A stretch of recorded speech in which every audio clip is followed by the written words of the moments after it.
So welcome everyone and welcome to our March Powerful Women's Summit.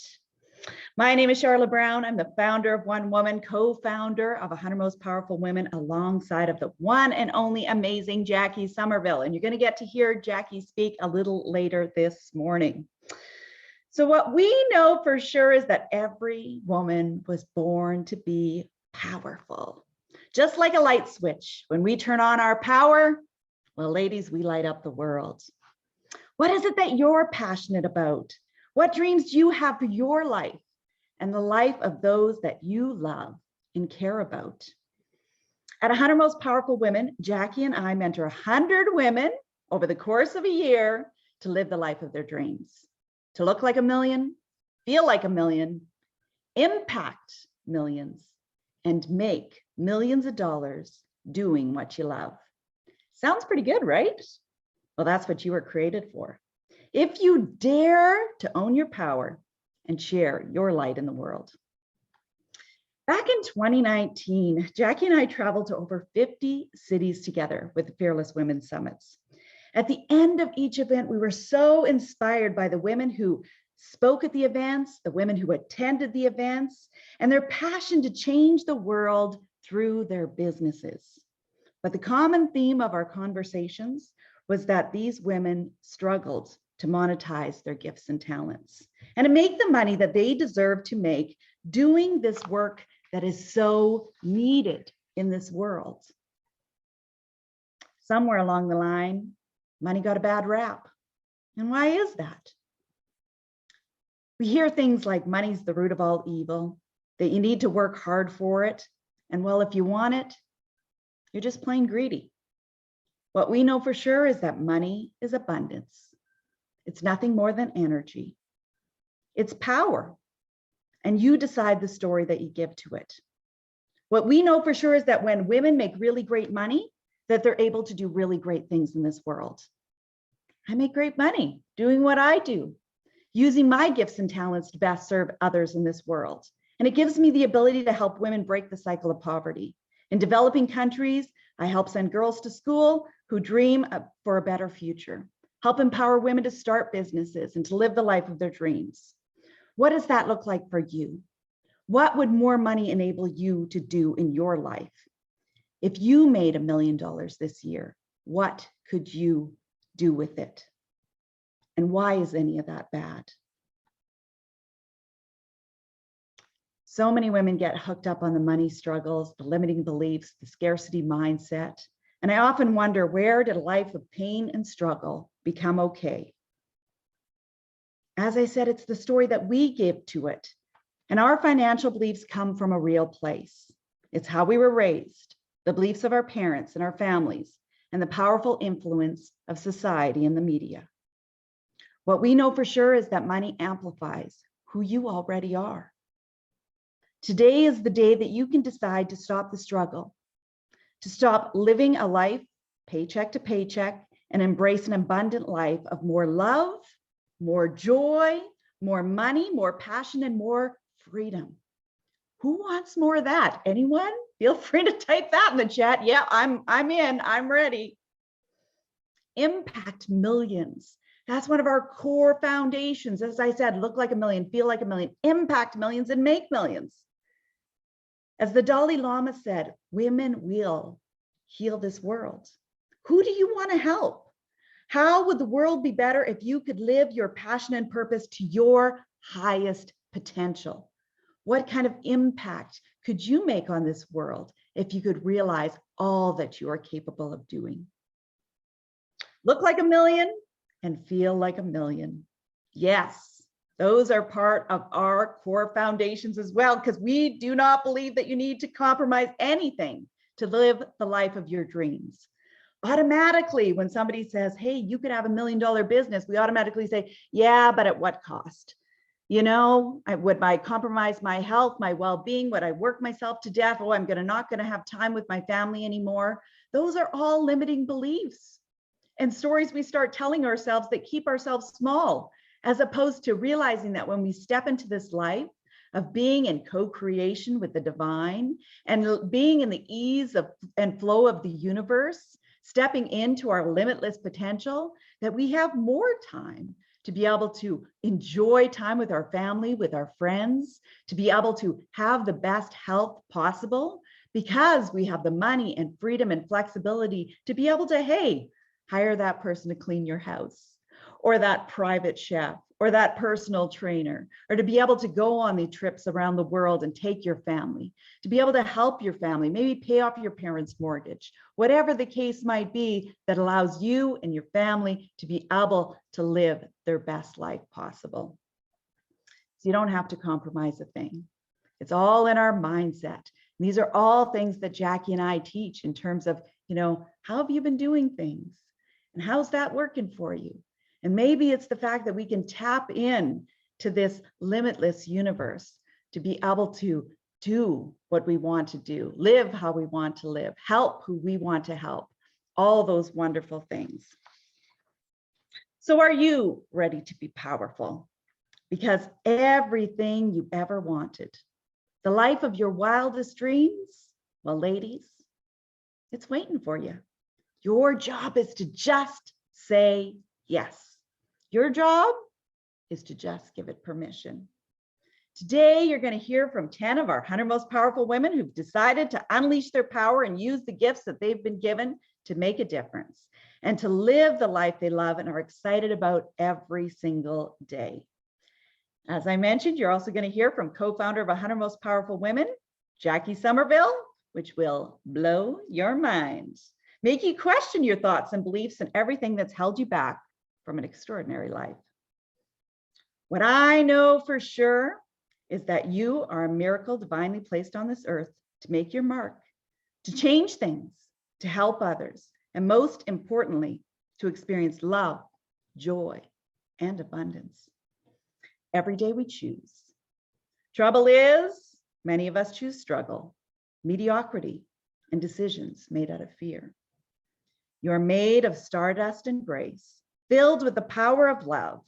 What could you do if you just turned on the switch? You were born to be powerful. So I know you're sitting here and you're like, well, how do I do it, Charla? You make it sound so wonderful and simple, but how do I do it? Well, we know how. Jackie and I have devoted our life to helping women really step in their power and to realize their highest potential, to make the impact that they want to make, along with the income they want to make, to live the life of their wildest dreams. As many of you know, 100 Most Powerful Women fills very fast each year. That's the time that Jackie and I have to mentor 100 women to build million and multi-million dollar companies. Well, we spend a lot of time with these ladies. And so right now there is a waiting list, but what Jackie and I have implemented is a program called Jumpstart to Millions, where we're able to work with a few additional women each month to be able to help them jumpstart their year ahead. And what it allows them to do is also qualify to become a part of our 100 Most Powerful Women. It's their opportunity to be able to work with us, for us to be able to work with them for the course of a month and really start seeing all this abundance and money and love and beautiful energy and all these things start flowing into their life. And then we know if it's a good fit for them to go forward for the year. If women are really ready for this level of achievement, for this level of success in their life and in their business. And it's an opportunity for you to also be able to work with us. So if you stay tuned throughout the day, we're going to post the link about that if anybody wants to work with Jackie and I over the course of a month, we're going to take a few ladies today. And we usually only offer this at live events. But we've decided to do that for our Powerful Women Summit today, where there's going to be an opportunity for a few ladies to be able to work with Jackie and I over the course of the next month and really start jumpstarting their millionaire year. So who's ready for a powerful day, ladies? I know I certainly am. So I'm going to introduce our first amazing speaker for today. Sarah, if you want to turn on your sound in your video, I would like to introduce you. Hi, Sarah. Good morning. So Sarah, where are you joining us from today? Northern Virginia, about an hour west of Washington, D.C. Woohoo! And I'm going to put everybody on the spot today, if I remember, as to what's one of the best parts for you of being part of 100 Most Powerful Women? I think it was tapping into my intuition and feeling a little bit more ease and surrender with some struggles and some stuckness that I was working through. It really helped kind of change my mindset and realize like there's bigger things out there for me. And if I let go of some of my control, I can allow those things into my life. Yeah, we're all control freaks, right? We all want to control as to how it happens, when it happens, by this deadline, all that kind of stuff. And yeah, it's amazing when we start trusting the universe and the divine, all these miracles just start happening and showing up. And it's been fun to watch that happen for you, Sarah. So I'm going to introduce you, Sarah, and then you can take it away. So Sarah Lewis loves to empower introverted small business owners to use their personality to their advantage. As the founder of Introverts Emerge, she created a brand dedicated to the growth of introverted entrepreneurs. Through coaching and training, Sarah helps entrepreneurs put themselves out there, gain confidence, and grow their businesses successfully. She has written for multiple trade journals, including the Idea Fitness Journal, Personal Fitness Professional, and Spark People. When she's not coaching, you can find Sarah relaxing at home, walking her dog, or reading a great book. Please welcome the amazing Sarah Lewis. Thank you so much, Charla. I'm going to share my screen here. Give me 1 second. Okay, well, good morning and welcome everyone. I am Sarah Lewis and I am the most boring person you'll ever meet. My idea of the perfect Friday night is vegging in front of the television, ordering carry out for dinner, and going to bed by 10 p.m. Now, that may sound like adulting, so let me clarify. What I'm watching on TV is how the universe works. And as further proof of my boring status, I read books about neuroscience for pleasure. So, yep, I'm a proud nerd. And for as long as I can remember, I've always been this way. So back in high school, I preferred to pretty much stay in on the weekends. And if I was with a friend, it was 1 or 2 friends at a time. And I remember specifically in high school, my mom coming home from a parent-teacher conference my junior year and telling me that my French teacher wanted me to raise my hand more in class.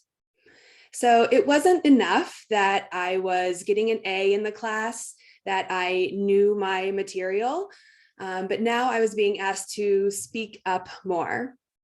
And that's what it's like for us introverts, right? We're always being told that we're too quiet and that we need to speak up. And it's the opposite for extroverts. Extroverts are being told that they talk too much and they need to calm down and maybe keep their hands to themselves. So no matter whether you're an introvert or an extrovert, you can't please everyone. And your personality is what makes you you. It's what makes you unique. And personality is way more complex than just being an introvert or an extrovert. We all have different skill sets, different life experiences, different habits, different stories that we're telling ourselves in our minds that all make us into our unique personality. And when we do these personality tests or types, we can find out more about ourselves, but there's a danger in starting to label ourselves as a certain personality type because there isn't really one specific personality type. And take it from me as someone who has typed themselves to the extreme. I've done the Myers-Briggs, I'm an ISTJ. I've done the Enneagram, I'm an Enneagram 1 with a wing 4-5. My love language is words of affirmation. My element is metal. So I could go on and on about all the ways I've discovered various aspects of my personality. And so the thing is if you identify heavily with one little part of your personality, you can start to limit yourself. And Charla was mentioning this earlier, but if you find yourself labeling yourself as, I am this kind of person, you start to limit your true potential. So that's what we're going to be talking about today. In my talk today, I'm going to be talking about how you can change your personality, the role that the brain plays in your personality and how you can change that, and how you become your future self through goals and habits. All right, so are you born a certain way, or is your personality malleable? Well, the answer is actually both. You are born with certain characteristics. And if you have children of your own or have been around kids and watched them grow up, you can tell very early on that there's a little personality developing in even little babies, right? You can look at a baby and when they're 6 months old and say, oh, she's starting to develop her little personality. And as we age and grow up, our personality starts to develop more and be influenced by things around us. We start to learn new skills. We start to experience life and the environment around us. So as you age, your personality starts to fall more on a continuum. So it's not a specific type of personality, but more of just this continuum of all these various aspects of personality. So you can become more organized, you can become more energetic, you can become more motivated, you can become less anxious. So you can change your personality. And you do that through your skill set, a lot of the skills you're learning. Now, one of the skills that I have learned along my career is how to talk on video. The first time I spoke on video, I was videoing myself to audition to be a master group exercise instructor. And what that means is I wanted to be the person who stood up in front of the room, who reviewed exam material and then proctored the exam for people who wanted to become a group fitness instructor. So I was the leader and the examiner for future group fitness instructors. So I set up my camera and I videoed myself and submitted my video audition. And the feedback that I got was that I wasn't breathing. So I was literally so nervous that the people watching my video could tell. Like I was essentially hyperventilating on camera and they could tell. Now, I still got the job, but it didn't stop me from doing video. A lot of the times we'll have an experience like that and start tearing ourselves down. So what I didn't do was I didn't say, oh, I messed up in this spot. And I didn't say, oh, I don't like my voice. And maybe I shouldn't even submit this. I didn't start tearing myself down and telling myself this story that I'm not good on video. So the more you repeat those kinds of things to yourself, like, oh, I'm not good on video, the more that becomes a limiting belief. And Charla was mentioning this as well. You can tell yourself a negative story often enough to avoid a circumstance, like doing a Facebook Live, for example, or appearing on video somehow, and you start limiting yourself, and then you become a person who doesn't do video, who's scared of video and who avoids video because you've created a limiting belief. So you can see how these life experiences play into how your personality gets shaped. So we need to really work on how we are wiring our brain. And sometimes that even means unlearning, like unlearning the things from our childhood that we believe now. So when we're talking about stepping into our greatness and really achieving our true potential, we have to change the brain. And changing your brain is hard work because we are wired to live in the past. And all these experiences that you've had during your childhood are showing up now yet in your subconscious. So as you're growing up, the part of your brain that is responsible for logic and reason is not fully developed. actually until you're like 20 years old. So it takes you a full 20 years for logic and reason to really be a functional part of your brain. So when you're 5 years old and you're trying to make sense of the world, you just start making associations in your limited capability. Your brain is literally not capable of making truthful associations. So we start making associations about money, for example, just based on what we are seeing from our parents. So yeah, if you're told that only bad people have money, or if you have to save money and never spend it on fun things, or if money doesn't grow on trees and it's not in abundance in your life, if you believe those sorts of things now, it's because you associated that in your childhood. The good news is that we can work on rewiring the brain. We can take it from being a limitation of the past and change it to being a roadmap for the future. So how do we do that? How do we actually change our brain? Well, we do that. The first step is by envisioning your future self.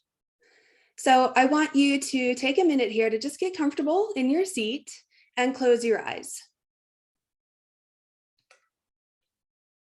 Now I want you to think about yourself 3 years into the future. So just get a picture in your mind's eye about your future self 3 years from now. Do you see yourself as being more confident? Are you an excellent communicator? Are you more empathetic? Are you a very fit person, a very healthy person? So just give that a few more seconds to come to a vision in your mind about who you are in the future. What qualities describe you, your personality characteristics? All right, and you can open your eyes. Now, I hope you saw very good things for your future, because that's all within your capability. You can become that person that you envision. So after taking this first step, now we need to start examining goals, because one of the primary factors that shapes your personality is the behavior that stems from setting goals. Okay, so step 2 in my method is to now set goals. So when we talk about goal setting, you may have heard of the SMART method. It's the acronym that stands for specific, measurable, attainable, realistic, and time-bound. It's the main way that people use to set goals, or that you've learned to set goals. And it's a good way, but I believe there's one critical factor left out of the SMART method, and that's control. So allow me to introduce you to the SMACT method of goal setting. The SMACT method of goal setting is for when your goals pack a punch, like when you're really trying to step into your true potential. Now, with my SMACT method, I have changed the R to a C, and the C stands for controllable. So when we set goals, we need to remember that we're setting goals that are actually within our control. So please remember there are 2 things that I want to talk to you about that are actually not within your control. And that's that you can't control other people, and you can't control how much money you make. Now, that can sometimes be a hard pill to swallow, because we hear like that you should set a monetary goal of making $75,000 or $150,000 or $1 million, or whatever that monetary specific amount may be. And the thing is that we can't control that, because we don't control other people's cash flow. We don't control their credit cards or if and when they buy from us. So we cannot control money flowing into us, because we can't control other people. Now, I don't want to discourage you from financial freedom. I do want you to aspire to make more money. And there's a subtle difference. So the difference is when you're writing out your goals, that you do what you just did, that you envision who you want to become in the future. So you can become a wealthy person, because that's within your control. You can control you. So the difference in becoming a wealthy person and making $100,000, for example, is the controllables. Okay. So once you have your goal down, and I would suggest just starting with one, once you have that goal down, now you need a system behind that goal or a process on a daily basis to help you achieve that goal. So step number 3 in my method is to create new habits, because habits are part of your identity. So as you're achieving these new goals, stepping into your future self, creating these new habits, you're shaping your personality. So to create a new habit, we have to make it easy and attractive. So let's say you want to become a more organized person in the future. Okay, you want to get more organized. So think about, well, what would an organized person do? An organized person might have a habit of sitting down on a Sunday morning and planning out their weeks, right? They have this ritual on Sunday mornings where they sit down, drink their coffee. It's around 9 a.m. every Sunday, where you plan out your entire week with your schedule, your to-do list, when you're going to take breaks, when you're going to exercise. You plan that all out for the week on a Sunday morning. Now, as you're starting out, you may need to set alarms, reminders, like, okay, I got to do this plan, right? Because we have to start creating this new habit and we need reminders to help us. But over time, you keep doing this, and pretty soon, like just having coffee sitting at your kitchen table becomes a trigger for that habit. And you think, oh, I better start my planning. And you no longer need those alarms or reminders to do it. So you do this every Sunday, it becomes a habit. And so you have this habit of planning out your weeks, which means now you're an organized person, right? You've become an organized person because you plan your weeks every Sunday. So your habits 100% can shape your personality. Your habits are what helps you become the person you want to be. All right, so the first step in pivoting your personality is not how or what, it's who. Because when your behaviors match your intentions and your actions are equal to your thoughts, that's when you truly step into your power. So remember that the 3 steps in pivoting your personality are to 1, envision your future self, 2, set controllable goals based on your future self, and 3, create habits that support that goal. So no matter where you're labeling yourself, what personality labels you're wearing now, how you define yourself, know that that's not set in stone. Your personality isn't permanent. And when you create a new personality, you create a new personal reality. All right. So now if you're into personality as much as I am, and you want to learn more about how to work with me, I have a retreat information session coming up on March 30th at 1 p.m. Eastern. This is just a free information session about a retreat I'm offering this coming fall. So if you're the kind of person who likes to lounge on a beach, who needs a little time to relax, to reconnect with yourself, to rejuvenate your mind, body, and spirit, and you want to do that in a small environment where the agenda is already there for you, maybe have a girls' trip and do this with some friends, I will put the link in the chat to register for this information session.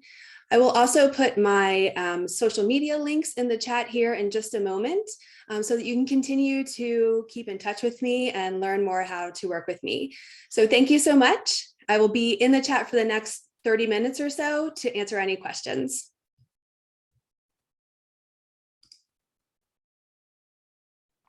Awesome, Sarah. Thanks so much. And so, yes, Sarah will put those amazing links in the chat. If you have any questions at all for Sarah, feel free to throw those in the chat as well.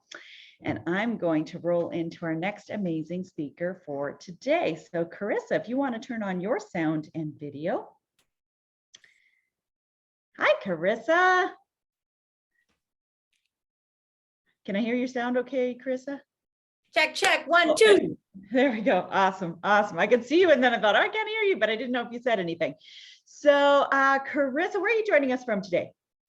I am in New Mexico. Ooh, beautiful. And Carissa, tell us what one great thing for you has been with you joined 100 Most Powerful Women not that long ago. So what's been one of the best parts of joining 100 Most Powerful Women for you? Yes, well, it was a no-brainer, right? The minute I fell in love with you and Jacqueline, and I was like, I need to be a part of this amazing organization because I need to grow to the next level of awesomeness. So for me, I think if I had to pick one, because that's really tough to do so far, I've gotten so many benefits out of just 2 months of a membership so far, and the platinum memberships are fantastic. But one thing would be that I really do appreciate Jacqueline and Charlotte and how they're so different, but yet they complement each other so well. So I'm a very strategic, get stuff done type of woman. And Charlotte brings that like no BS approach to growing your business, to your calls, to whatever. But then Jacqueline over here, like gorgeous Jacqueline comes in and she's like, let's talk about mindset and let's really dive into, your belief system, which as you guys know, is like, it's hand in hand, right? Actions equal results. Yes. But if you don't believe in yourself, you're never going to get it done. So I absolutely love the fact that they have married and partnered up together, and they offer such an amazing variety of support and mentorship. Awesome. Well, thanks so much, Carissa. And yes, it's so true. You can't have one without the other. And we love being able to teach all those things to help women build successful businesses and to live their best lives for sure. So I'm going to introduce you, Carissa, and then you can take it away. So Chris Adkins is a weight loss and habit change coach, entrepreneur, podcast host, TV personality, award-winning international speaker, and 2 times best-selling author. Yep, she's all of those things. She's listed as a top 20 life coach in Entrepreneur's Herald, interviewed and featured on 2 Inspired magazine, and has been featured multiple times on major networks such as ABC, NBC, and CBC for expertise in helping women boss up and get fit. Please welcome our next amazing speaker for today, the one and only Carissa Adkins. To be a champion, you have to first believe in yourself. And when no one else will, you have to step up your game and be that champion. Sugar Ray Robinson said that, and I believe it to be 100% true. But what is a champion? I mean, who is a champion? Well, in my opinion, ladies, a champion is just a woman who shows up every single day striving to be the best version of her. Becoming the best version of you and unleashing that champion within. It's going to all start with a healthy mindset and a healthy body. You see, I believe that health is wealth. And without our health, I mean, what do we really have? You can have all the money in the world. You can be traveling all over the country. But without your health, without energy, what do you have?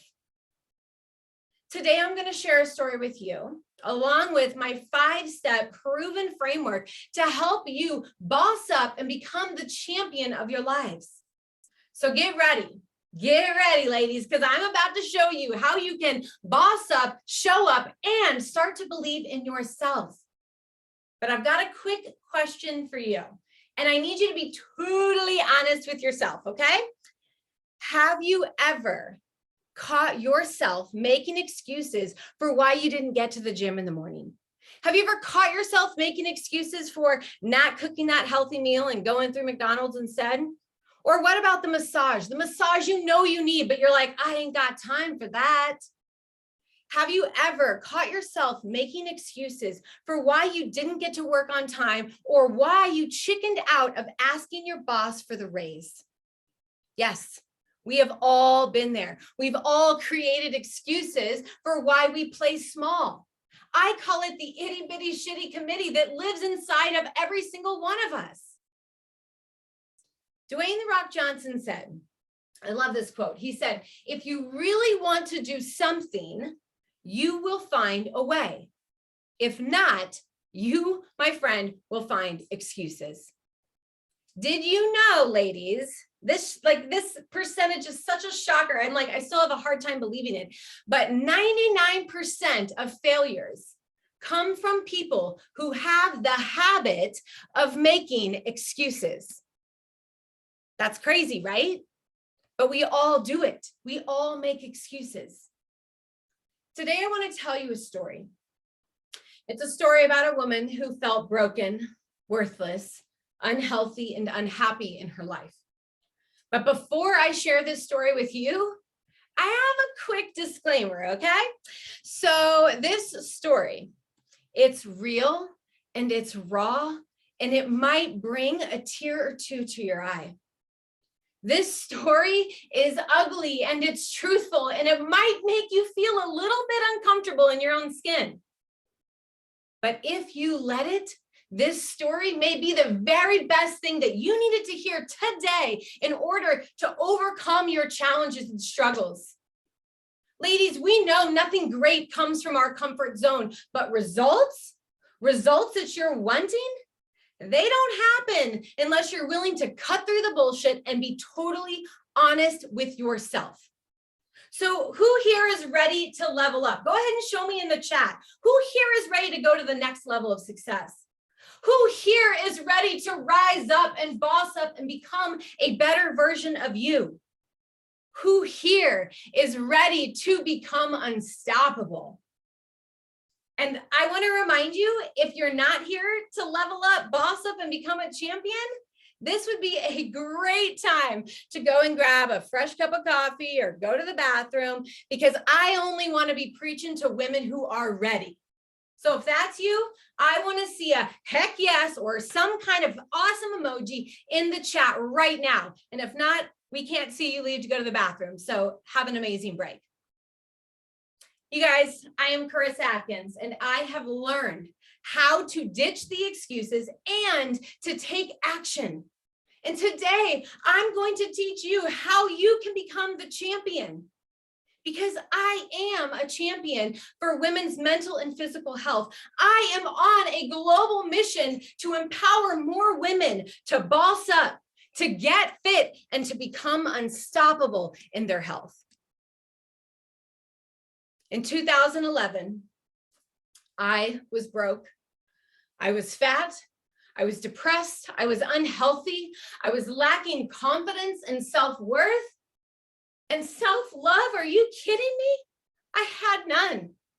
I hated the reflection in the mirror and the relationship that I had with food, exercise, booze, sex, money, and motivation. It was terrible. In 2011, I hit rock bottom.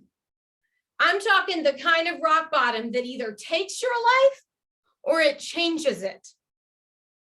So my family and I, we were stationed in Germany, and on a normal day, you could find me outside smoking cigarettes, one after one, with cups of coffee in hand. At 3 p.m., I would ditch the coffee, fill my cup with booze instead. I made tons of excuses for the life that I was living. I blamed everyone and everything for everything I had and I didn't have. And this thing called mediocrity, I started to accept that that was the path that was meant for me. Can you believe that? A powerful go-getter stuck inside this shitty body, this shitty life, and I was blaming everything and everyone. 12 years ago, I would have never created goals or resolutions for myself because I had a serious track record of failing. And let's be honest, ladies, I mean, nobody likes to feel like a failure, right? I struggled with finding happiness and balance and self-love, and my weight got out of control because of it. And as my weight increased, trust me, everything else in my life suffered. Not only was my body unhealthy, but my mindset was garbage. I allowed that itty bitty shitty committee to just play and run the show. So there I was in Germany 12 years ago. My husband was deployed at the time. I was exhausted. I was running behind for a doctor's appointment, of course, but it was a doctor's appointment that ended up changing my life forever. So I'm sitting in the doctor's office, right? I'm about a table away from her. My daughter, Sarah, is 2 years old and she's playing in the corner with blocks. The doctor, she looked at me from across the table. She said, Carissa, I've got some honesty, some honest truth I want to give you, right? She looked at me.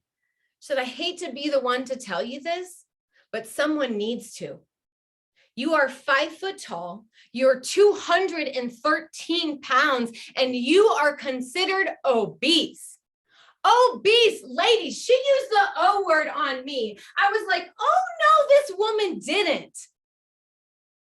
Then she began to tell me, she said, if you don't change your lifestyle habits, you might not be around for that little girl in 10 years. Talk about a punch straight to the gut. I can't imagine my daughter now today driving without a mom. I can't imagine not seeing her play softball or, graduate or get married. But I knew, right? I knew I was overweight and I hated my body, but I never, ever considered myself to be obese. The next day, sitting on the couch, feeling pretty sorry for myself, I looked over at a picture of my mom. So a picture had been sitting on that end table for about 1.5 years. The same picture of my mom, my best friend. And ladies, for the first time in my entire life, I saw my mom. I saw how heavy she was. I saw all 320 pounds. I didn't see the hustler, and instead I saw the cancer and the diabetes and the lack of energy and the stress. I saw her ridiculous lifestyle. And in that moment, instead of after I saw her, I saw myself. I saw tiredness. I saw myself run down, unhealthy and full of diseases. And the worst thing that then I saw was I saw my kids having to bury me at 40 because I was too lazy and I enjoyed making excuses. That was the day that I hit rock freaking bottom. That was the day that I stood up and said, enough is enough. That was the day that I said, I'm going to stop making excuses for myself and start letting, start taking control of my life. That was the true day that I bossed up and I became the champion.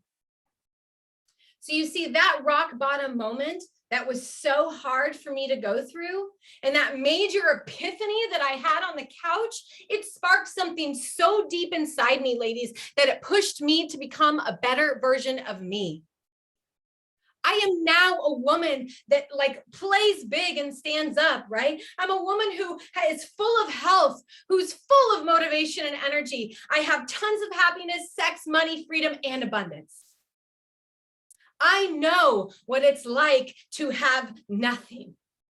And I know what it's like to feel unstoppable. And let me tell you this right freaking now, it feels so good being on this side of the tracks. So who here is ready to become unstoppable? Who here is ready to discover my 5-step framework that I have literally done? So grab a piece of paper and a pen, because I'm sure you have one close by. And if not, grab one, okay? And then rewatch this part if you need to. But step number 1 is you've got to find clarity. You've got to get so crystal clear on what you want out of life and why you want it. Right? I had no idea. My vision for what I wanted 12 years ago was so blurred. It was so blurred by excuses and blame and hate. But once I got clear, or should I say, once I knew what I didn't want, I bossed up.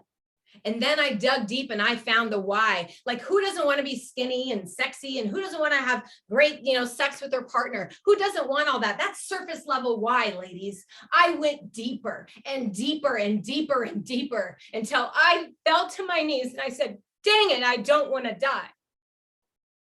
That was my reality. So ladies, if you are stuck in this and you're ready to become a champion, step number 1 is you've got to find clarity. And you've got to know your real true why, because when you don't feel like doing something, that why is going to pop up in your brain and you're going to remember why you need to get up and go exercise and not go through McDonald's and not play small. Step number 2, right, is you've got to have a plan. You've got to break down what it's going to take from your big vision all the way down to your daily action steps, your habits, right? So what I like to do is that I like to take the vision. If I was trying to lose 100 pounds, which is what I pretty much did, I said, what do I got to do every month, every week, every day, every hour? And I got real with myself. I changed my habits. I started to change my belief system. I worked on meditation. I bossed up every single hour. And I can honestly tell you that this is a huge key to success. We can all envision what we want, but without a breakdown and without a plan, without the game plan, how does the football team win? They don't. I find that this is the biggest mistake women make when they are trying to change their life and get healthy, is they kind of know what they need, but they don't know how to get there, right? That's where working with a professional really does help. But it's the biggest mistake, but also the plan sometimes is like all wishy-washy, right? It's all over. It's a hot mess, which allows you to dabble versus just commit. Okay, so where in your life are you dabbling and where do you need to just commit all in? Have a plan, ladies. Break it down and show up. Step number 3 is all about your environment. Now, you need to set yourself up for success. And part of setting yourself up for success is taking a real picture, right, of your environment. And I'm not just talking the office you're in or the gym you go to. I'm talking people, places, and mindset. This is all in your environment. It's all something you have control over. Sarah mentioned a beautiful point, right? You cannot worry about what other people think of you. People judge me for being 213, and you better believe women judge me for being fit and healthy. So you have to look at the people, right? The naysayers, the doubters, the people that say, oh, I don't know if you're capable of that. Or I don't think you should quit your day job because, that's security. People fear change. And when you come to them with change, they don't know how to react. So their best intention for you is to keep it safe. It's their job to keep you safe, right? It's your job to step outside of your comfort zone and get the dang job done.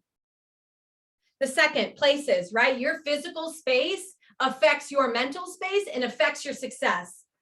If you are trying to lose 15 pounds, 20 pounds, etc., take a look at what's in your fridge, pantry, and freezer. I'm not saying that ice cream and pizza and tacos are bad. Absolutely not. I eat them every day. If you follow me, you'll know that. But I'm saying at the beginning, when you have zero discipline for changing your eating habits, that's when you'll be thankful you got rid of the stuff. Clean up your space and you will clean up your success, right? You will increase your success rate. And the excuses, all the excuses, right? That's all lives inside your mindset. You have to take ownership of all the excuses and get rid of them. Not get mad at people for calling you out, but you have to take ownership of where you're making excuses, right? I can't afford that. I don't have time for that. I can't, I don't know how to food prep. Like, you can learn anything these days. You have to get outside of your own BS and just say yes. Which brings me to my 4th step, accountability and support.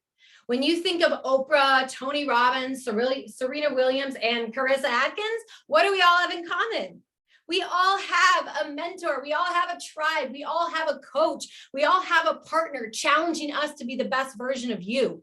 So you walking around telling yourself that you don't have people that support you, that's a choice you're making. You have to take some accountability with where you want to go, and you don't have to do it alone. And the 5th and final step to becoming a champion, ladies, is that you've got to upgrade your mindset. I guarantee that almost every single one of us speakers today are going to mention this. So take note. Your body will not go anywhere unless your mind first believes it. Our thoughts and our beliefs create our reality. Our habits create our reality. So check your thoughts. Check what you're saying to yourself. Swap it out with awesome stuff.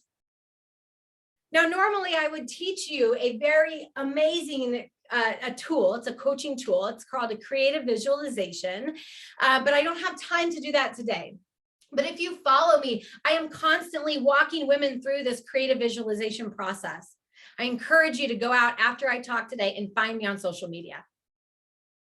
So you see, ladies, when you have clarity and you have a solid game plan and a strong mindset and an environment that sets you up for success and people supporting you, you become unstoppable. You become unstoppable. So I want to quickly share my screen with you.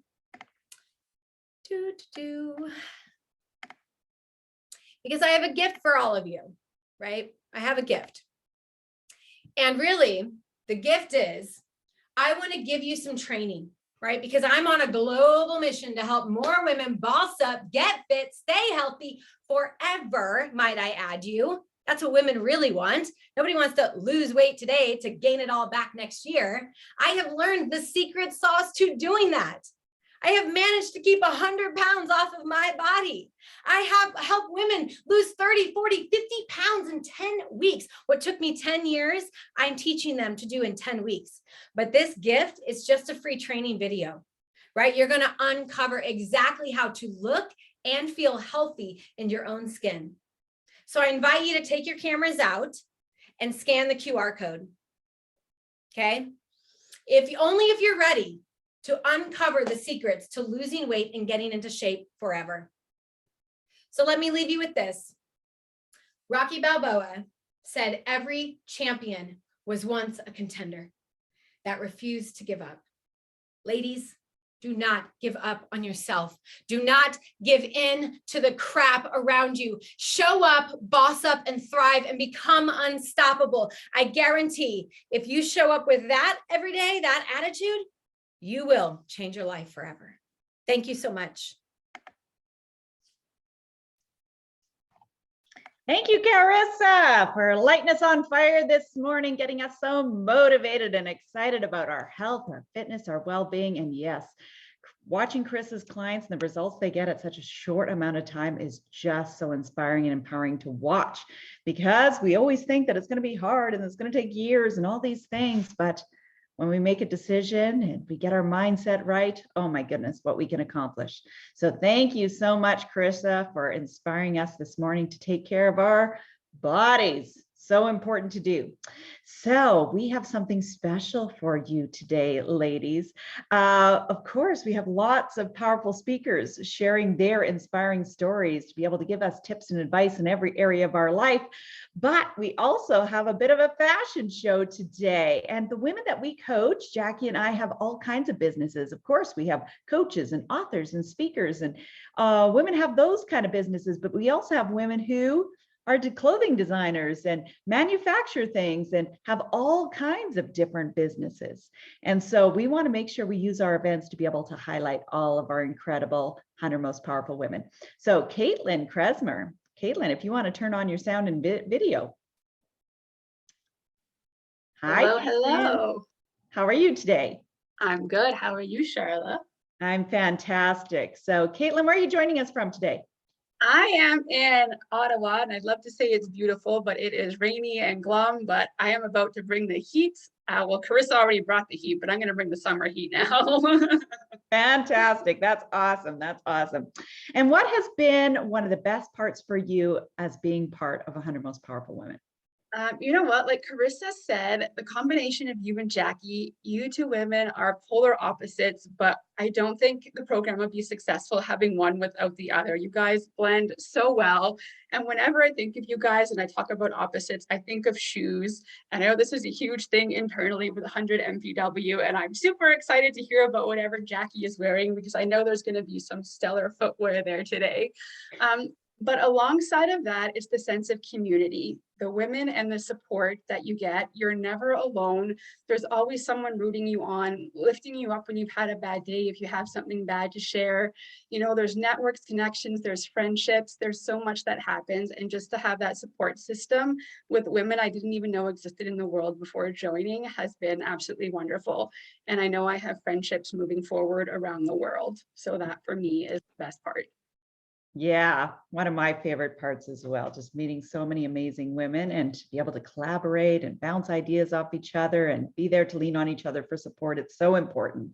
So I'm going to introduce you, Caitlin, and then you can take it away. And Caitlin's going to join us throughout the day, teasing us with some of her fashions and all that kind of stuff. But you have the opportunity to be able to have a piece shipped to you today. And who here doesn't love to shop? I know I do. So at an early age, Caitlin developed a wanderlust spirit and passion for style known as boho. She enjoyed living a life against the grain, doing everything she was told not to. Caitlin grew up to live what society considered a successful life: marriage, home ownership, and a stable career. However, that life was not her ideal. She turned to food to fill the void and who she used to be, and by the age of 29, weighed over 250 pounds. That was the turning point, resulting in a 5-year health and wellness journey. The journey was entangled with hardships, but ultimately resulted in a 100-pound weight loss, a divorce, the courage to relocate and uplift other women seeking confidence. In October 2021, Caitlin left her career and launched Bohemian Beach Boutique, a boutique that advocates for size acceptance and a body positivity mindset, with boho-inspired fashion and beachwear in diverse sizing. Caitlin's mission is for every woman to love her body and have the courage to step into each day fiercely, powerfully, and unconventionally. Take it away, Caitlin. Awesome. Okay, so before I go into a fashion show, even though Charlotte just gave that wonderful introduction, I'm just going to do it again with a little presentation, and then I'm going to show you my first boho inspired outfit. So just bear with me here while I set up my share.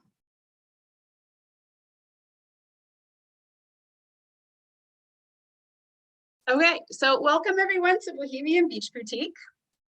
I founded Bohemian Beach Boutique to advocate for women with bohemian, also known as boho, fashion and beachwear that evokes confidence. I aim to prove that fashion could be blind to prejudice. I developed the slogan, beautiful and unconventional, because I believe that every woman has the right to express herself unconventionally, carefree, and live freely in a society where norms and followers, where trends and followers are the norm. Why did I start Bohemian Beach Boutique? Because I grew up plus size and incredibly insecure in my body. I saw other plus size women and thought they were beautiful, but I couldn't feel that way about myself. I had to go through a 100-pound weight loss journey before I felt confident in my skin, or that I felt I was worthy of fashion, or that I can consider myself fashionable.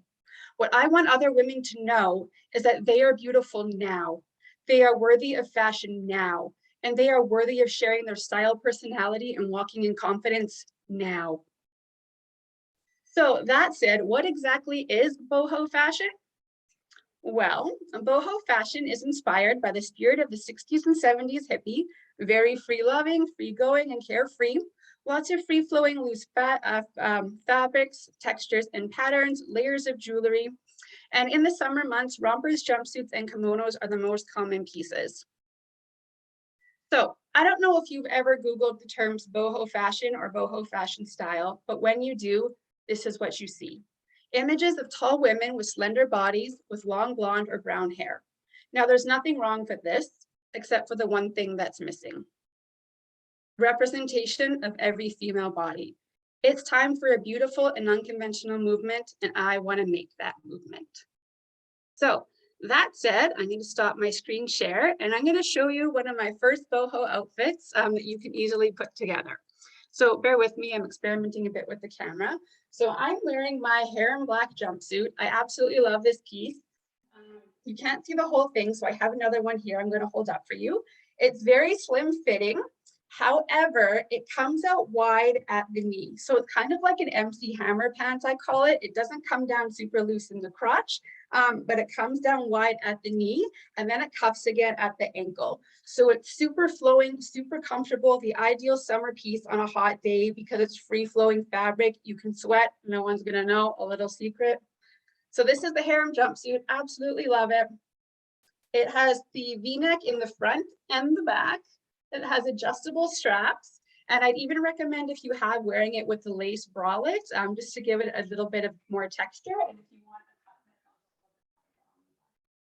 So what I've done, I love hoop earrings. That is kind of my signature thing. So I always pair this with the hoop earring. But I've also paired it with our Druzy wrap bracelet. This is our Druzy chunky wrap bracelet. It's made with vegan leather. It has a convenient clasp closure. So it's just on and off super quick. It's got gray, gold, a genuine piece of Druzy. There's a little bit of silver as well. It's got about 9 layers, which is ultra boho. And then to completely finish the look, you can add our perfect straw beach hat. How cute is that? I like to wear these on an angle. I'm a fan of hats on angles and fedoras. So yeah, this is a super cute summer outfit that you can put together that's different, that's free flowing, and that was super feminine and chic.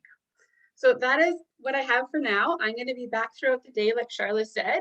And next I have some accessories to share with you that you can bring to the beach and make an actual outfit for the beach.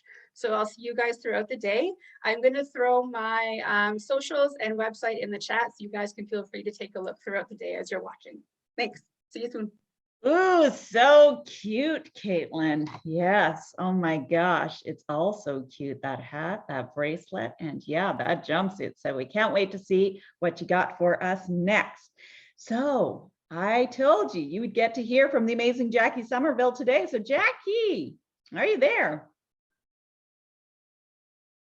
I am Hey, here. Jackie, how are you enjoying your morning? All these spectacular speakers, Oh some my fashion in goodness. there, right up your alley. You guys are so good. It's been amazing so far. Yes. And I love that we have a fashion interlude. I do too. Oh my gosh, it's so fun to see what's going to be up next. So watch the chat. Caitlin's going to share some links in there that if you want to do some shopping today, get yourself ready for summer. I know I'm ready.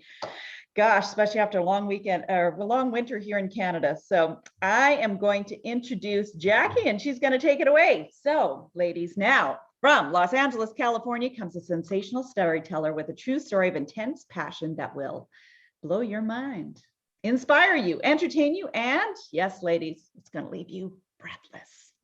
Jackie Somerville is a best-selling author, speaker, and co-founder of 100 Most Powerful Women. She's on a mission to ignite passion in the hearts of women everywhere. Jackie draws on a lifetime of pushing the envelope, taking big risks, and challenging the status quo. Yeah, ladies, let's be honest, she's been married a few times. She immigrated twice. She's been fat, slim, broke, rich, and followed her gut to a life of excitement, adventure, passion, and purpose. Now, Jackie invites you to come to the edge with her. Please welcome the one and only Jackie Somerville. Thank you, Charlotte. Hi, everybody. Yes, let's talk about passion. Passion is what makes life worth living. It ignites the soul, it pushes our limits, and it stimulates our highest potential. Oh my goodness, doesn't it ever? Made me think of this quote by Howard Thurman. Some of you may have heard it. Don't ask what the world needs. Ask what makes you come alive and go and do that, because the world needs more people that come alive.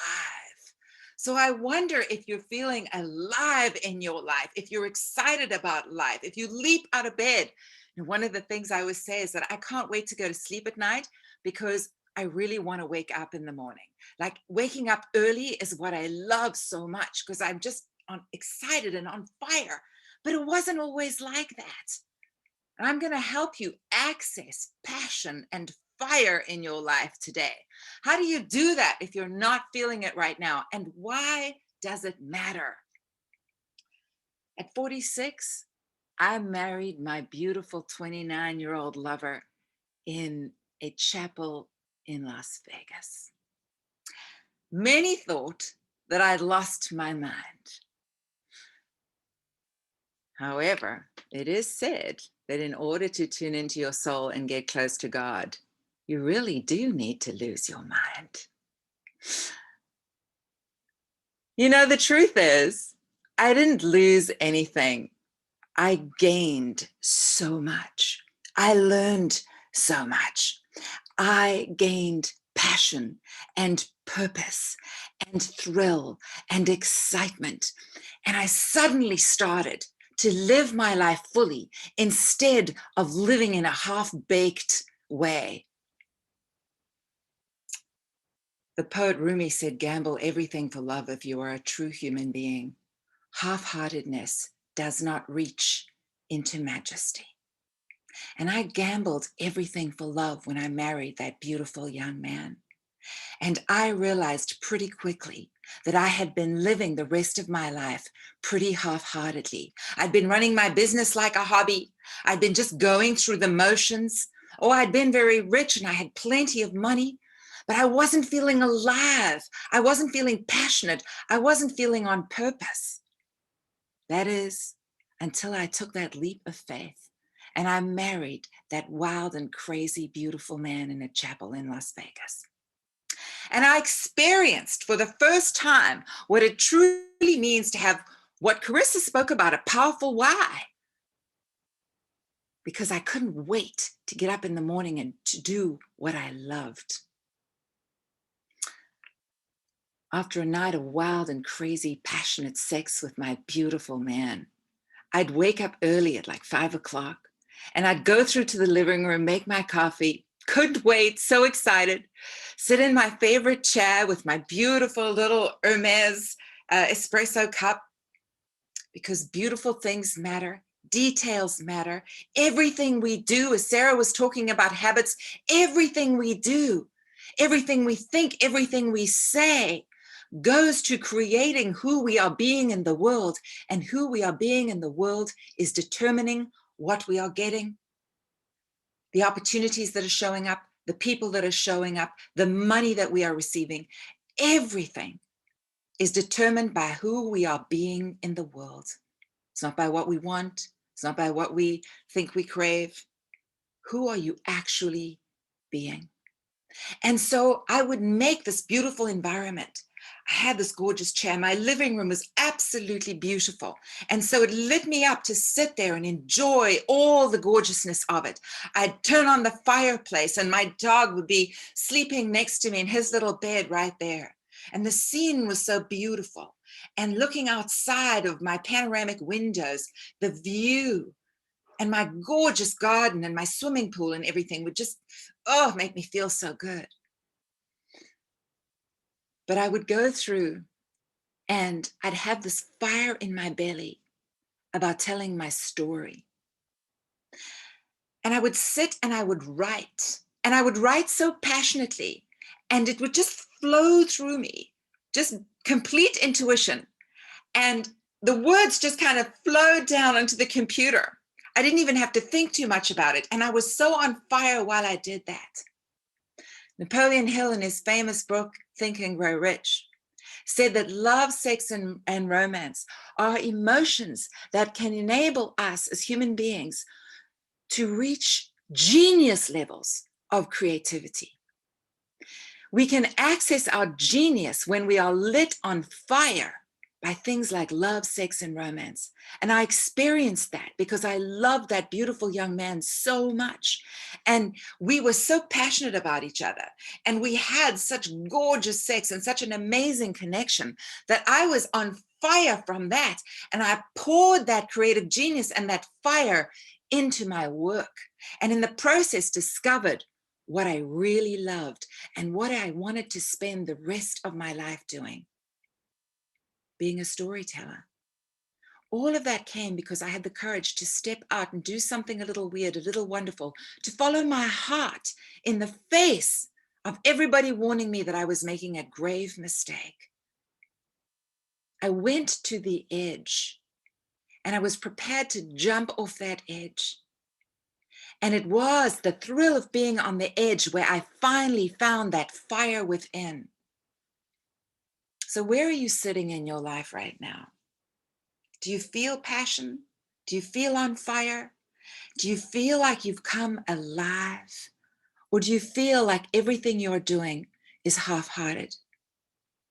There is a saying that I find really interesting, and it goes like this: how you do one thing is how you do everything.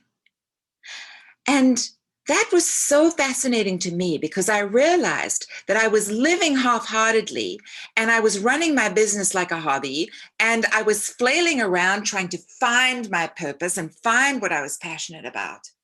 But when I was prepared to take a leap of faith in love and do what others thought was totally crazy, follow my intuition and be with that beautiful man and marry this man that I was so passionate about, and really experience being taken to the edge with passion, that helped me to access passion in all areas of my life. And all of a sudden, living half-heartedly in every area was no longer okay to me. So I wonder where you can access some passion and some fire in your life. It can be from numerous things. You could move. You could go and live in a new city where you don't know anybody. When we put ourselves on the edge, we're forced to access passion. And when we do that, it has a ripple effect in all the areas of our lives, right? It's so very interesting. So think about a way in which you could maybe upend your life a little bit, but do that by always remembering the motto that I live my life by: be responsible, but not sensible. See, it wasn't sensible to marry a 29-year-old with a less than stellar history who didn't have a pot to piss in. It wasn't sensible at all to follow my heart and no logical thinking. Although I checked in with my intuition, I kept saying to myself, this feels so strong. I feel like I'm doing what's right. Is it just lust, or is it truly my intuition? Am I following my heart here? I did check in with myself, but I didn't let anybody else's voice of logic and reason mess with me. Where are you staying small in your life and not accessing passion because you're listening to the societal narratives on things? Everybody's spoken about the limiting stuff that we've bought into, and we've bought into so many stories from the day that we're born. None of it is truly true. There is this great quote that I learned from Conversations with God by Neale Donald Walsch, where he says, everything is neutral. It is the story we give it that gives it meaning. But my God, have there ever been some deep-rooted stories that we've all bought into about how money works, about how love works, about how you need to be, super sensible throughout your life. All of these things, follow a certain thing, have a job, have a 401k, do all of this, and we buy into it because it is so deeply ingrained in us.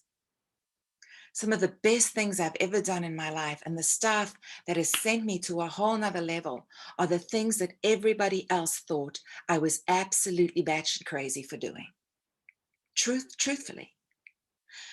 But when you're going to take a leap of faith like that, when you're going to jump, and we'll talk about how that passion for that young man caused me to take an even bigger leap of faith and jump in my business, and led me to traveling with Charla in 2019, and led me to creating a very successful business and becoming a best-selling author, and all the things that I knew I wanted to do as I was growing up, but I was so conditioned to be a wife, to maybe go to secretarial school. All those things were what were put in my head. But I knew that I was meant for more than that. But it was taking that leap of faith and doing something crazy in one area of my life that had a ripple effect and enabled me to access that passion in all areas of my life. So if you are feeling like you need to be alive, take a look at where you could throw a bit of a spanner in that works as the wheel is going down the hill. Where can you disrupt your comfort zone? Because every single story that you've bought into is just a story. Life truly is this neutral thing. Charla and I believe in a non-judgmental God. We're not judged for anything. As human beings, we have complete free will. Everything is neutral. What are you choosing to tell yourself? Actually, I'm going to divert for a second and tell you a little story about the power of choosing a new story in your life and how you can do that very, very quickly. I was on vacation in Marrakesh at the Four Seasons. You know, we talk about money and how it empowers a woman and it enables you to live the life of your dreams. And I've truly experienced that.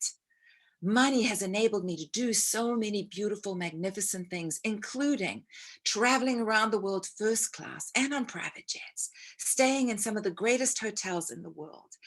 And so I was on vacation. I think this was the summer of 2017 or 2018, and I was staying at the Four Seasons in Marrakesh. And it was hot and it was beautiful. And every second day I'd go sightseeing.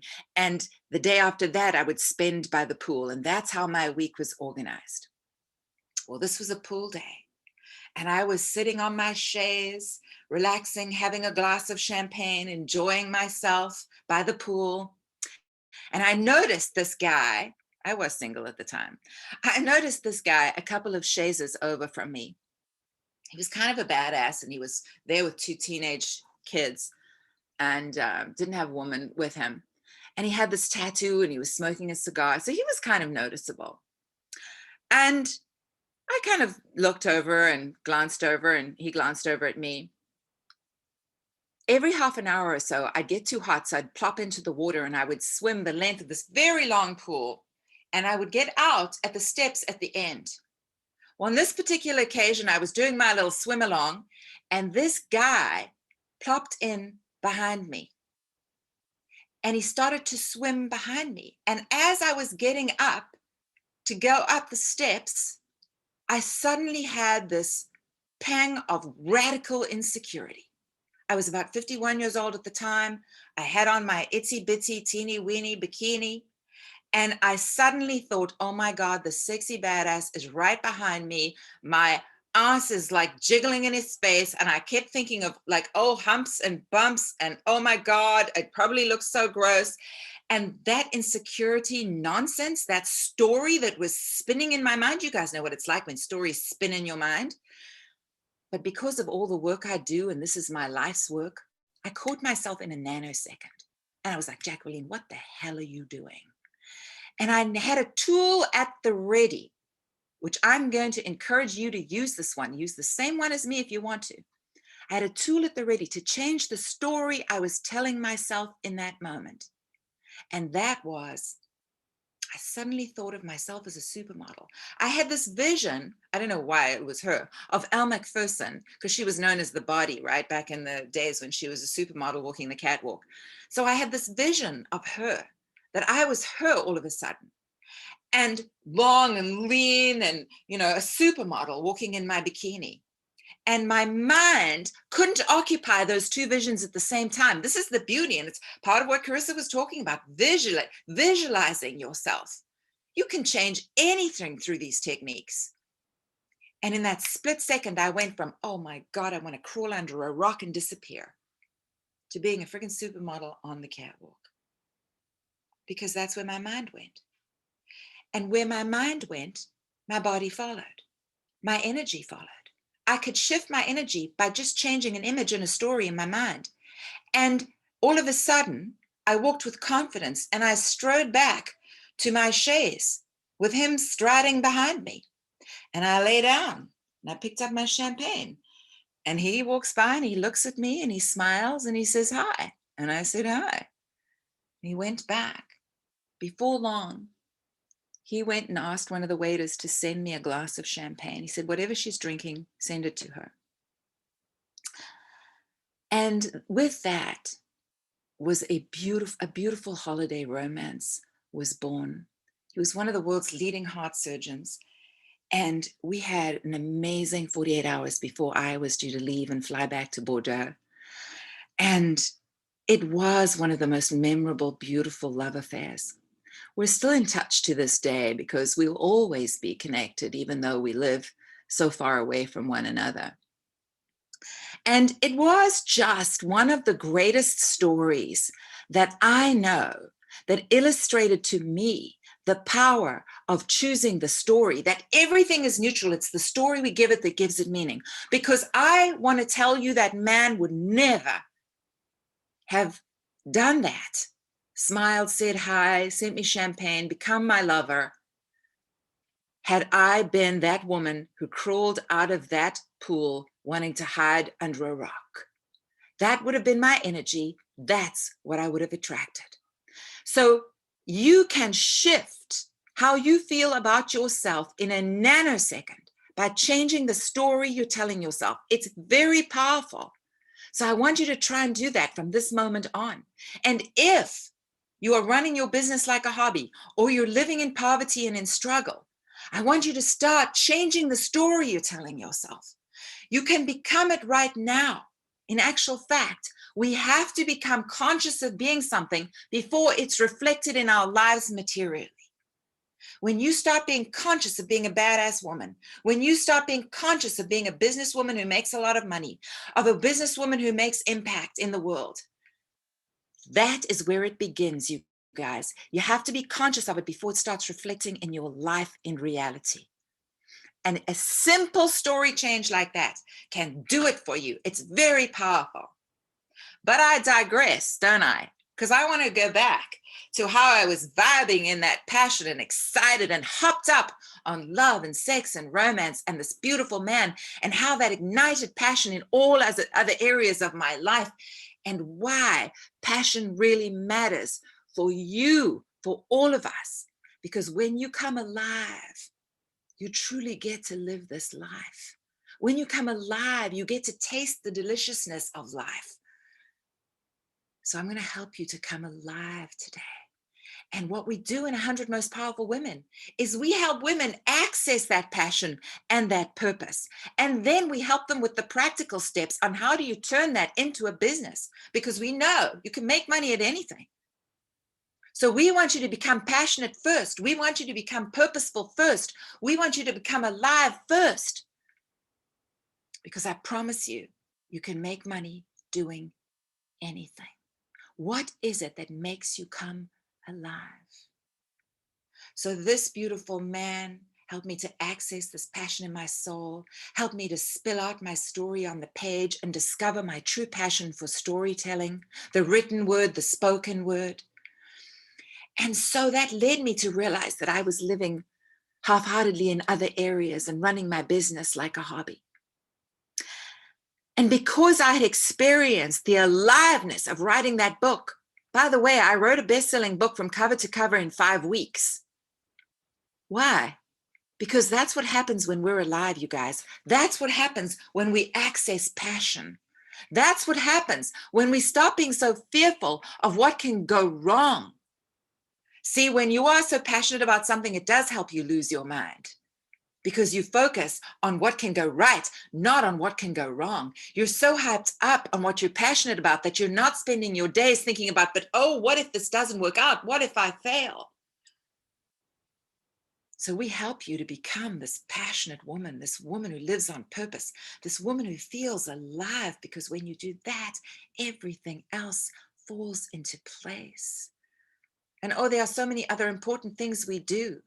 To believe in yourself, to access faith and courage so that you take the steps necessary to create a successful business and to bring money into your life and to make an impact on the people you want to make. But when you are passionate, it enables you to do things like write a best-selling book from cover to cover in 4 or 5 weeks. That kind of stuff that's seemingly impossible becomes possible when you're passionate, when you're prepared to do a couple of crazy things, to put yourself on the edge so that you access that aliveness. For some of you, that might be hiring a mentor today. It might be stepping up and investing in yourself, putting yourself on the edge.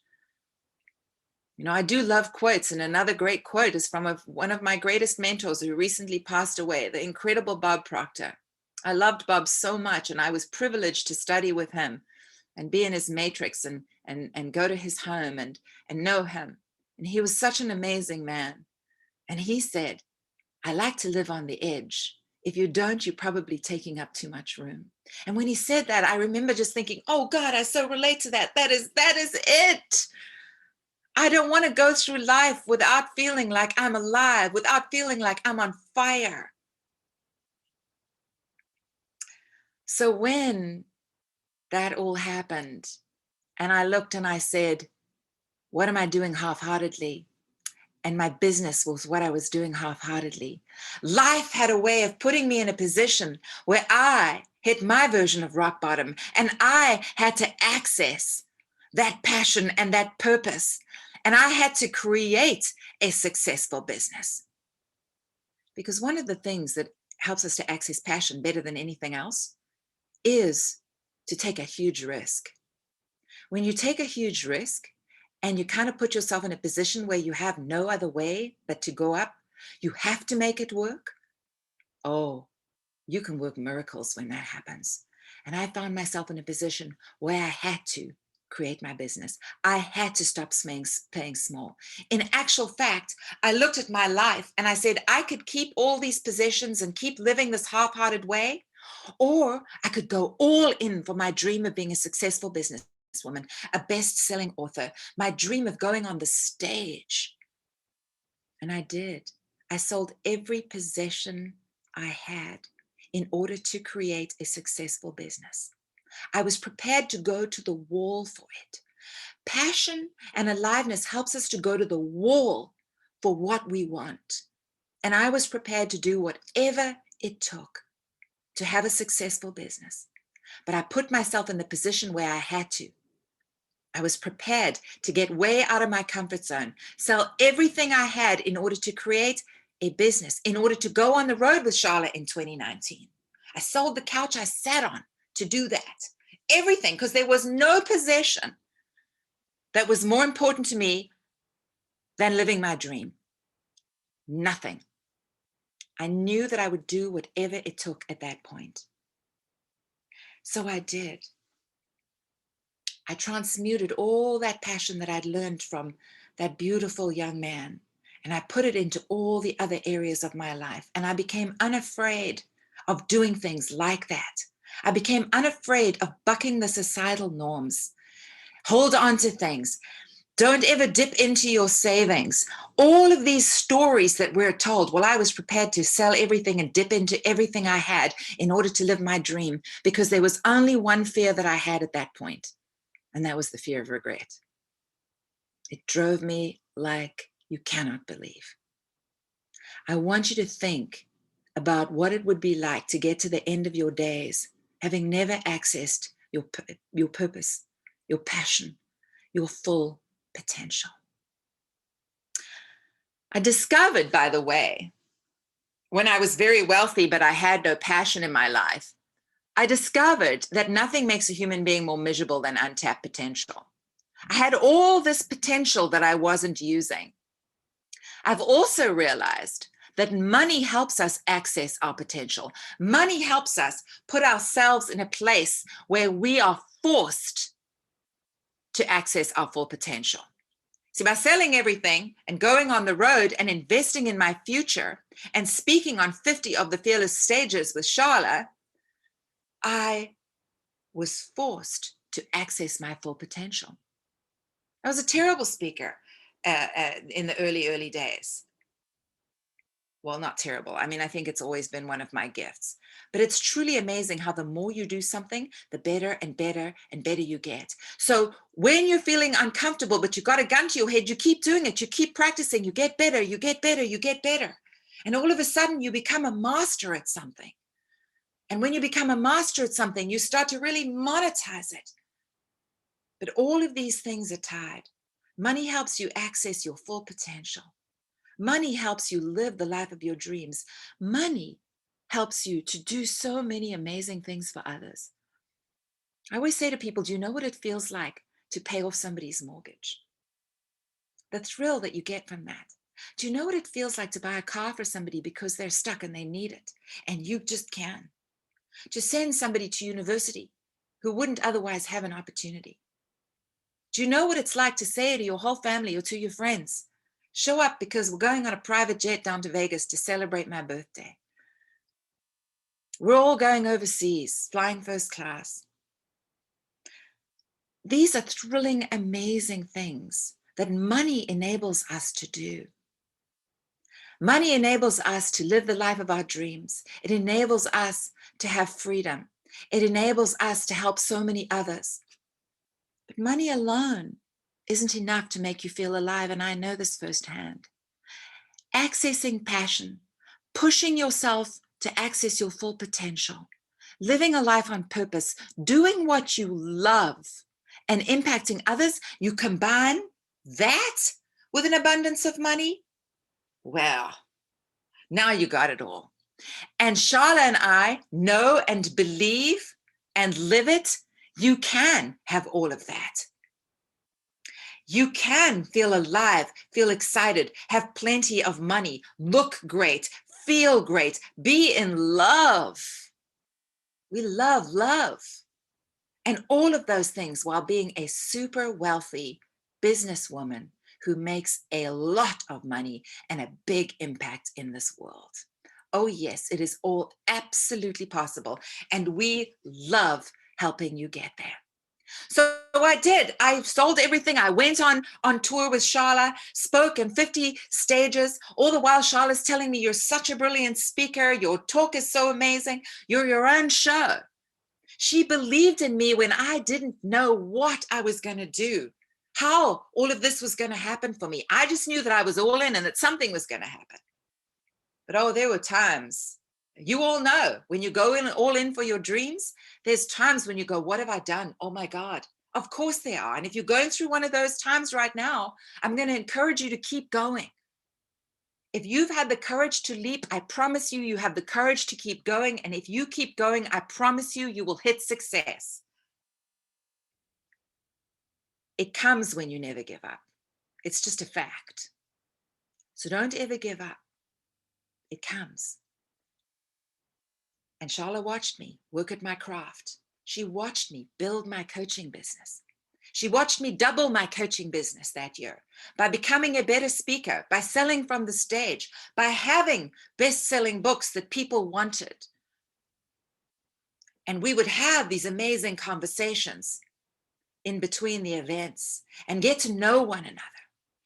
And ultimately, at the end of that year, I did create my own show because she believed in me and suggested it. And because she did, I believed it was possible. But just a year before, I would never have thought that I could fill my own theaters with my story. But you want to know how that felt the day that I looked out and I saw the sea of people who'd all paid to hear me speak, to come to my own show. And I thought, this is what I dreamt of. Here it is. And you know what? I'd actually drawn the picture. I had it drawn out on a big piece of poster board, this big audience of people, me on the stage smiling with a microphone. And I remembered that picture that I'd drawn and I thought, my God, here it is. It's happened.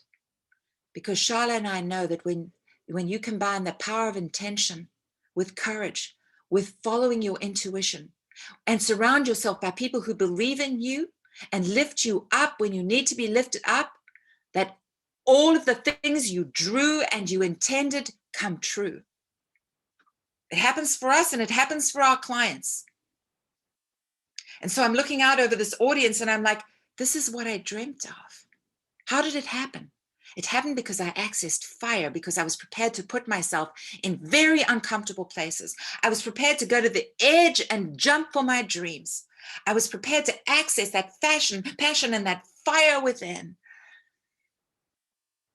I wasn't going to get to the end of my days without doing the stuff that was important to me, becoming a very wealthy, very successful businesswoman, a best-selling author, somebody who impacts the lives of others. And we know how important that is for us, and we know how important that is for our clients, and that's why we do what we do, you guys. So, before I forget, Good Lord, Caitlin. I'm so glad you reminded me because I didn't want to be in my slippers today after you told everyone about my shoes. I'm wearing my Bellman mules today. Oh, yeah, because money enables us to do everything. It enables Charlotte to put people through school, and it enables me to buy more shoes and all the things that we love. And when you make money from what you love and what you're passionate about, you're going to feel this feeling that we have, this feeling of being on fire, you guys. And don't worry if you're walking through the flames of hell right now. Keep walking, keep going. If you believe, and especially if you're surrounded by people who believe in you when you don't, you are going to get there. You really are. Sometimes it's just a shift in mindset. Sometimes it's just a shift in how you're doing something. And this is what we do in 100 Most Powerful Women. We help you figure out what is the next step for you. So we believe in you, but we also help you figure out the next practical step. We help you to access faith and intuition like you've never done before. Everything we have and we do comes because we both believe in intuition and in faith. And we listen to that still small voice, even when the world tells us we are mad as hatters. We listen. And that's what we're going to help you do. Access your brilliance, access your intuition. It is inside of you right now. We just know how to help you bring it out. So you better believe I put on my own show in 6 cities successfully. And you better believe that I doubled my business. And you better believe that the following year I doubled my business again. And is it any wonder that when Charlotte was thinking about creating a mastermind for women, she came to me because she'd watched me go to the edge for my dreams. The world notices you guys when you go to the edge for your dreams. So she could have chosen anybody to partner up with and create a mastermind like this, a mentorship and a membership for women around the world like this, but she came to me because I was the one who was prepared to go to the edge for my dreams. And I was the one who was continually trying to master my skills and work harder and work at my speech every day and put my books out there even before anybody maybe thought I was ready to. We're going to help you do stuff that you don't think you're ready for. You don't think you're ready to put yourself out there in the world. I want to tell you, you are. It's only by putting yourself out there and starting to walk in the direction of that you gain momentum. But you got to start before you think you're ready. Because that's what I did. I just kept putting one foot in front of the other, but I went to the edge for it all so that I couldn't actually go back. There were no bridges for me to make a hasty retreat across. I had burnt them. There's so much to be said for burning the bridges that help you to make a hasty retreat back to plan B. Charlotte and I don't believe in plan B. We're a plan A all the way. What is your passion? Because we can help you turn it into a successful business.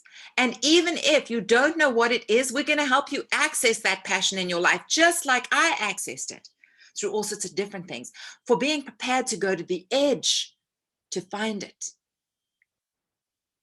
So you don't want to keep living your life in mediocrity. If you feel like it's time now to change that and to become all that you were meant to be and to start accessing that fire and that aliveness, then do Jumpstart to Millions, because we're going to send you some stuff that's going to start changing your mind, going to start changing the way you see yourself, the way you feel about yourself. We're going to give you some practical tips, just like I did today, about how to change your mindset in one little second of changing the story that was playing in my head, the image that was playing in my head. 1 second. These are the things. But we have to have our feet kept to the fire because we are encircled by so much nonsense. What the news media tells us, what our parents tell us, what the societal narrative tells us. Don't take too many risks. Don't be nonsensible. No, we believe in being responsible, but not sensible. No sensible person ever got very rich or changed the world. I want to tell you that. That I know for sure. At one point, they did something very nonsensical. And many of them do it many times over. So what are you prepared to do that makes no sense for anybody else, but that still small voice is telling you, and you've been afraid to do it up until now? Take a leap. It's so interesting when you put yourself in a position where there's no going back, how you find what you need to find. You access things you didn't even know you could access. So we are going to encourage you to get off the hamster wheel and the mediocre nonsense that society has taught you to cling to, and to step up and become alive. And remember the quote I gave you by Howard Thurman. Don't ask what the world needs. Ask what makes you come alive, and go do it. Because what the world needs is more people who come alive. Isn't that the truth? So thank you so much, you guys. Make sure that you click the link in the bio and join us. I don't even know how long I spoke. Maybe I spoke for too long, but anyway, click the link in the bio and join us for Jumpstart to Millions, so that you can jump, take that leap of faith, access what is inside of you, stuff that you didn't even know you had yet. And you're going to start living a dream life and get to the end of your days with zero regret. Because regret, like I said, to me is my biggest fear.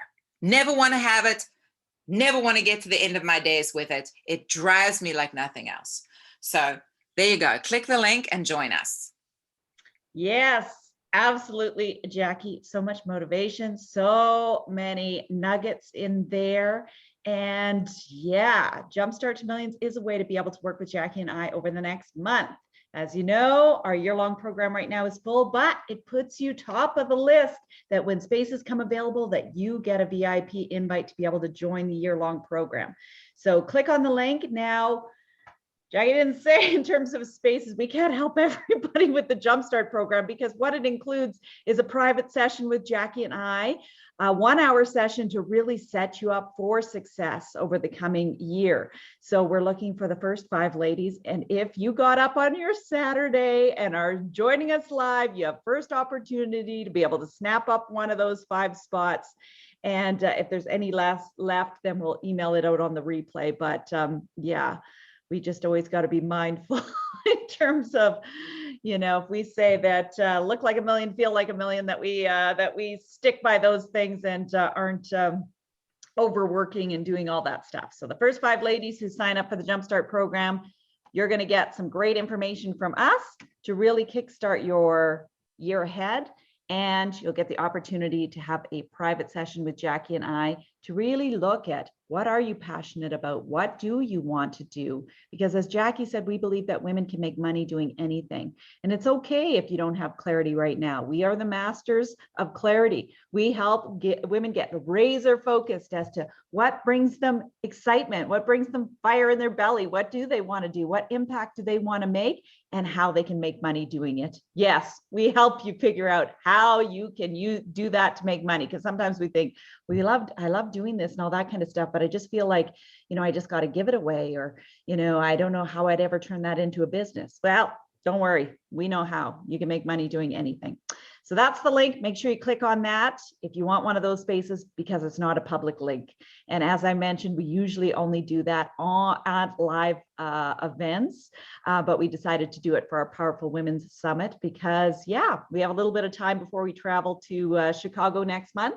So we're able to help some amazing ladies. So Jackie, anything else you wanted to add about Jumpstart? Oh gosh, no, Charlotte, I think that pretty much covers it all. I mean, it's such a great program, and it does, as you say, put them on the top of the list for 100 most powerful women. Yeah, so no, I love being with you guys today, and I'm just loving the talks from our 100 most powerful women. You guys, oh my gosh, The two speeches and Caitlin's presentation so far have been so amazing, and I'm looking forward to hearing the rest of you. Yes, awesome. Well, thanks so much, Jackie. Gosh, I see Misty's joining us. We're just with Misty in San Francisco and San Jose. So hi, Misty. And welcome to all the ladies who are joining us. If you joined us a little bit late today, feel free to type in the chat, where you're joining us from today. And it's a great opportunity to be able to network and connect with amazing women from around the world and to meet some of our 100 most powerful women today. Our women do all kinds of different things. You'll learn that from the talks today. We have women who are coaches in different industries, speakers, authors, but also women who design clothes, manufacture things, have all kinds of different businesses. Gosh, we have women who are engineers and have trucking companies and, art businesses and all kinds of things. So, we're so happy to have such a diverse group of powerful women who make up 100 most powerful women. So I'd like to introduce our next amazing speaker for today. Angela, if you want to turn on your sound and video, are you there? Hello, yes, I am. Hi, Angela. So where are you joining us from today? Charlotte, North Carolina. Woohoo! One of my favorite places, gosh. So tell us, Angela, what's been one of your most favorite things about being part of 100 Most Powerful Women? Oh my God. I think it's more for me is really tapping into that millionaire, really believing that I have access to millions, waking up like I'm a millionaire, thinking like I'm a millionaire, showing up like I'm a millionaire. So that's been the biggest thing for me. Awesome. And you look like a millionaire. I mean, look at you. You're stunning and gorgeous. That red top, that beautiful necklace. You got it going on, my dear. So I'm going to introduce you, Angela, and then you can take it away. So the Girl on Fire is a freckle-faced female speaker trailblazer with a mission to train ambitious and purpose-driven women to turn her mess into her message and to make millions and impact millions. She's an 8 times best-selling author and creator of Her Fire magazine, Her Fire Women Empowerment Tour, and the AB Fire Speaking and Coaching Academy. As a result of her coaching and training, women are able to break free from the mental bondage that keeps them from playing small, learn to get paid to be themselves, walk in her fire and grace any stage, and own it unapologetically. Please welcome the beautiful and talented Angela Brand. Amazing. Thank you, Charlotte. Thank you. So great to be here. So look, a woman who speaks like a girl is a woman who owns the stage. I'm going to say that part again. A woman who speaks like a girl is a woman who owns the stage and command the room. So I've trained so many women and I've seen so many problems that they had when they're speaking. And one of the things that I see women, they don't understand the power of their voice. They don't understand the power that God placed on the inside of them. They don't like to hear their voice, or they don't feel like they're smart enough. I don't know about you, but we've been through so many different things in our lives, and we measure our success and our power to what society has told us that we can accomplish. So one of the things that they don't embrace their authentic nature. There's so many speakers that are trying to speak like other people and trying to sound like everybody else, but they don't embrace their own unique voice. God created our voice to be different. He created our voice to make a noise throughout the earth. He created our voice to help bring people out of the graves of despair, out of the graves of poverty, out of the graves of lack, out of the graves of depression and oppression. He created our voice to be a sound, an echo in the earth, to help people get to their next level. So if you are a new speaker, you are an evolving speaker, you are inspiring to speak, learn to embrace how God created your voice to sound. I used to always shout back because people would talk about, oh, your voice is so light and you sound like a mouse.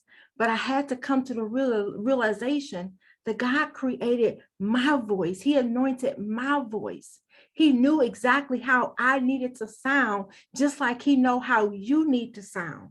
So if you are a speaker, I really encourage you to embrace your authentic voice and know that God did not make a mistake by calling you into this industry.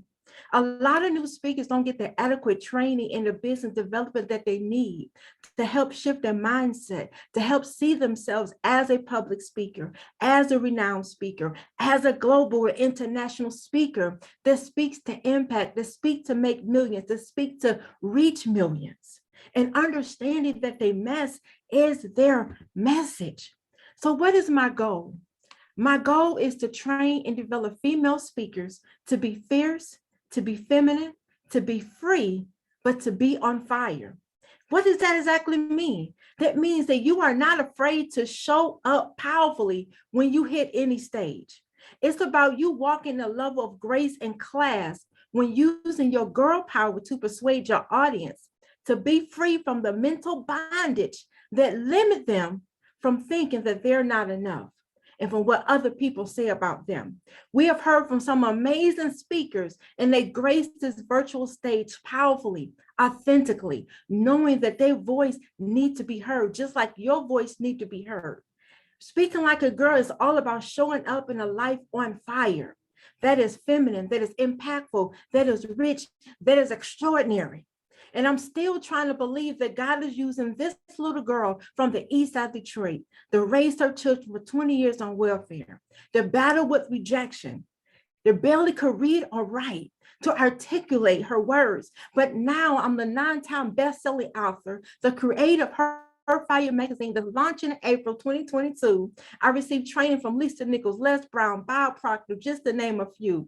I've published 25 of my clients' books of their own, and they became best-selling authors. I've trained and coached over 100 women in the span of just 4 years. Created the AB Fire and Speaking coaching method that I train my clients to show up when they hit the stage. And yes, I am one of the most powerful women in this world. A few of the women that I've trained that trusted this little girl to help them launch their coaching and speaking businesses. So look, the Her Fire Tour, 12-city tour, these are some of the women that I've trained that embraced the stage for the first time, that felt like they could not do it, that felt like I wasn't enough, that felt like because I raised my children on welfare, or because I was a single mother, or because I wasn't educated, that God still can use me. And understanding what the girl speaking method is grabbing the audience attention to speak with influence, to speak real, raw, and relevant information, and using your leverage to get what you want. So grabbing your attention is understanding that your words that you speak, the taglines, the jaw-dropping phrases, the questions, the quotes, and the sayings to grab your audience attention.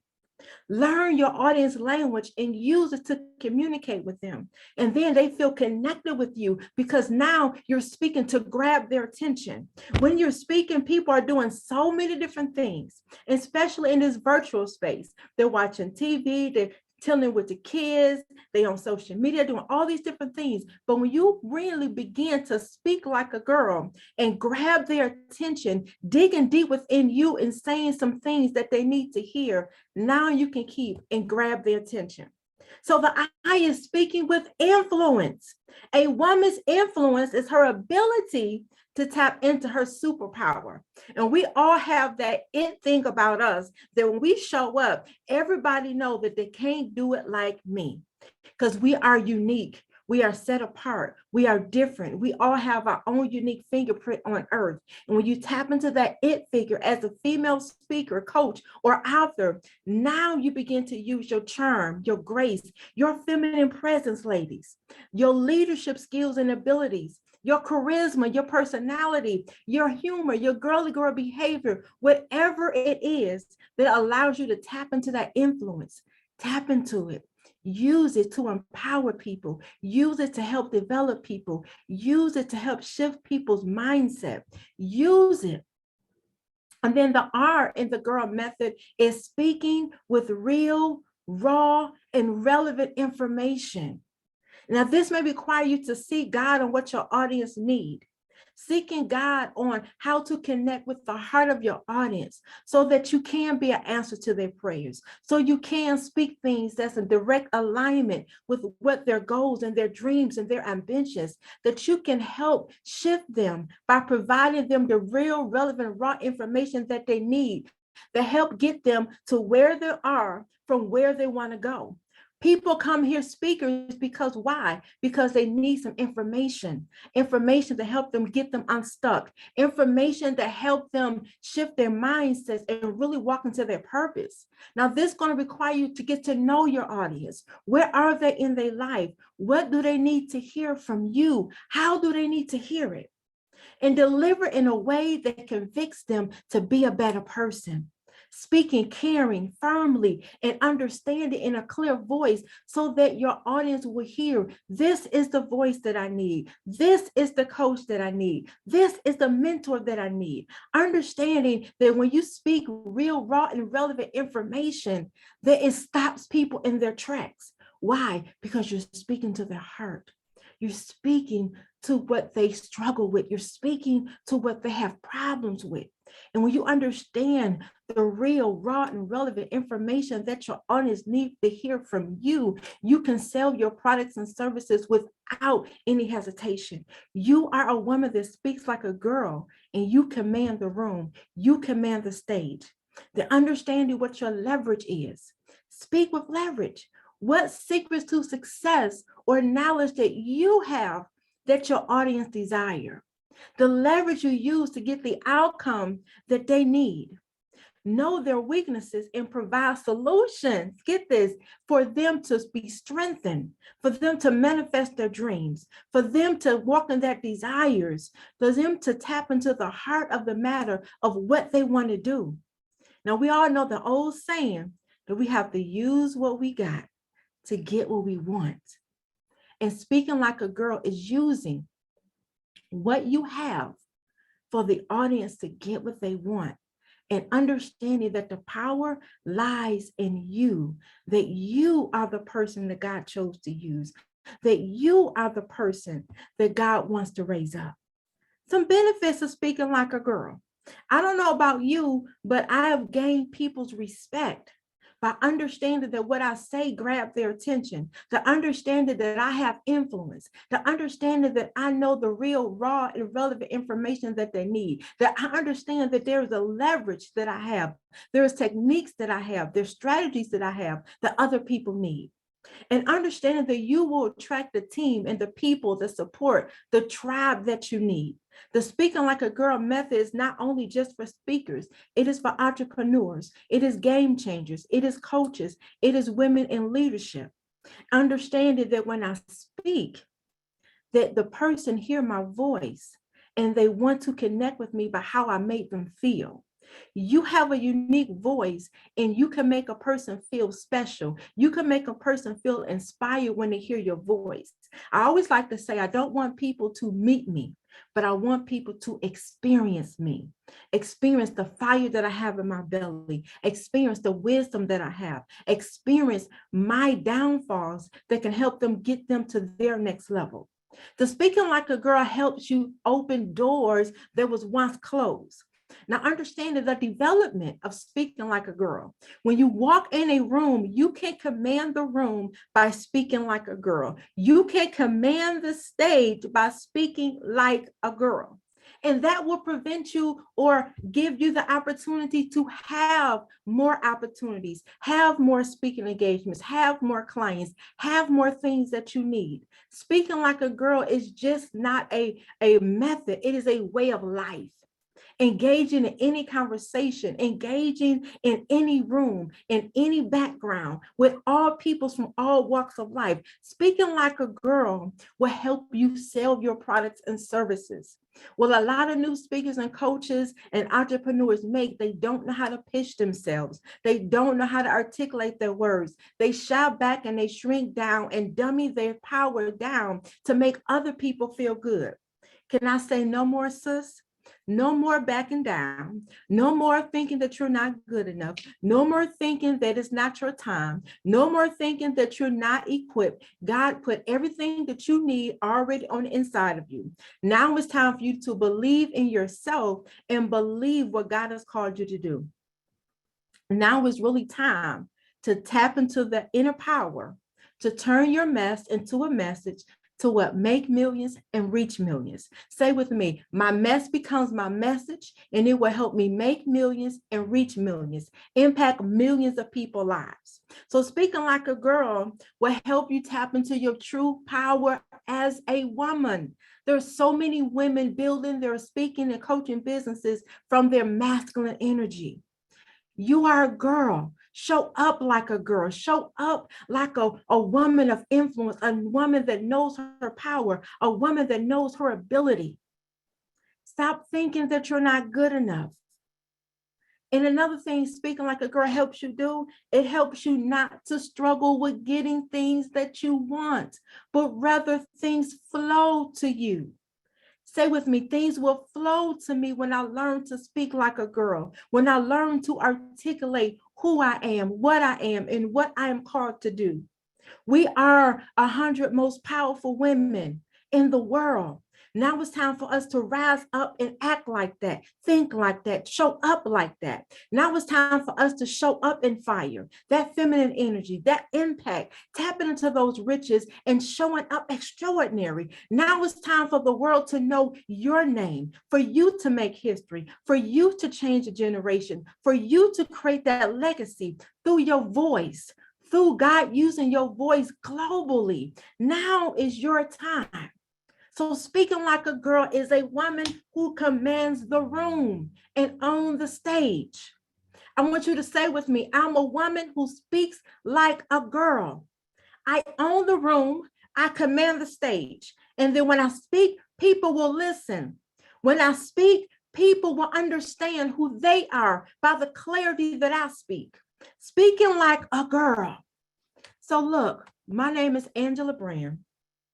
I am known as the girl on fire, not because I like playing with fire, but because I know what it feels like to go through so many different things.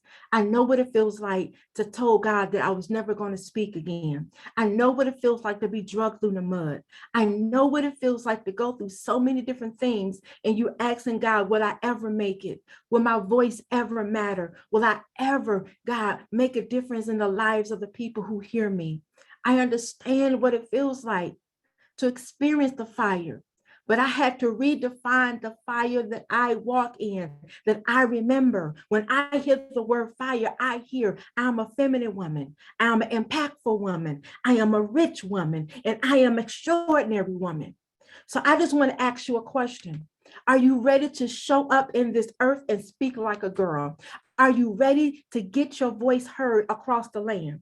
I believe on living a full life and dying empty, knowing that I have trained and I have spoken every message that God put in my heart, that I wrote every book, that I have coached every woman that I was called to coach, that I have trained every woman to the fullest of my ability, that I showed up 100% in the anointing that God placed on my life. Are you ready to live a full life and to die empty?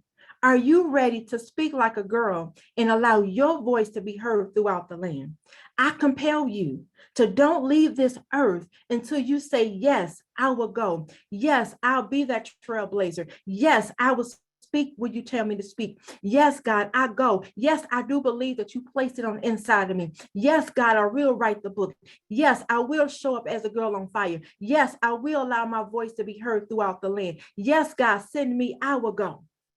Remember, we are making history. We are setting the tone for the next generation. I don't know about you, and I don't know how God is going to do it, but I know in the year of 3030, that my name will still be remembered in this land. That when I showed up, that people will feel and hear the words that I speak, that it will help them shift their mindset. It will help them ignite the fire on the inside of them. It will help them see themselves just a little bit different. It will bring up the speaker, the coach in you. It will help you to understand that you are called for such a time as this. So because you're here, because you're listening, and because I am on a mission to train 1 million women, to contact 1 million women, to be on a Zoom call with 1 million women, to be on a phone call with 1 million women, to be in a room with 1 million women, I want to give you my ebook, 6 qualities every female speaker needs to be transformational.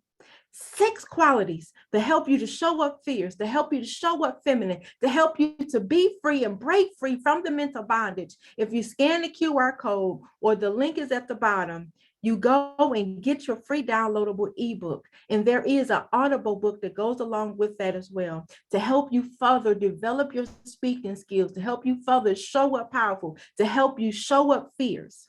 And then I have a 5-part speakers training that's going to help you unpack your message and the 5 things that every speech need to be transformational. You can scan that QR code. Well, they all are on my website. You can go to my website. You can go to the free section and all the free information is on there.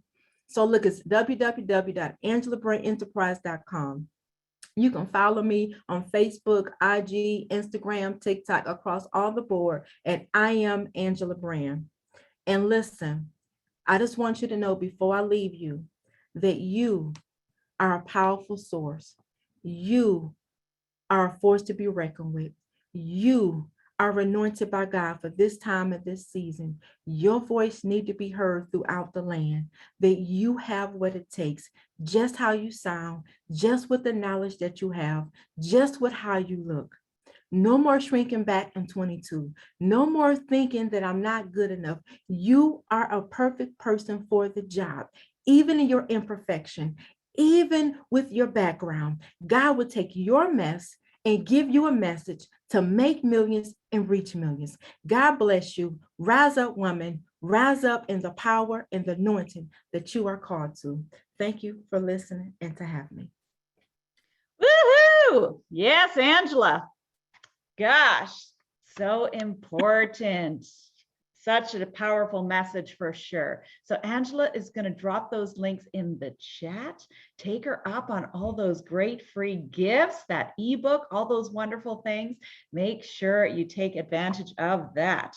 So thanks so much, Angela. And we are going to roll into our next amazing speaker for today. So Brenda, if you want to turn on your sound and video. Absolutely. Hi, everyone. I'm here. Hi, Brenda. And where are you joining us from today? From small town Ontario, Canada. The town is known as Tillsonburg, and Stompin' Tom Connors, who is one of our folkloric musicians, made it famous all through the world. Yeah, of course. And it's such a beautiful part of Ontario for sure. So Brenda, tell us what one of your favorite things about being part of 100 Most Powerful Women has been. Well, I am one of the founding members of the organization. I joined right up in I think it was October of 2020 when this was all just starting to come into fruition, and I was just caught up in the magic and the marvel of what this potential could be. This vessel that you and Jackie have created, Charla, is just amazing. Being a part of the 100 Most Powerful Women has caused me to go into transition and transformation in my life that has changed it. Yeah, and you are one of our amazing ladies who really did take a big leap of faith in terms of you'd been a nurse for 30-ish years, I think it was, and took the leap of faith of leaving that job, of fully stepping into your passion and purpose. So what has that been like for you? Because I know there's a lot of women who are watching today who may be in that position who says, I have this safety net, the safety and security, but this is what I really want to do. So what has that been like for you?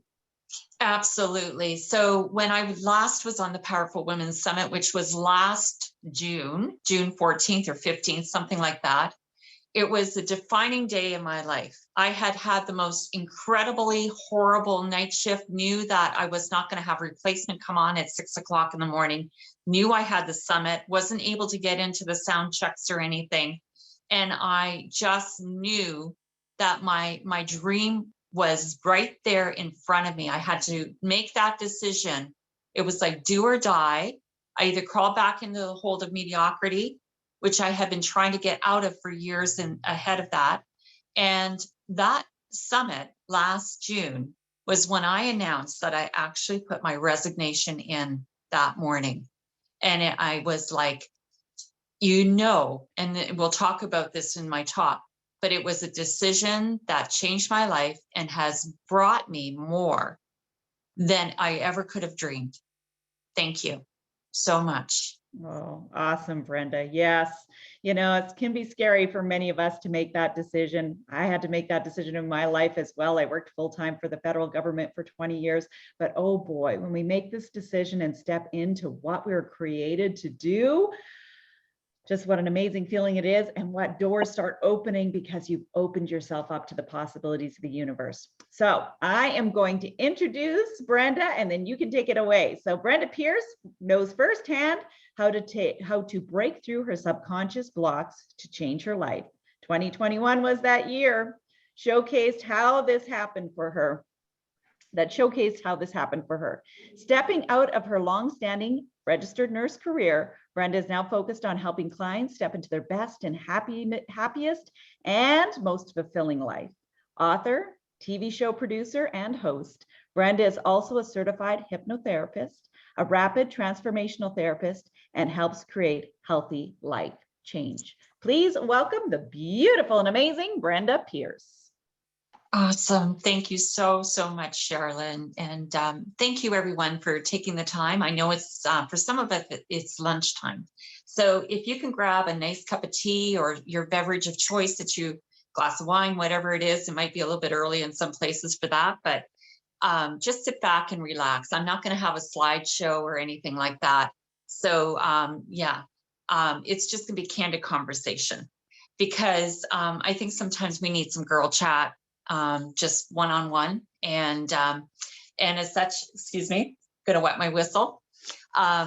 So what happened for me, as you know in the intro, that I've been a registered nurse actually for 38 years, and this past year, when I had to put my December 31st, when I had to put my registration through again, I went into the non-practicing class. So I'm still an RN, non-practicing.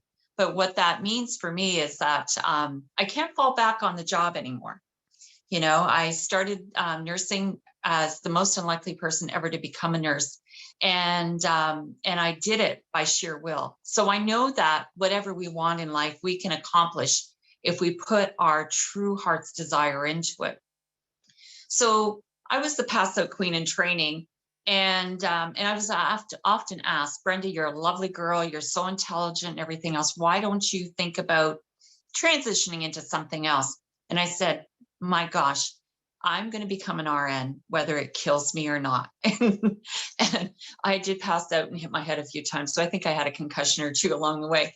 But it's those speed bumps, right? And it led me to an incredible career that transcended all these years, nearly 40 years. And it has taught me so much. So now that I'm on the other side of the career and applying everything that I know in such a different and more magnificent and impactful way, I know that my years in the trenches were not for nothing. I touched virtually, literally thousands of lives through the years. And so I was part of their stories. I saw firsthand the condition of life and health and dying and transition in many ways, some which would break your heart, and some that were joyous events for other people, resulting in health outcomes that were transitional or transformational for them. But I learned firsthand about 20 years ago. Before that, in my 38 years, I only thought that health and wellness came from a physician, a prescription pad, a procedure, potion, or pill. Okay. And 20 years ago, when I experienced a 5-minute hands-on Reiki session that opened me up to the possibilities of integrative health and energy medicine and so much more that I now apply in so many aspects of life through my clients and anybody who basically, touches my life and wants information, I'm here for you. So along the way, I came up over this past year when I really started to step out of the nurse and started to step into my empowered nursing, the power of understanding that we are so much more than pills, potions, procedures, and physicians' prescriptions. We have it all in our hands. We have it in our heart. But there are some things that are kind of led to my development of a theory of life. And I think that I've tried it out, I've tested it, and it seems to hold very true. And I will be writing a book about it very shortly. But right now it's a theory, and I'm sharing it exclusively with you all here today because I think it could help somebody. So here are the 3 stages of life according to this theory. And the third stage has like 2 parts, okay? So we'll go with this. So I really believe that the first part of our life, until we step away from our home environment and go out into the world, is the stage called understanding. We're standing under everything and everybody else's understanding. So that means we're like this young vessel, this sponge, and we're soaking up everything, whether it be language, religion, culture, country, patriotism, you name it. We are absorbing everything because we are actually that sponge, and we haven't really developed the wherewithal to discern yet. And so we grow up with a circle of people and influence and insights that we identify because we have to create a framework in our life. This framework becomes our identity, and it fits us because it allows us to fit into society. And that's part of survival of humanity, of any species, is to fit in with the tribe. You know, if you step out of it, or when you're in that formation, education is so vital. And education, whether it's rightly done or wrongly done or whatever, creates so much. So we're this vessel, and we're standing under the world, and the world is dropping everything on us. And so that's where we are for a long part of our life, the developmental stages.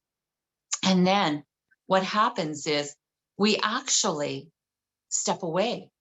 We step away into what is the next phase of our life. It's where we're communicating with the world in such a way, the ins and outs and the relationships, and trying to discern our truth in this, based on the understanding that we have. We find that some things don't fit well anymore. They just don't jive, and they don't make sense, or they're outdated or outmoded or conflictual. And so we're in this inner standing. It's you interacting with the world in such a way that, that it is you trying to fit into your making sense of it all. Okay. And this is where we get into career changes, and we get into relationship changes, and we have children, and we, lose children, or we lose relationships, we lose jobs. We sometimes lose ourselves in this in and out. Because again, sometimes our views don't meet the tribal views of the culture we were raised in. Okay, no fault of your own. It happens to all of us. And so sometimes we identify very strongly with our jobs, or something that gives us a framework to hang on to while we're going through this understanding. And we kind of get to a point. And this can be, you could be in your 30s, your 40s, your 50s, 60s, 70s. You can stay in this understanding as long as you want until it doesn't fit anymore. And then we get to the stage where we decide our truth. We decide who we are, where we are in the world, and what we really are not going to give up anymore. And then we move into overstanding. And this overstanding is a phase where its self-mastery starts to really show itself. It can happen sooner in life, it can happen later in life. But if you are really, tired of the rut that the inner standing has created, and it becomes like friction, like sandpaper, and you decide that enough is enough, just like I did last June 15th, I had enough. I figured I was playing small in my world, my passion, and big in a job that a career where it no longer fit, where there were things that were happening in the career that I just would not tolerate anymore. I had really decided enough is enough. And you draw that line in the sand and you say, I've had it. You throw your hands up in the air and you go, enough already. Time for me to make what that carrot dangling in the future always is now. Take the bite, take the leap. Because remember, the real life happens when you take the leap of faith. And faith really is something to hang on to. Even if you can't see the next rung on the ladder, even if you can't see past the blackness in front of you, when you've had enough, that's the time to leap. And that's what I did. And thank you for the vessel of 100 Most Powerful Women to take me. I knew deep down inside there was something that was driving me forward, that I had to make a difference for me, because I was drowning in the understanding. The friction was so hard. I was buffed, smooth, and ready to shine and sparkle. And so now that I'm in this overstanding phase, the self-mastery phase, I am here to help you, anyone of any age or stage in your life, but mostly those that have reached the end of their understanding and are buffeted so much from what this has done. And you're ready to take the leap of faith, and you need someone to reach out and help you along the way. I'm here. I'm here to help you. Because the thing is, though, sometimes taking that leap is scary, but you just need a hand and someone to help you to transition through my beautiful work that I do. It's called Your Authentic Reset. And we can reset you so that the rest of your life can be the best of your life. And your dreams and your goals and your ambitions are not something to sit on a shelf or wear on the wall behind you as accomplishments that have blank availability to help others in the world. But most of all, it's to help you to transition into your greatness, because you deserve it. You know, people who are transitioning into the rest of their life, whether it be because of career change or some defining moment in their life, they need to know that, that it is possible to take your existing skill sets and transition into better healing for yourself, better wellness for yourself, better career choices, better options where you don't ever have to retire from a job. That's just a transitory thing that provided the income while you were needing it. But if you are ready to transform your life into something magnificent, where you can achieve your dreams and goals and you're not be limited by the glass ceiling that we've lived under, and you're ready to break through because you are so tired of the status quo, then let me help you. So I am really excited to offer you an opportunity to kind of get a little taste of some of the work that I do, because I really believe in integrative wellness along with mindset and everything that goes along with it to help you to bust those blocks and break through to your fullest life. It's yours. And I am here. If I can do it, if I can do it, you can do it too. And I am here to help you. I'm almost 60. I'm going to be 60 years old next month. And I feel better. I feel more alive than I ever did when I was 20, 25, 35, 45. I can't believe how much has transpired in the last 9 months since I made that decision to step out of my mold. And if anybody remembers from that last time I was on the Powerful Women's Summit, I had scars all over my face. I had worked a 14-hour shift. I came home exhausted, put on my makeup, tried to make myself look as energetic, but I announced to the world publicly that I was making this transition. And now look at me. I glow. I feel good. My hair looks good. My skin is so much better. And I can tell you, I sleep at night knowing that I am kept in the arms of the divine and guided divinely to help others to transition into their greatness. So join me on Monday night at 7 p.m. Eastern. I'm going to do something that I've created called Hypno Reiki. And it's a free half-hour session to come, relax, and really start to have some energy medicine that I can share with you and help you to transition into feeling better. And if that's the first step to your breakthrough, I'm so excited to share that with you. But go to www.brendapierce.com, my website. You'll find out there's a form you can fill in. Just email me and say, Brenda, help. That's it. That's all you need. And I will reach out to you. And I have the tools and the methodology and the theory to help you to break through to making the rest of your life truly the best of your life. And I know that today has filled your cup with so much information, so many great speakers, so many informed people sharing their truth and their personal transitions. But I'm really here to help you to bust those blocks and have that amazing breakthrough so that you can live fully, no matter where you are. Let's make you go into the overstanding so you too can share your wisdom, your knowledge, your wherewithal, and really live well. So, like I said, there's a second part to the overstanding. First part of it is self-mastery. And then when you are getting into the transitional stage of life, mastered. You've mastered it all. Your dreams come true. And I know from my experience, people who transition at the end of their life, having lived a fulfilled life, die well. They really do. And I know that living well is the best revenge for everything that goes wrong in our life, but living well so that you die well and transition, knowing you've done it all, is the best thing you can do for yourself, for your loved ones, and just living a fully mastered life.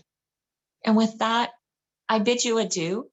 So join me on Monday night, 7 p.m. Eastern, www.brendapierce.com. Until then, know that you are loved and you are loved. You're blessed and you are a blessing. Bye for now.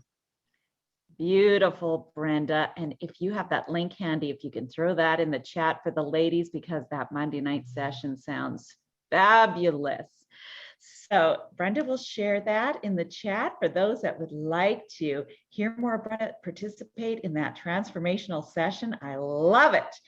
So who's ready for some more fashion? I know I am. So Caitlin, are you there? What do you got to show us next? Hello, hello, I am here. Don't mind my hair. I was just trying on a headband that I'm going to throw back on for you guys in a minute. So I just want to quickly take a minute because some people have questioned why in Canada, where the summers are long and the winters are short, I've chose to open a summer themed boutique. The simple answer for that is because it's my way of reclaiming summer. As a youth and into my adult years, I was happy to be outside of school. I loved to travel. I loved the sun. But I always felt incredibly insecure in my body, and I felt uncomfortable in the summer because I felt that I couldn't hide behind sweaters and sweatpants and bulky clothing. And so I was insecure, and I would sometimes wear jackets and long pants. I remember covering myself up at the beach. So Bohemian Beach Boutique is my way of reclaiming that and being more confident in my summer fashion now. And I want women now to feel so happy and confident in their bodies that they embrace and own summer fashion. So just want to throw that out there. Rompers, super, super cheeky and flirtatious, completely boho, super easy to accessorize and comfortable. They're awesome to wear for the beach, brunch, girls' night out, the office, incredibly versatile. So if you have any questions about rompers, let me know and I'd be happy to talk more about those with you. But I digress. Being in Canada, I'm over the winter. It's been a long one and I want to get back to the beach. That said, women ask all the time if you can accessorize for a day at the beach or if it's too much. My answer is always, heck yes, you can accessorize. I always believe no matter what I'm wearing, that dressing an outfit is putting it together from head to toe. So a few simple ways that you can dress an outfit for the beach. For those who haven't noticed, I've changed my jumpsuit. I'm just going to move the camera a little bit so you can see this. So this is another one of our new jumpsuits. It's got this floral vintage design that I super, super love. So really reflective of that hippie trend that I was talking about at the beginning. It's got an open back, so it's great. I'm just wearing a bathing suit under it right now, but you can also wear with a like a bandeau or a little bralette or something, super cute. So there's the open back. But with something like this, you can easily wear this to the beach, accessorizing with a headband. I love headbands. They're super cool. They're incredibly confident because they say, look at me. You have something on your head. You're owning the moment. You're completing your outfit from head to toe. So this is one of the boho headbands. I absolutely love these. You can add a dangly earring as well, and you have a full outfit here. If you didn't want to go with a headband though, you can also go with something like our Lucy Palm hat. I love this. It's a visor. It has this bow in the back. It's black, but you can detach it and it's adjustable. So you can make the hat to fit your size, the size of your head. So absolutely love this. So something like this would be great to wear to the beach. I have a client who's an avid gardener and she actually ordered this hat to wear in her garden. Perfect for the backyard. So something like this, if you're like me and have long hair, you can do a high bun on the top of the head. That's always nice. With your hair up, then add some dangly hoop earrings, some lip gloss, a simple pair of shorts, a swimsuit, kimono, and sandals, and you have yourself an accessorized outfit for the beach. Accessorizing doesn't always mean you have to put together something formal like you would for a wedding. So speaking of kimonos, I have here our boho ivory lace kimono. I absolutely love this. The pattern on this is so intricate and amazing, but it can be worn as a kimono or a swim cover. And I have underneath one of our bikinis, but I'm going to come back later and talk about swimwear, so I'll leave that for now. But something like this is a simple way to add an outfit for the beach, so you're not just wearing. Another option for accessorizing is our Charlotte Beach Tote. I absolutely love this. This is hand-woven palm wood. It was made in Bali by Balinese artisans. I really take time to source unique products for the boutique, and this is one of my favorites. So Lucy Palm Tote in itself, or sorry, Charlotte Beach Tote in itself is an accessory. It holds quite a bit. You can have your sunscreen, your sunglasses, a good book, a blanket, a beach towel, a couple of snacks, anything you need in here. And the design itself, because it's made from wood, which is a natural element, automatically makes it a boho piece. So carry this with a palm hat or a different hat on your head, even a straw beach hat that I showed you earlier. And there you have another accessory for the beach. One here is our Balinese bags that come in white or brown. So these ones are named Camilla, so they come in white or brown. Again, they're made from palm by Balinese artisans. Super, super beautiful. When I first got them, they actually smelled like wood because they're made from burnt wood. And inside of these beautiful, intricate summer patterns. So something like this, if you're just going for a stroll along the beach and you're not there for the day, this would be perfect. You can wear it straight down, strapped over one shoulder, or you can do a crossbody.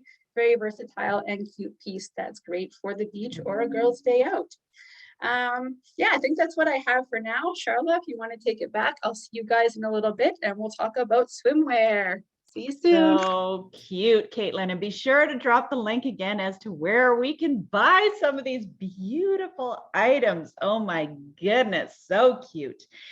Yes. All right. I'm going to introduce our next amazing speaker for today. Natalie, where are you joining us from today? I am in Montreal. Awesome. It's raining as well. Yes. Well, it's not that far from Ottawa. So, and tell us what's been one of your most favorite parts of being part of our 100 Most Powerful Women? I think for me, it's the opening of my heart, really, because I was really close to being on purpose and really being on track, but I always kept holding myself a little bit back. And it's not the how, it's not the mechanisms. I was just afraid of really stepping into it and owning it. And I remember like sitting with you, Charla and Jackie, and you said, just heal your heart. God healed my heart. And what I realized, it was just about an opening of my heart. And in doing that, I can allow more of me to come out into the world. And I think that is what shifted a lot for me in the last few months. It's really just an acceptance of this is who I am, this is enough. And I'm going to go do it. Even if it, I don't make $1 million doing it, this is who I am. And I know that the money is going to flow and all of that, but it's a comfortableness with myself. Yes. And that is priceless. That part is priceless, for Yeah. sure. So You I'm know, gonna, yeah, go ahead. I'm sorry. I was gonna add one more thing, right? And for me, I joined the program not because of because I knew you guys, but because I had a very divine message that said join the program. And sometimes you do these things and you don't really know where it's going or what you're gonna get out of it. And you get to a moment and it reveals itself and you just have to trust the process. Yes. Yeah. So true, because sometimes we get so scared, as to investing in ourselves, to putting ourselves out there, to joining and doing something. And yes, and sometimes it's just the process of, just stepping into it and figuring out what the first right step is, and then watching it all miraculously come together. And it's been beautiful to watch your journey, Natalie. So I'm going to introduce you and then you can take it away. So our next speaker has been to 42 countries, most with just a backpack. She's cycled through New Zealand, walked up to the base of Mount Everest. She swam with crocodiles, and she's fallen in love on more than one occasion. 7 years ago, she found the courage to leave her cushy IT career to start a coaching business. Now she's on a mission to help find the confidence to create wildly successful businesses. She is here today to share with you how to get past the ask, she is here today to share with you how to get past the ask for and charge with total confidence. Please welcome the amazing Natalie Gurin. Thank you so much, Charla. I so appreciate it. I'm just going to figure out how to make myself bigger here because otherwise I just get a little window. I'm going to just go speaker view. Oh, no, full screen. No, that doesn't work either. Okay. Anyway, so I'll just figure this out this way. I'm sorry. Yeah. Okay.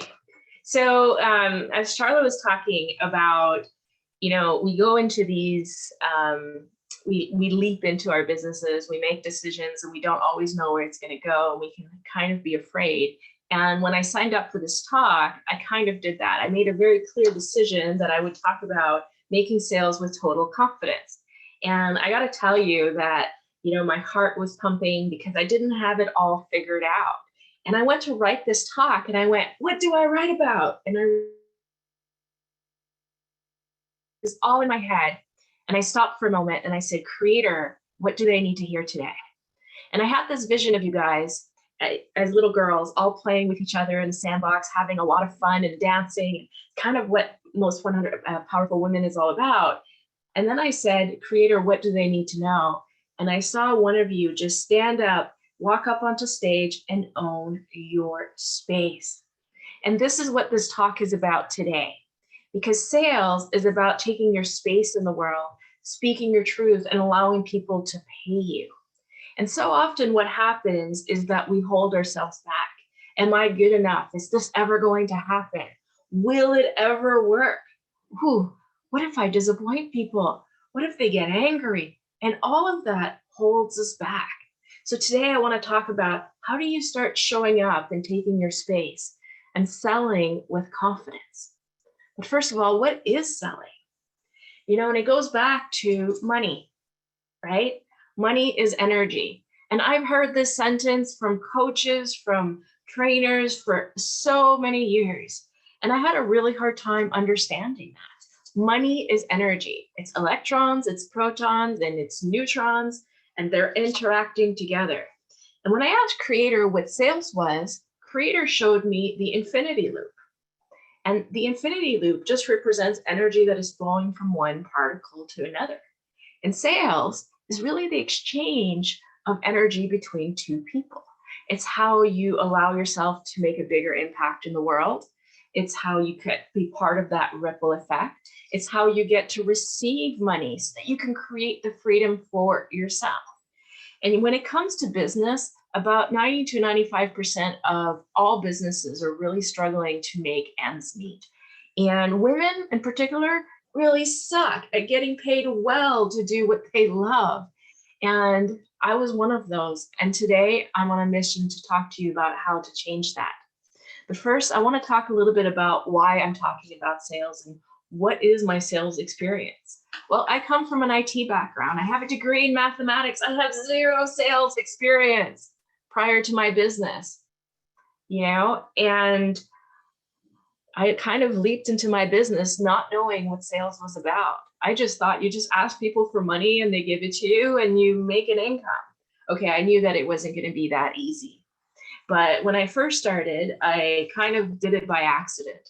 I had gone to a psychic boot camp workshop, and I come back and I was all excited. I'm like, all right, I'm going to get my first psychic client. And so I ended up putting an ad on Craigslist, and 4 days later, I had a woman sitting in my office, and I was doing a psychic reading for her, and she took out $30 and she paid me. Now that $30, oh my God, it was freedom. It was the first time in 18 years that I had been paid anything outside of IT. And if I can do this, then I have a way out of IT. I have a way to create a life that actually matters. I have a way to make a bigger impact in the world. Oh, I felt so good. Do you remember your first sale? Let me know in the comments.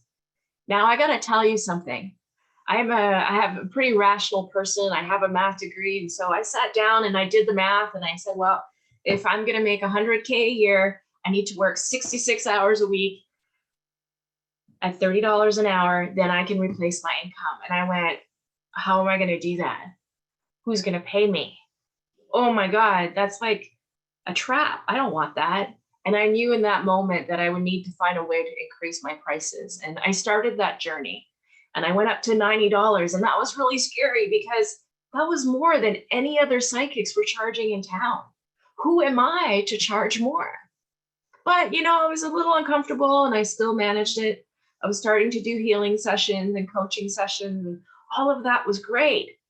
But then something funny happened. I decided to raise my rates again to $125 per hour. Who does that in their right mind?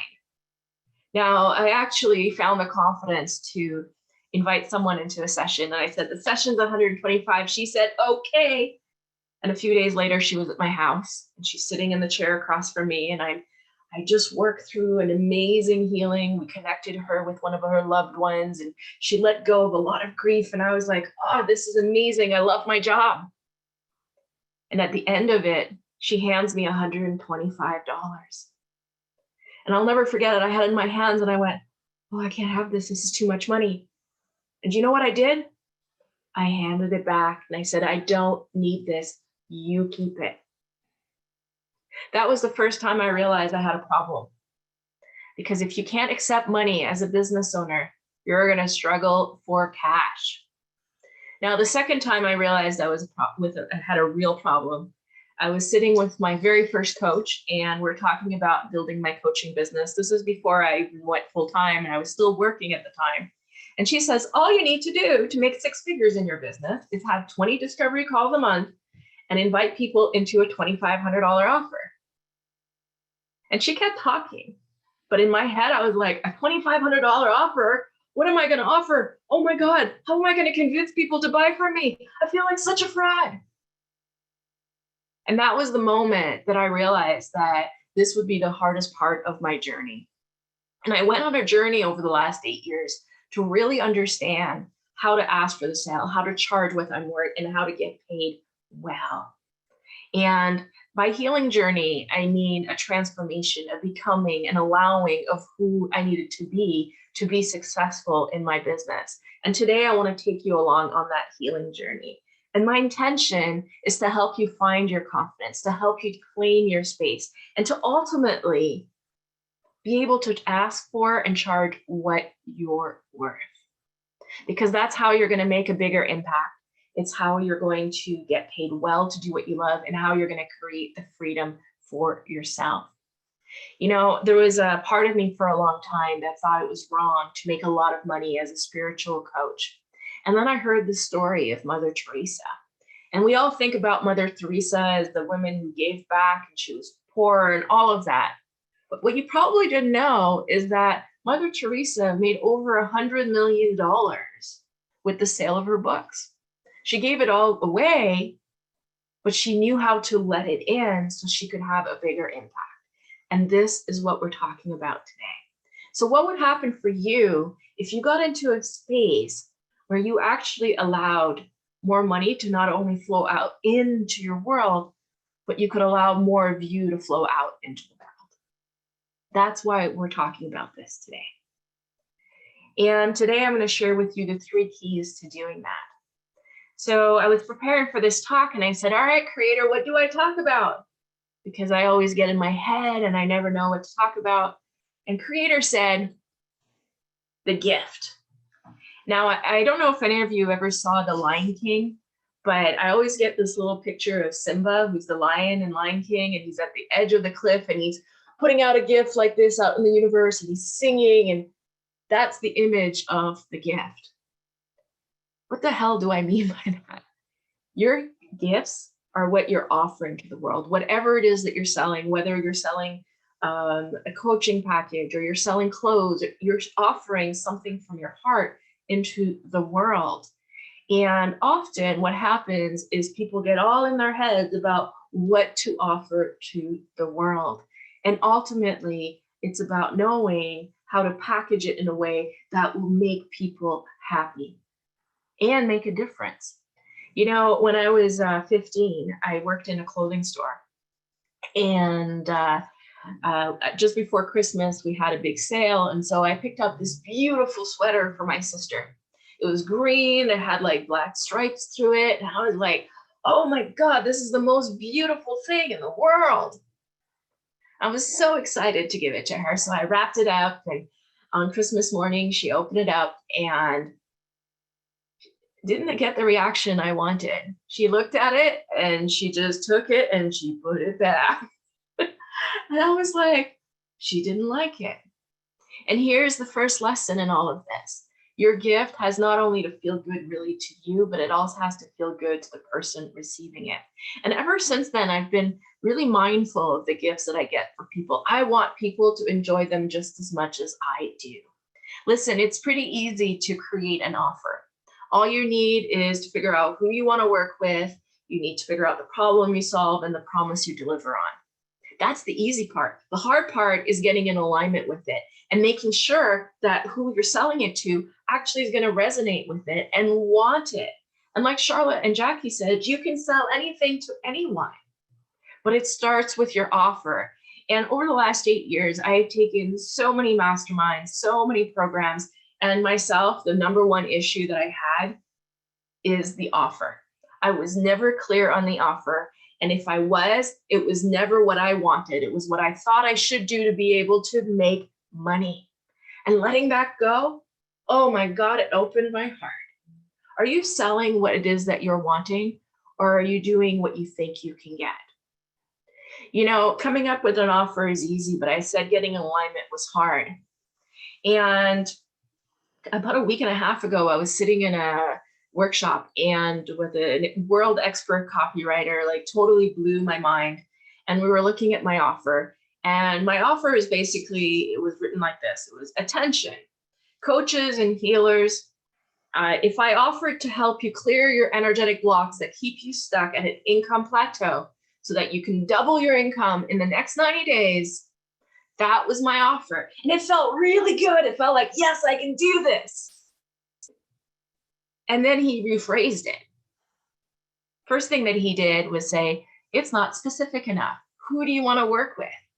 And so I put down spiritual coaches and healers. And I contracted. I went, oh my God, it's too specific. What about all the other women that I can have?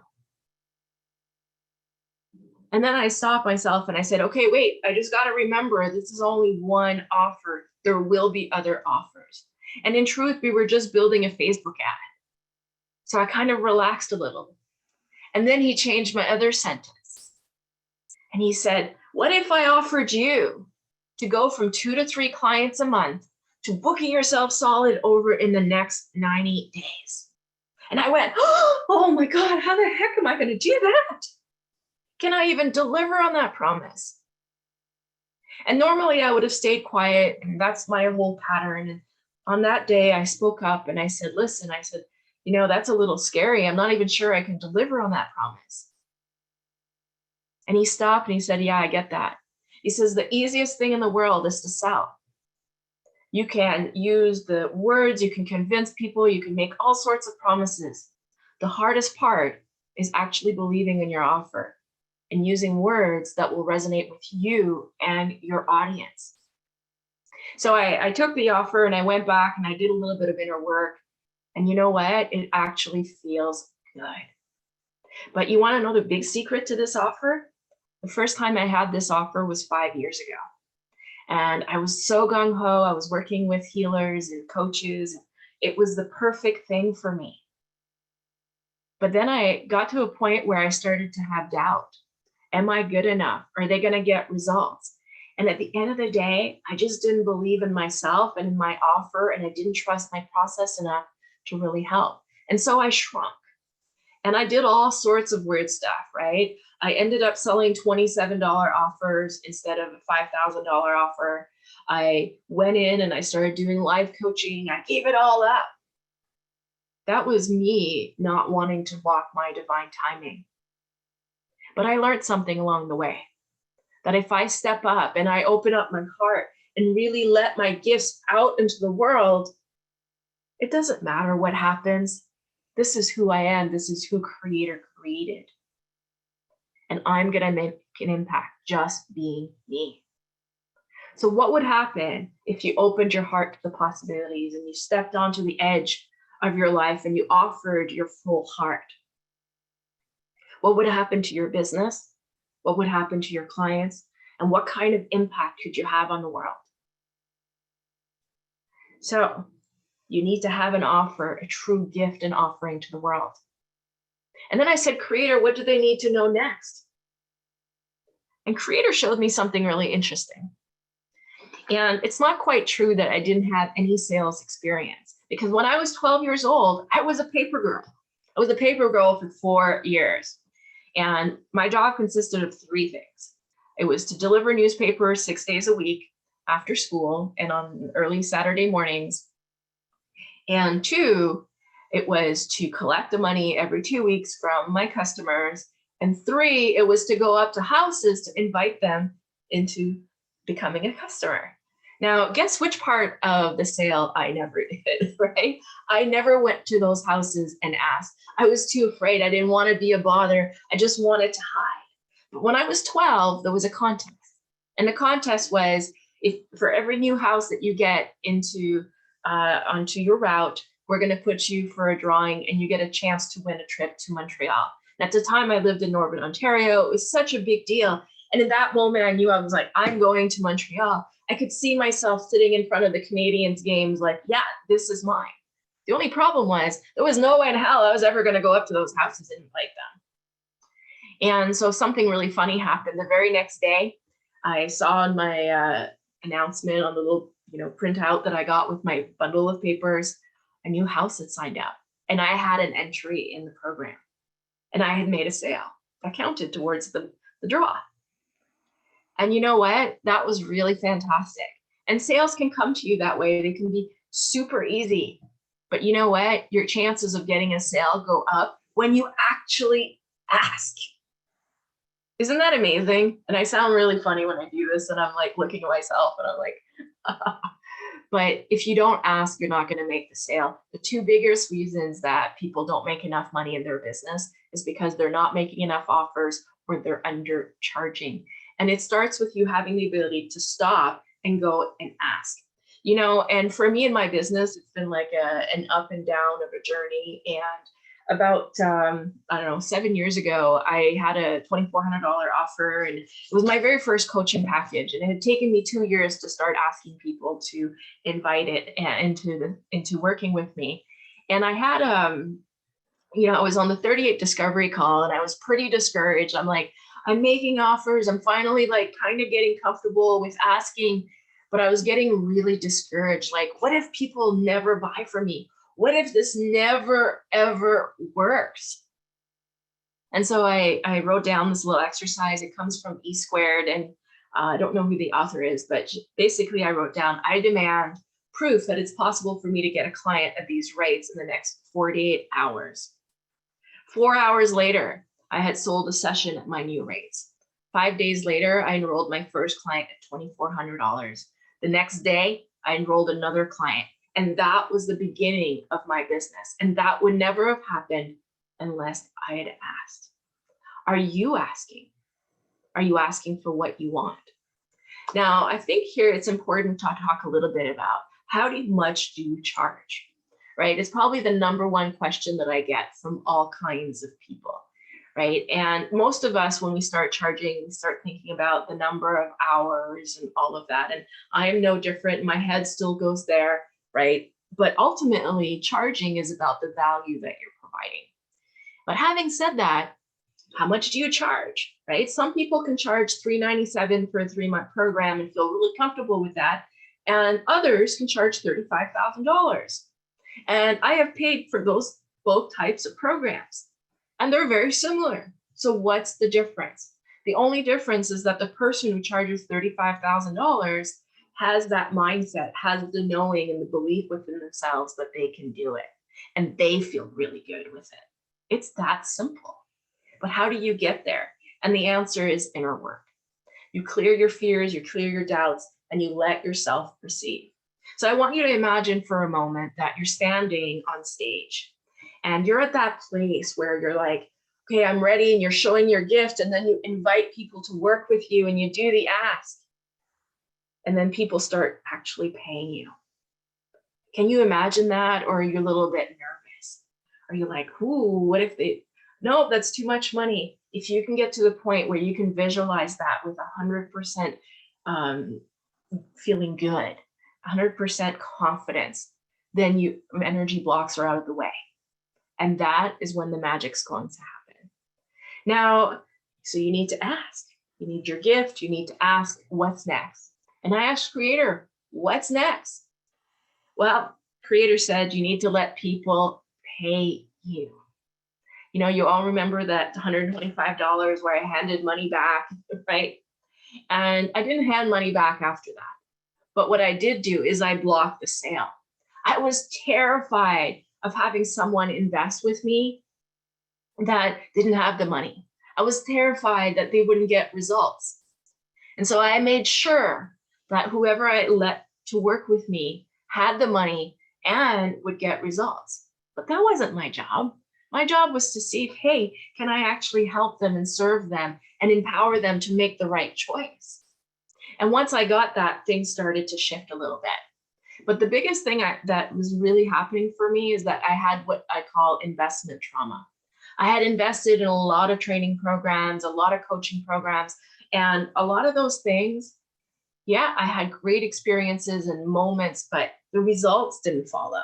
And my confidence tanked, and I got angry and so bitter. And I was carrying all of that and all that shame and all that guilt. And somewhere along the way, I had said, I am never going to do that to another person. Well, you know what? That makes sales really hard. So I did what I needed to do. I stopped and I cleared that, and I made peace with it, and I forgave myself. Now, if you want to start with that, and you know, there's a great exercise that you can do. You're going to go up to the mirror, and it's going to be like this. It's going to be, and I'm going to do it for you, and you can do it for yourself when you get home, but it's, I love you because, I love you because, and you're going to do that 7 times, and you're going to fill in the blank.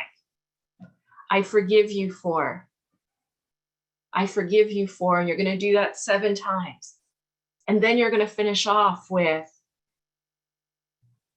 I'm proud of you for, and you're going to fill in the blank. And you're going to keep going. And if you do this right, you're going to have tears in your eyes, because that is the moment where your heart opens up, your compassion comes back in, and you can truly allow the world to give back to you, and you can start to give to the world in a much bigger way. So how do you make sales with total confidence? 1, you package your offer in the best gift possible, but it's not about you. It's about the person that you're helping. If you come from a place of service, of compassion, of love, that gift, people are going to want it, and it's going to have such a huge impact. 2, you need to get comfortable asking for the sale, and you need to do it a lot. And it's weird. It's a weird conversation. And 3, you need to let people pay you. And that's the greatest gift of service you can ever do.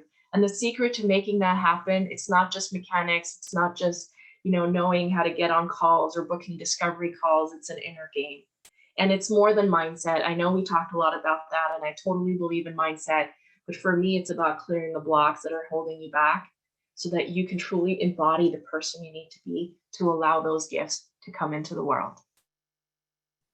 What would happen if you could let go of those blocks and truly embody your gifts, truly step into your power, truly allow people to pay you well for your services? What if you felt worthy and deserving? That's what we're talking about. Now, today was only a 20-minute talk, but I do have a workshop coming up to help you clear those blocks, to asking and charging what you're worth. And I did that workshop a few weeks ago. It was a total success, and I think you're going to absolutely love it. So I'm going to put a link in the comments. So I hope you join us. And if you sign up today, I am going to put you in a drawing to get a copy of my latest book, signed from me with an intuitive message. Now, I want to finish off with a couple of things here. Okay, I want to finish off with a message from Spirit. And I had this thing written down, and I'm like, it just doesn't feel right. So I want to ask Creator what you guys need to know right now. And what I see is I see you're holding back, and you're taking all of this information in. And there's been so many great talks today, so much great information. And Creator is showing me your book, and I see your pen being taken out. And Creator says, write one thing that you're going to take action on today. What is your one ha-ha? And if you're really wanting to be brave here, let me know in the comments so that we and other women here can cheer you on today. So thank you so much. And back to Charla. Thank you, Natalie. Such important tips for sure. And I highly encourage you to take that webinar. Natalie will share the link in the chat there for you that you can get signed up and to join her. I think that's on the 28th. So not that far. It's not this Monday. It's next Monday. Okay. And thank you, everyone. Yeah. Yes. Awesome. Well, thank you so much, Natalie. And we're going to roll into our next amazing speaker today. Jamie, are you there? Can you turn on your sound and video? Hi, Charla. Can you hear Hi, me? Jamie. Where are you joining us from today? Seattle, Washington. Woohoo! Seattle, Washington. Awesome, Jamie. Now, you joined 100 Most Powerful Women not that long ago, but you're no stranger to Jackie and I. You've worked with us for quite some time now. But what has been one of your most favorite things being part of 100 Most Powerful Women? For the first time since this journey, clarity, a community, and having two powerful coaches that will call you out, guide you, but also show you a lot of compassion. And that has been the most amazing for me. Fantastic. Now, I don't know if that's for everybody else, but you sound a little quiet to me. Are you using any kind of a microphone or? I am. Can you hear me better now? Yeah, it's okay. I have my sound cranked to 100 and I just find it a little bit quiet, but I could still hear you, but I just want to make sure that everybody else is able to hear you as well. So yeah. Let's see. Let me move the mic a little bit. Is everyone able to hear me better now? Yeah, I would say if you can move it as close as you can, that would be great. So I'm going to introduce you, Jamie, and then you can take it away. So Jamie Cornell is a motivational speaker, mentor, and the founder of JDM Women of Worth. As a mentor, Jamie has shared some of the most inspirational, mind-blowing, transformational nuggets to those after personal and professional development in their business or life. Behind every successful person is a painful story. She makes no exception, drawing from her own personal experiences as they relate to business failure, struggling through an existence. As soon as I trip on a word, then I can't say it. So drawing from her own personal experiences as they relate to business failure, struggling through through crisis and various other obstacles, Jamie allows her life to be an open book from which she draws her strength and inspiring messages that motivate people globally. Please welcome the amazing Jamie Cornell. Thank you so much, Charla.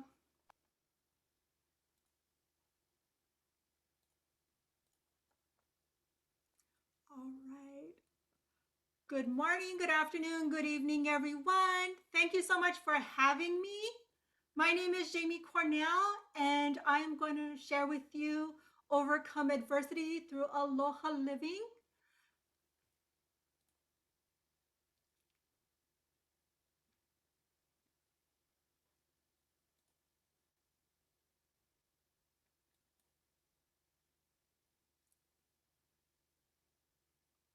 So most people know the word aloha, the way to say hello or goodbye in Hawaiian, but not everyone knows that the real meaning of aloha is the affection, love, peace, and compassion.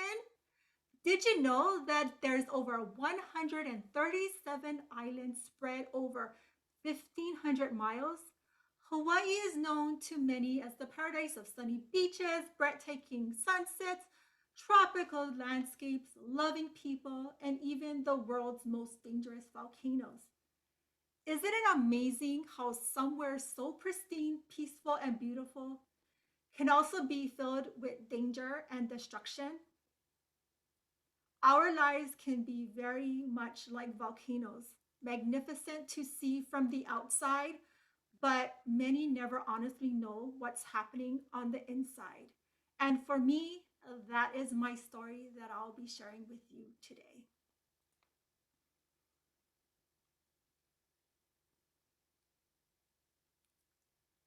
Aloha living is truly not just a word, it is truly a lifestyle.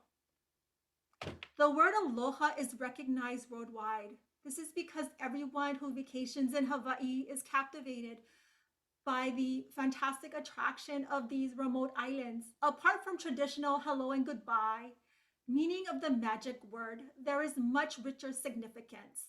Ancient Hawaiians secured robust theories about the Aina or the land. Since they have no scripted saying, they turned out to be amazing storytellers and narrating the past through the hula, the awana, and the kuhiko. The essence of aloha was like a cultural guidance technique for ancient Hawaiians who explained to their kids, their keiki, the methods of aloha. Aloha living in ancient Hawaiian times, it meant what is mine is yours. So if you can, you can. But also remember, don't give what you don't have. Through aloha living, we learn to remain humble, love, and let go of what we cannot control.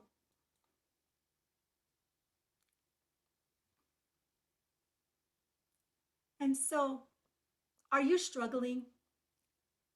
Have you gained weight? Are you on the verge of an emotional breakdown? You've lost all faith? Well, that was me. That was my story. But I turned it around. I had to figure out things that I needed to do to improve myself. And I'm going to share a few things with you because I know that in life there are so much things that we want. We want to be free, strong. We want to be control. We want to have the control in our lives. You know, in 2008, we had moved to Washington State. And during that time, we had had the first recession in a long time. We had the bubble burst of the market. Housing was at an all-time dip. Gas prices were high and no one was hiring. And then just in the last 2 years, we've gone through a pandemic. But what did I do different from 2008 than I did in 2020 to current? I took control of my health. I took control of my mindset and I sought out the best coaches to help me so that way I would not go back to the struggle of 2008. In 2008, I had already gained 80 pounds, and all the way up to 2020, I went up to 247 pounds, and I did not want to do that again. So, getting your mindset straight first, taking care of your health, and that all that you can control is what I focused on personally. So, what are you doing? Or is there anything that you're going through right now that you need help with overcoming adversity? Go ahead and type it in the chat. whether it's debt, gas prices going up, housing, rentals, an uncontrollable supply chain. There's so much things that's going on. But what can we do and how can we do it?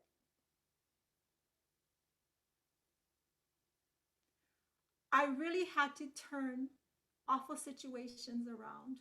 You know, spiritually, I was broken more than once from growing up as a child, struggling, sexual assault, mental abuse, physical abuse, rape, being a single parent, having nowhere to turn, knowing the struggles of knowing not having a home over your head. Where are you going to go? But I reflected back, and every situation I needed it to turn around. And through Aloha Living, which my kapuna or my kumus, my teachers, and my grandmothers shared with me, always remain humble. You're never going to be, or you're never going to have things that you know that God cannot get you out of. So I strongly believe in that. And I turned awful situations around time after time, but it was getting stressful and it was getting hurtful, and I didn't know what or where to go. Then that's where the power of adversity came into my life. I needed to really focus on the mental, emotional, physical, social, spiritual, and financial. You know, there are two fundamental concerns that many of us choose, and it's freedom and change. And through Aloha Living, we can find that freedom and change. Every person wants freedom, except for when it comes to the dilemma at hand, in which circumstances where one is stuck or it becomes awkward. You know, we all crave freedom, but are we willing to push through the boundaries? We need to get uncomfortable to get comfortable. So, as Michael Jordan said, obstacles don't have to stop you. If you run into a wall, don't turn around and give in. Figure out how to climb it, go through it, work around it.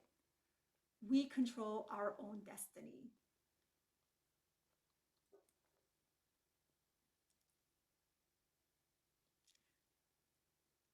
I love these two photos. I had the opportunity to visit Japan, and I got to meditate in Kyoto and Nara and really reflect back over the last 2 years of what was happening. Because I was not able to go to Japan in 2020, I actually printed out the photos, posted it on my wall, and felt as if I was in those gardens. You know, faith in a greater force is mainly a benefit in living.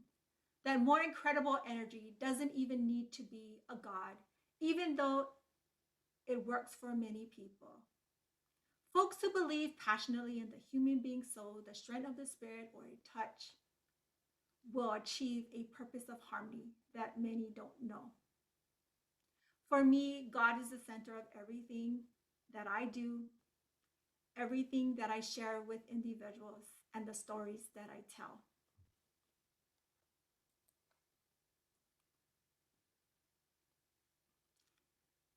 And God gave me faith.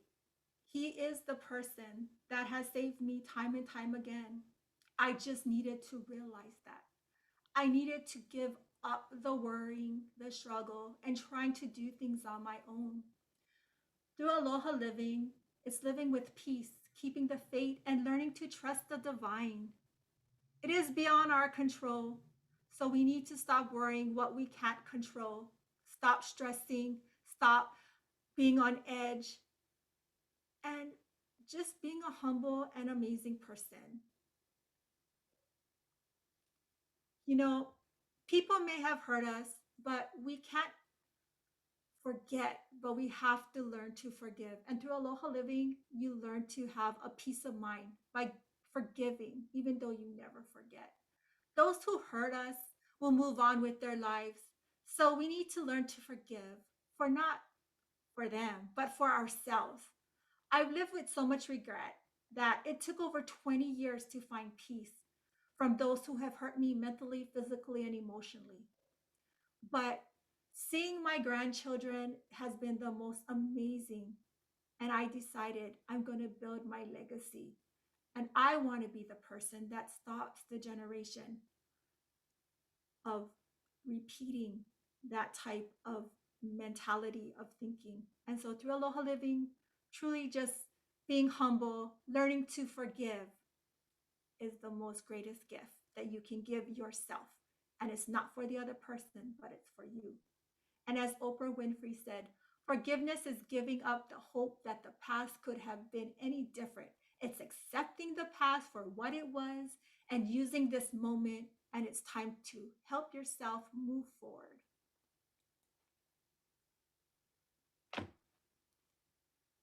And so with change, you find things that bring you joy. You do things that make you happy.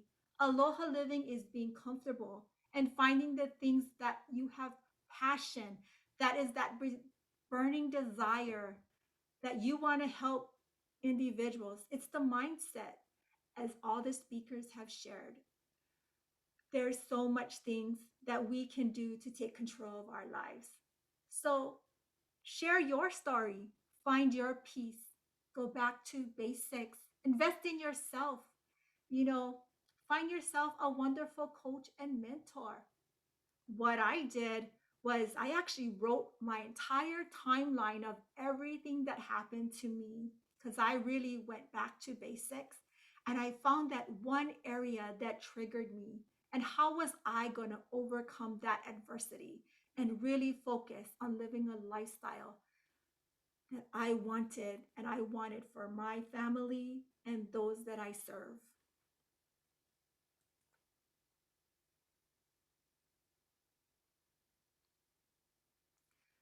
And so, Aloha living, right, is truly just, for me, it's truly just the A, being authentic, having authenticity. L, being limitless, without limits or size.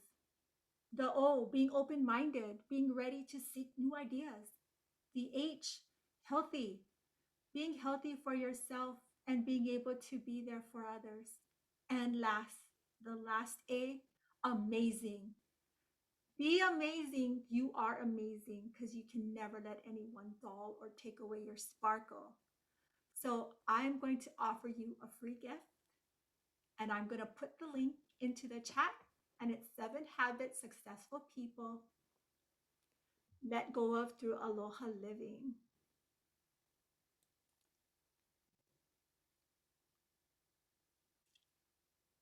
Now, with that being said, mahalo nui loa. Thank you very much, everyone, for letting me be here and share my story.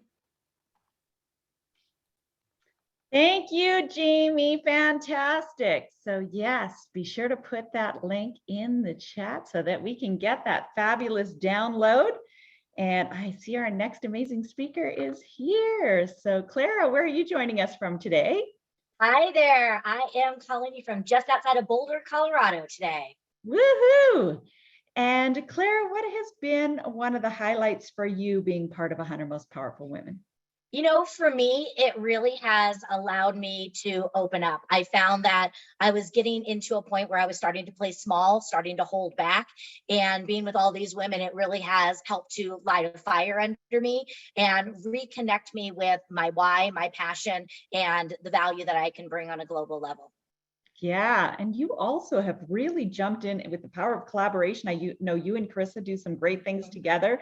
So yeah, you take full advantage of that in terms of just working with all the other amazing women and really making an effort to get to know incredible women who's part of the group and just getting out there. I admire you for all of that. Yeah, well, thank you. It's an amazing group. I mean, every day I just am pushed and it's just great and just the tip of the iceberg, right? Yeah, awesome, awesome. Well, I'm going to introduce you, Clara, and then it's all yours. So Clara is an international speaker and trainer, best-selling author, and executive producer of the Working Woman's Channel and Living Real TV. Her passion is in helping women in business take control back of their time and get clear on their goals, all without burnout. She will help you work smarter so that you can create more time, generate more business, and design a life that you love. Please welcome our next amazing speaker for today, Clara Capano. Hi, everyone. It is so good to be here with you. And I just want to start off by sharing a truth with you. And the truth is that I have spent over half of my life in prison. That's me, prison number 10091971. I was scared, I was beat up, and I wanted to give up. So what was I in prison for? Murder. And who did I murder? Myself. And more importantly, my soul. You see, this prison was different. And it wasn't a prison that had bars or fences or even locks on it. It was one that I created all on my own. It was created by the thought that I had to be perfect, not make mistakes, and do it all. I entered into this prison when I was around 5 years old, and I didn't free myself until my mid-30s. I have learned that so many of us live in our own personal prisons. And so I want to share a little bit about my story with you so that I can help you break free from whatever prison you live in and finally start living life on your terms. So let's talk about how I got in prison. So I mentioned that I entered prison when I was around 5 years old. I grew up as an overachiever. I loved to work. And in fact, I started working when I was just a child, whether it be that I had a lemonade stand, walked dogs, worked at my parents' offices. I loved to work. That continued on when I was in school, and I pushed myself in honors courses and extracurricular activities. When I was 16, the first stop that I made after getting my driver's license was to get my first job at Heidi's Frozen Yogurt in San Jose, California. I was so excited for all of these. I graduated and jumped right into college, and I graduated with 2 degrees in 4 years and subsequently have taken on 3 more degrees. I just could not wait to be an adult so I could get in there and check off all those boxes. Because for me, success was all about working hard. And if I showed up and if I worked my tail off, everybody would know that I was a hard worker, and everybody would know that I was a success. And you know what? I was. By the age of 26, I had the 6-figure income. I owned my own house. I had the BMW in the garage. I had checked off all the boxes. But what I wasn't paying attention to are all the things that were really going on inside of me. The fact that at 26, I had ulcers. I was going through my first divorce. I was depressed, borderline suicidal, and quite frankly, empty. There really should have been a moment where I realized what was going on when I drove to work one day. And I thought to myself, if I just got into an accident, not a huge one, but just one that was big enough that I could go to the hospital for a couple of days, and that way I'd be able to rest and nobody would bother me for just 2 whole days. You would have thought that would have been an aha moment for me, but it wasn't, because I just thought that's how it was supposed to be, because I was doing all the right things. I was working hard. I was having success. This must be what it was supposed to be like. And this is what everybody else was doing too. So I pushed all those feelings down.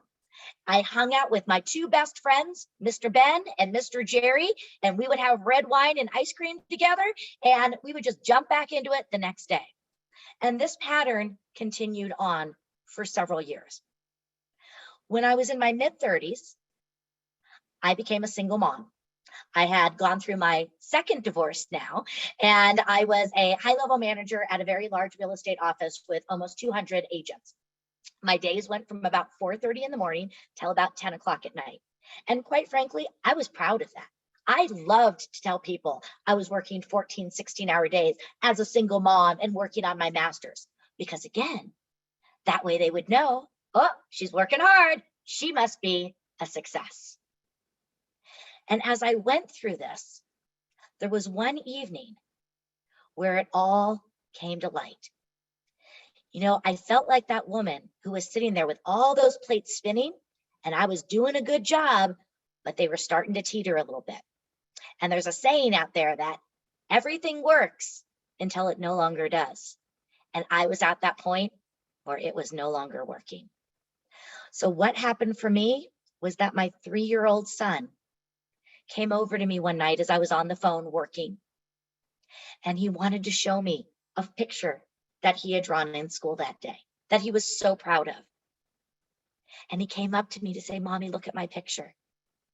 And I was so immersed in what I was doing that I pushed him aside and said, yeah, mommy's working. Mommy will look at that later for you. And I am so grateful that my son was strong enough to know what he needed. And he took the phone out of my hand and said, "Mommy, you're not paying attention to me. Mommy, you're not paying attention to me." Now, my son is now almost 17 years old, and those words still cut into my heart. And I sat there for a moment as I could feel the tears welling up, wondering, how did this happen? You know, I was doing all the right things. I was working so hard to be this great mom, to build a name for myself.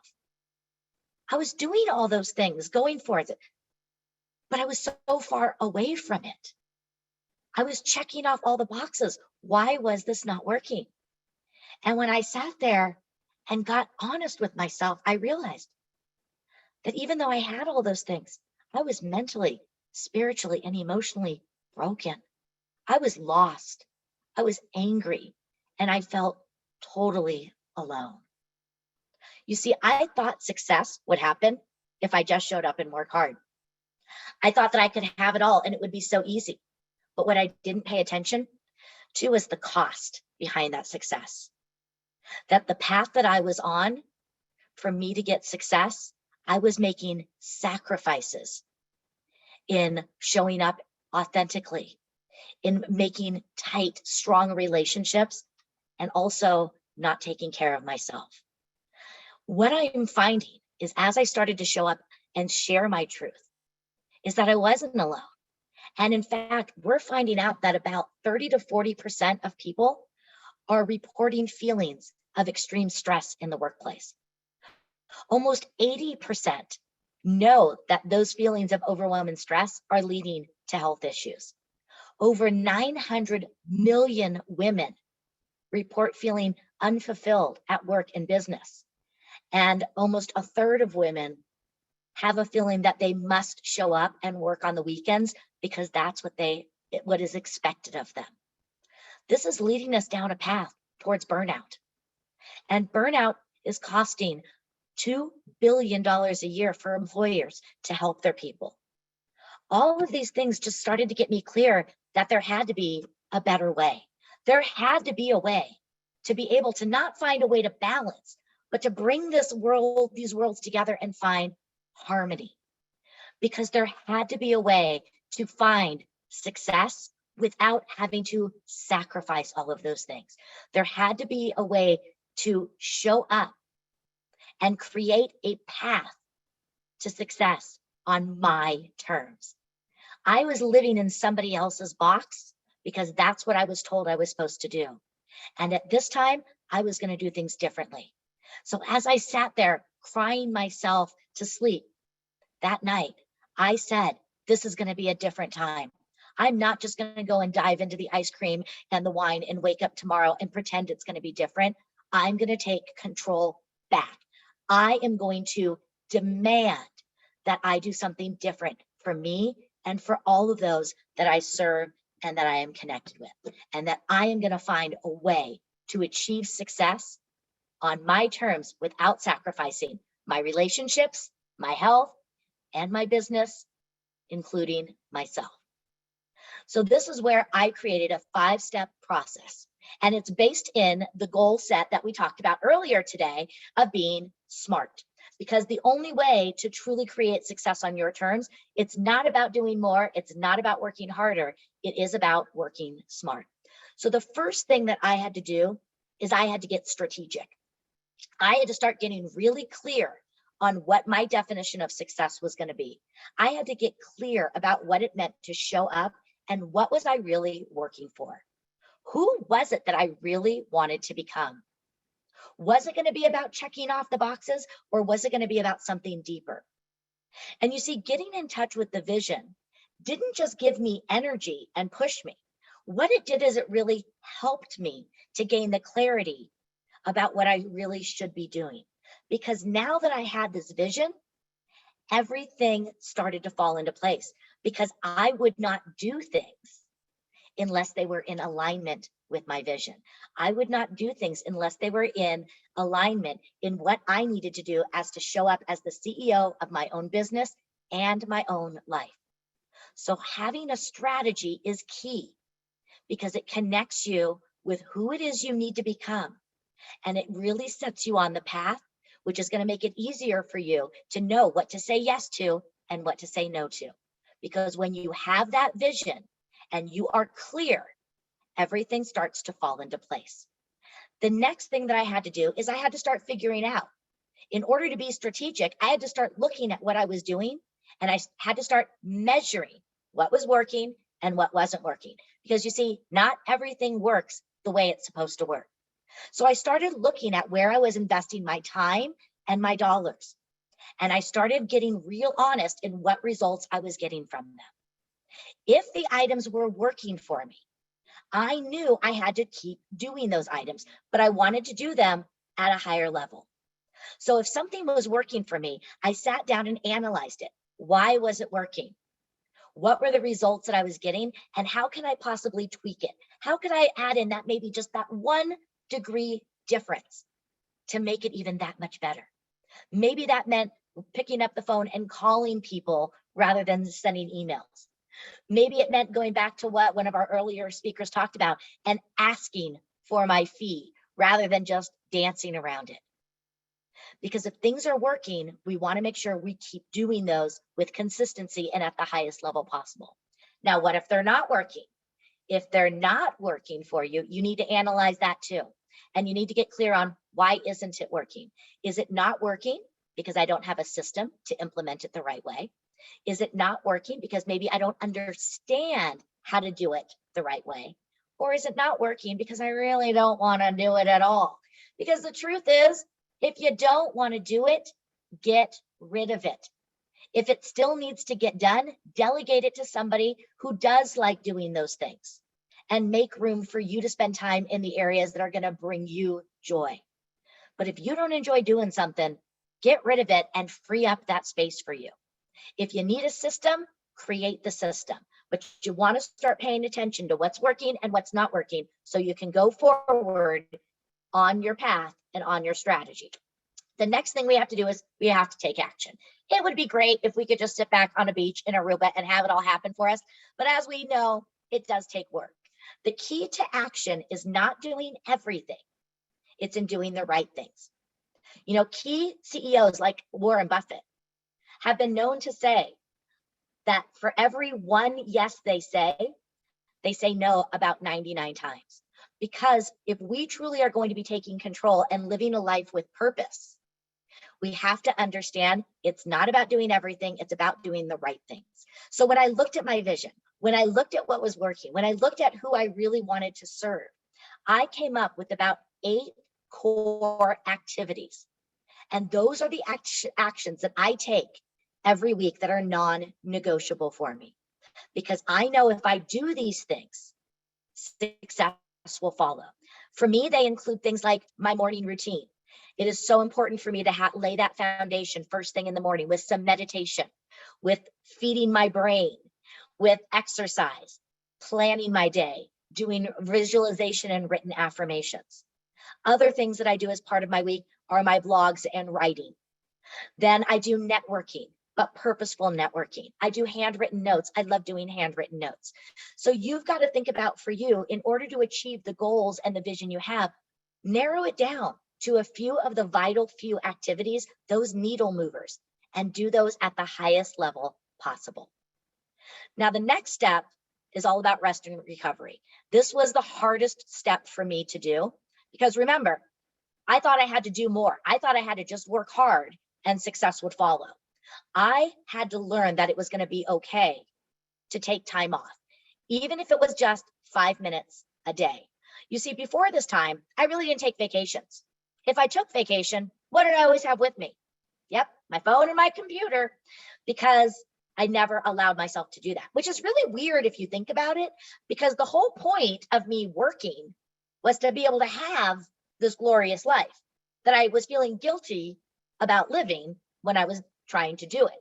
So it was a whole mindset shift. And I had to start thinking that self-care is not selfish. And I remember hearing a story very similar to the one that you hear when you're on the airplane with the oxygen masks, but this one is about the human body. And what it talked about is that in the human body, the heart is responsible for pumping blood to all the other organs. And that the only way for those organs to work properly is to get a fresh blood supply. But what organ does the heart pump blood to first? And the answer was itself, because the heart cannot pump fresh oxygenated blood to all the other parts unless it's working. And it's the same thing. Our clients pay for us to take time off. Our families need us to take downtime, because if we truly are going to serve at the highest level possible, we have to be filled up. So take those vacations, take a day off, at a bare minimum, 5 minutes a day to do something that brings you joy, because it doesn't have to always be about working out. It could be spending 5 or 10 minutes reading a book, playing some of your favorite music, going on a walk with your dog, shooting hoops with your kids, cooking, gardening, whatever it is. 5 minutes a day, bare minimum, to do something that brings you joy. And then lastly, we've got to look at how we are investing our time. You see, we all get the same amount of time, 168 hours a week. How are you investing it? You need to learn that a schedule is important because it brings you freedom. So many people, because they're entrepreneurs, independent contractors, they got into that realm because they wanted to have control over their time. But pretty soon we find that because we have so much open time, our time goes to others. I learned how to put a schedule together that was going to work for me, for my schedule, for what I wanted to do with me and my life. I realized that the first thing that goes in my schedule is my life, because the reason most people don't have a life is because they don't schedule a life. So I put those things in there. I get clear on what are my hours of operation for the week. But that schedule gives me so much freedom because everything has a place. The number one thing I see so many women, especially failing on, is they put together an unrealistic schedule. Again, a schedule that they think is going to work because that's what somebody else told them would work. Enough of that. This is about you, and this is about creating success on your terms. So be honest about where you want to invest your time. Be honest about the time that you have, and be honest about how it's going to work for you. Because at the end of the day, this is your path to success. Now, I know it may sound easy. It may sound great to do these 5 things. And I know you're probably sitting there being like, oh, she's got it all together. Well, I don't. You know, I'm human, and every day is a choice, and every day is a new decision. But when I think about how my life was when I lived by others' rules, it's very clear to me that I don't want to go back there. I do not want to go back to wearing my orange jumpsuit and living in prison. So I use my story and my passion to not just help me break free, but to help all women out there break free, to learn that there is power in saying no, and there is power in standing up and doing things your way. You have the freedom to create success on your terms. You have the power to say no to all the things that are going to get in the way of you achieving your goals and your vision. You have the ability to work smart. Because this is such a passion, and because I know this is something we all can do, I have a couple free gifts for you. One of them is my free handbook. I'll be putting the link for this just after my talk. And my handbook is titled Saying No is Okay. And it's going to give you some ways to think about saying no so you can do it professionally and with grace. And I also give you a few key statements that you can use to help you learn how to say no. And then the second thing is I'm going to be hosting a webinar next week, and it's free for all of you. I just want to be able to help you. And we're going to be going through 10 key traits that are going to help smart women avoid burnout. So there are things that you can do in your life, in your business, to really help you, again, manage that level of burnout, so that, again, you can stay in control of your time and in control of your life and your business. I just want to close this by just saying I learned so much from my time in prison. Mostly, I don't want to go back there. But I mentioned earlier that when I was being strategic, I had to redefine what success was for me. And that was one of the greatest lessons that I had, because it brought me the clarity to know how to show up each and every day.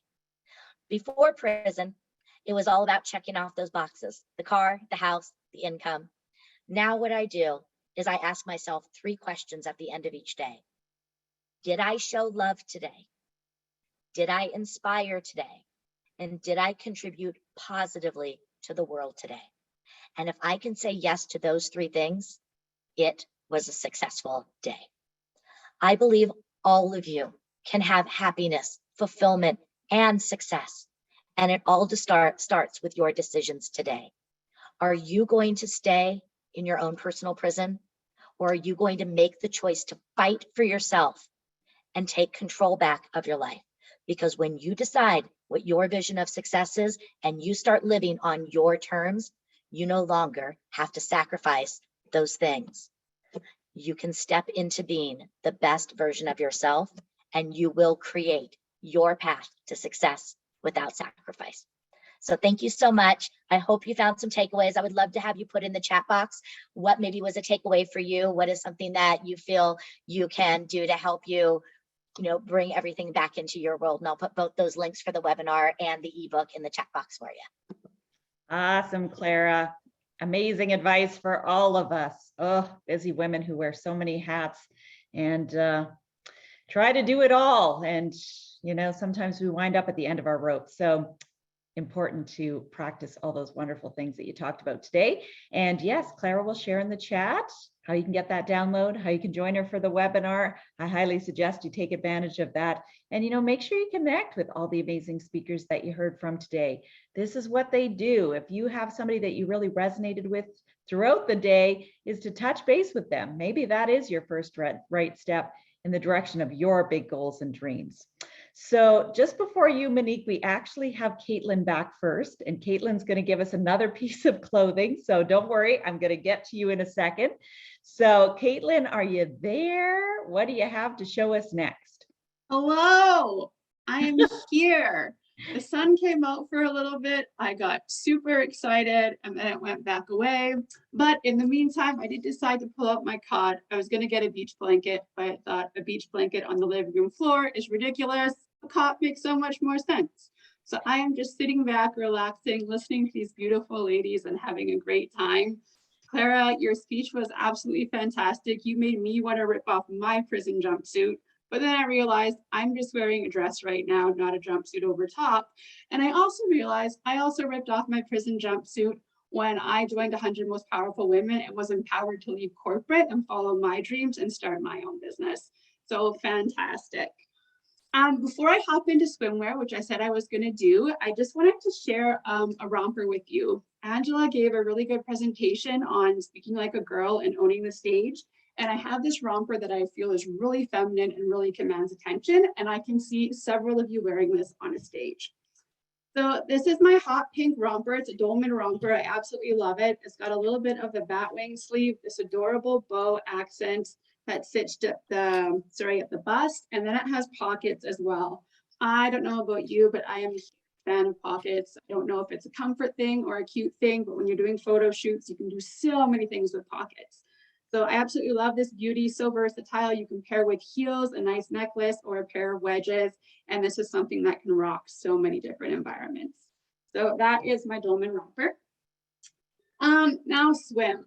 I know swim can be so intimidating for a lot of us. Throw a hands up in the chat if you've been there, you've gone looking for a 1-piece or a 2-piece and it fits up top, but it doesn't fit the bottom, or vice versa. It can be a really disheartening thing looking for swimwear at any size. But at Bohemian Beach Boutique, that is something that is important to me. So all of our 2-piece swimwear is mix and match.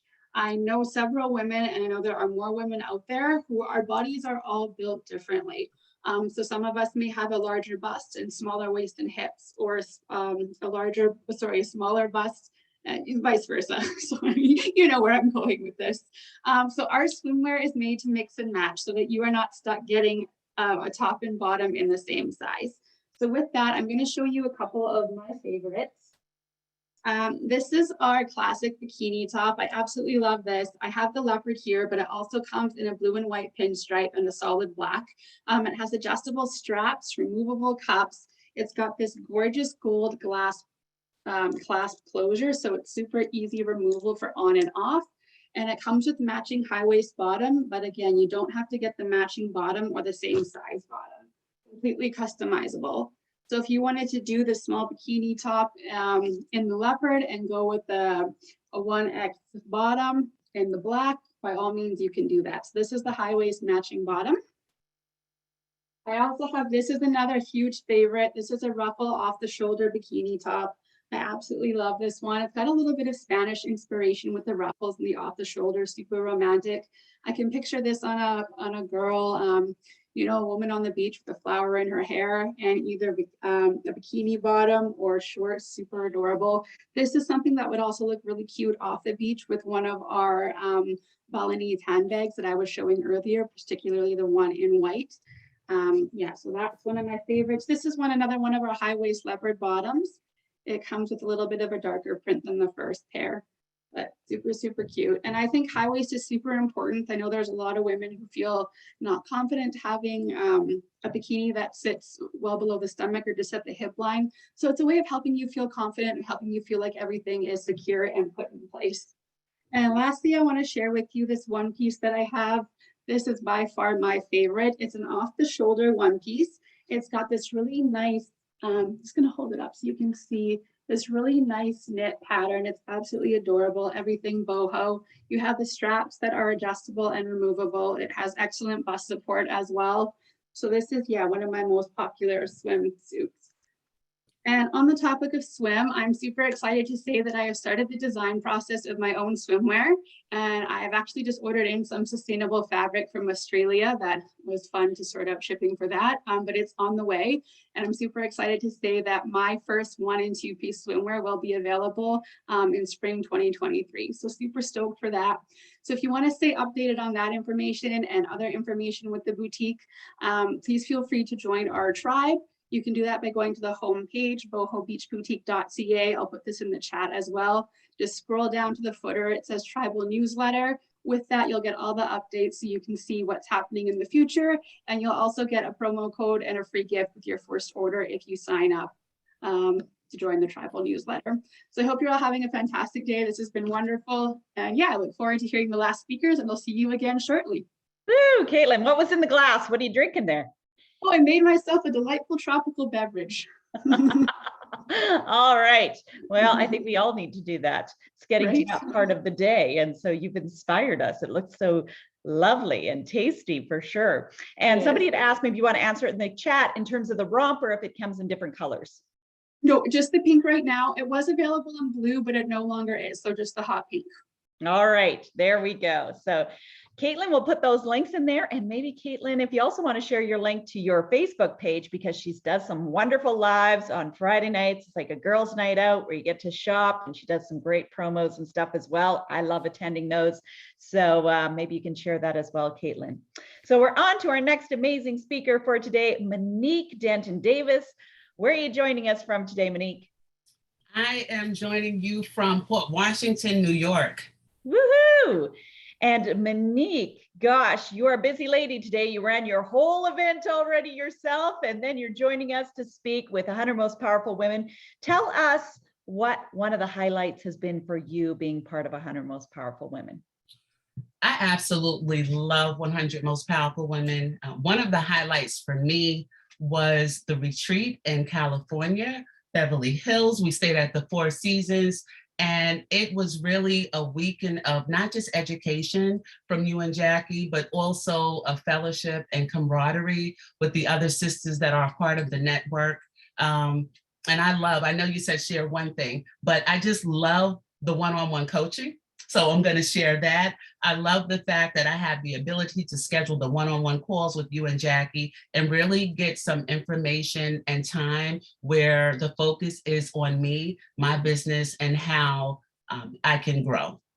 Yes, awesome. Well, thanks for all that. And I agree with we had a blast in Beverly Hills, especially when we tore off, did a photo shoot. We had a photographer and those let the ladies loose, and all the divas came Yes. out and all the beautiful shots and pictures, and we had so much fun. So ladies, if you join us and become part of our 100 Most Powerful Women, well, our next trip, we're off to Greece and we're heading back to Beverly Hills later this year. So I'm going to introduce you, Monique, and then you can take it away. So Monique is a sought after transformational speaker, TEDx speaker, certified life transformation coach, and best-selling author. Most recently, Monique worked on a project with the uncomparable Les Brown, and through this book collaboration made the Amazon International Bestsellers list. Monique is also a human resources director and founder and CEO of Embrace Your Cake, LLC, life coaching focusing on confidence, attitude, kindness, and excellence. Please welcome our next amazing speaker for today, Monique Denton Davis. Good afternoon, ladies. Listen, I know it has been a long day for you, but I just want to thank you for hanging in there, for being a part of this Fearless Summit. We are absolutely fearless women. My name again is Monique Denton. I am the founder and CEO of Embrace Your Cake. And listen, some people call me the cake lady, but I don't bake cakes. The cake is actually an acronym for confidence, attitude, kindness, and excellence. It describes how we should feel about ourselves inside out and how we should perform every day. Now, there is a presentation that I want to share with you, but first I'd just like to share something that's personal to me and something that I got out of a recent really devastating experience. So about a month, actually not about a month, exactly 1 month and 4 days ago, I lost my mom. And when I tell you that this was one classy lady who has left a legacy for not just myself, but my children, my grandchildren, I have 2 grandsons, and the community at large, she has definitely left her footprint. So in planning for her services and her homegoing, my brother and I knew that it was important for us to represent her as the type of person that she lived. You see, my mother was big on education. My mother was big on appearance. My mother was big on women being truly who they are. So we said, you know what? We are going to send this lady out in style. So we started planning. Nothing, no cost was too much for her. We wanted to make sure that she had the best of everything. I actually went out, I bought her a new outfit, I bought her new makeup. I made sure that she was going to be the best and look her best during this homegoing service. Now, when we were doing these plans, we had already been reassured how the service was going to be paid for. So my brother and I had no concerns. And again, we didn't spare any costs because there was already a plan put in place.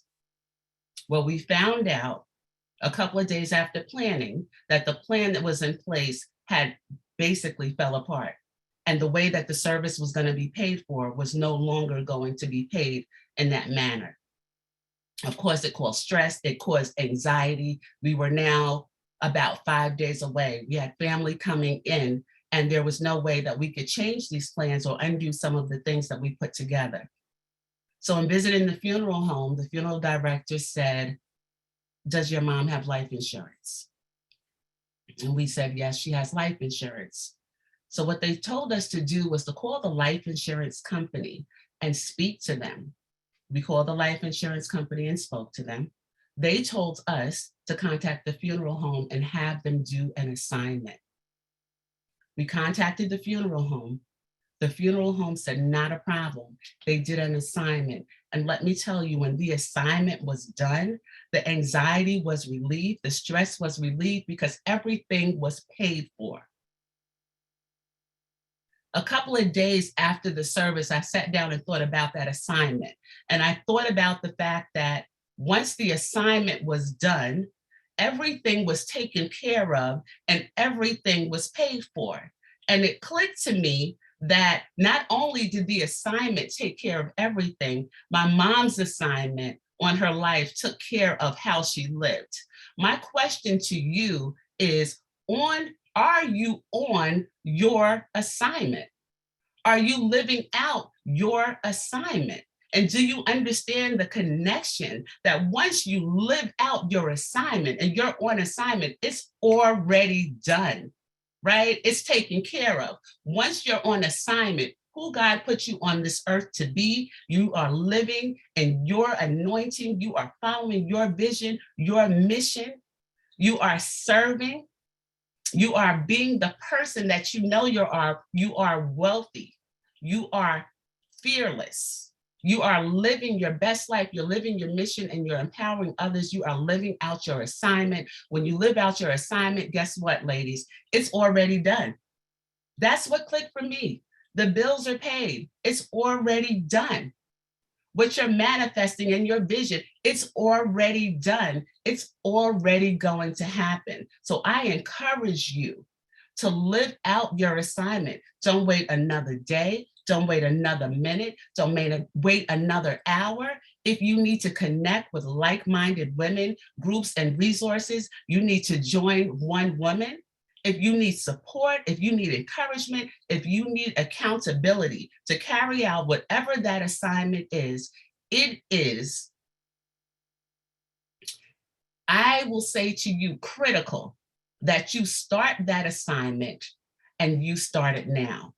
Now, once you understand and you know what your assignment is, guess what? You have to handle that assignment like you are an absolute boss. And if it's okay, Charlotte, I just like to share my screen because I would like to really share with the women what it is to be a boss. And if you can see my screen, I just want to share with you that when you're on assignment, you've come to a place of confidence and you realize, guess what? I am going to channel my inner voice and I'm going to share my story. You see, my mother was so successful because she shared her story. She didn't come from a middle-class family, although my grandparents did own a home and had very good jobs. She didn't come from a family where at that time, they encourage you to graduate from school, go to college, continue your education, and become the best that you can be. She came from a family that encouraged her to finish high school and then to get a job and to retire from that job and do everything that she could to provide for her family. However, she started at a position at a company, was there for 42 years. She shared her story and who she was. The last 12 years of that organization, she was the chief executive officer where she empowered thousands and thousands of women. You see, our deepest fear is not that we are inadequate. Our deepest fear is that we are powerful beyond measure. And how do we show that? By sharing our stories, by embracing our assignments, by leaving our global impact, changing lives, and guess what, ladies? Showing up like the boss women that we are. Are you on assignment? And when you're on your assignment and you have to move like a boss, people need to understand your story. They need to hear your story, right? They need to believe your story. So you need to believe in yourself. So when I say you need to be the boss and channel your inner boss, you need to be the boss of yourself. I need to be the boss of Monique. You need to be the boss of Caitlin, the boss of Clara, the boss of Angela, the boss of Charlotte, the boss of Jackie. And what's a boss? A boss is the head man, woman, top person, chief executive, the leader, administrator, superintendent, supervisor, the person in charge. The boss communicates clear vision. When you share your story, when you share your impact, you communicate clearly. You connect your vision to who you are and your daily tasks. You set clear expectations, your honesty. You're trustworthy. You have the ability to motivate, inspire, and despite what they say about us women, you are able to have high EQ, emotional intelligence, and you are self-aware. So in order to get to your boss, it's important that you are clear about who you are. And sometimes being clear about who you are takes some help. It takes connecting with other women to help you get to that place that you know you ultimately want to be in. So how do you define your boss and who you are? When people ask you about yourself, what is your mission statement about yourself? Who are you? So when people ask me who I am and I define my boss, I say, I am Monique Denton Davis. I am caring and loving. I love to inspire and empower women to be their best and live their best lives, understanding that they're deserving of everything that this world has to offer. I am uniquely and wonderfully made. I love to learn, teach, speak, and motivate. I have successfully coached and helped 42 women find their voice, share their stories, become authors, speakers, entrepreneurs, expand existing businesses, and grow both personally and professionally. 22 are Amazon bestselling authors, and within the next 2 months, another 15 women will become Amazon bestselling authors. Life transformation and moderation. Guess what? I've channeled my inner boss. Have you channeled your inner boss, and are you ready to share your stories? Now, there's a difference between who you are and the roles that you play. And in order for you to be able to share authentically and transparently who you are, you have to be able to differentiate your roles that you play versus who you are. So become who you're meant to be, fulfilling your life purpose. And as you become that woman as a boss. Look at yourself over the years. This was me in elementary school. I was the valedictorian. The first time, ladies, and the last time, okay? That never happened again. But I'm standing at a podium, giving a speech with a microphone in front of me. This is me getting an award from the principal. This is me in high school. I just finished giving the keynote speech for a conference, which was the Black and Puerto Rican Caucus when they came to our local county. I had a smile on my face because I just finished speaking and giving a speech. This is me over the last, I'm gonna say 7 to 8 years after I launched my company. I shared my story and I brought my voice to women globally. I'm at a microphone again. I'm at a podium again, and I'm smiling. I have defined my boss. What is your boss? Who are you? What are you meant to be?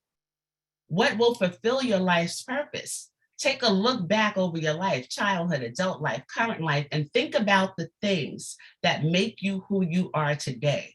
Think about those stories, think about the triumphs, think about the obstacles, adversities, the trauma that you've been through and that you've overcome that can empower another woman to share their story. Be clear about who you are. You see, I'm clear about who I am.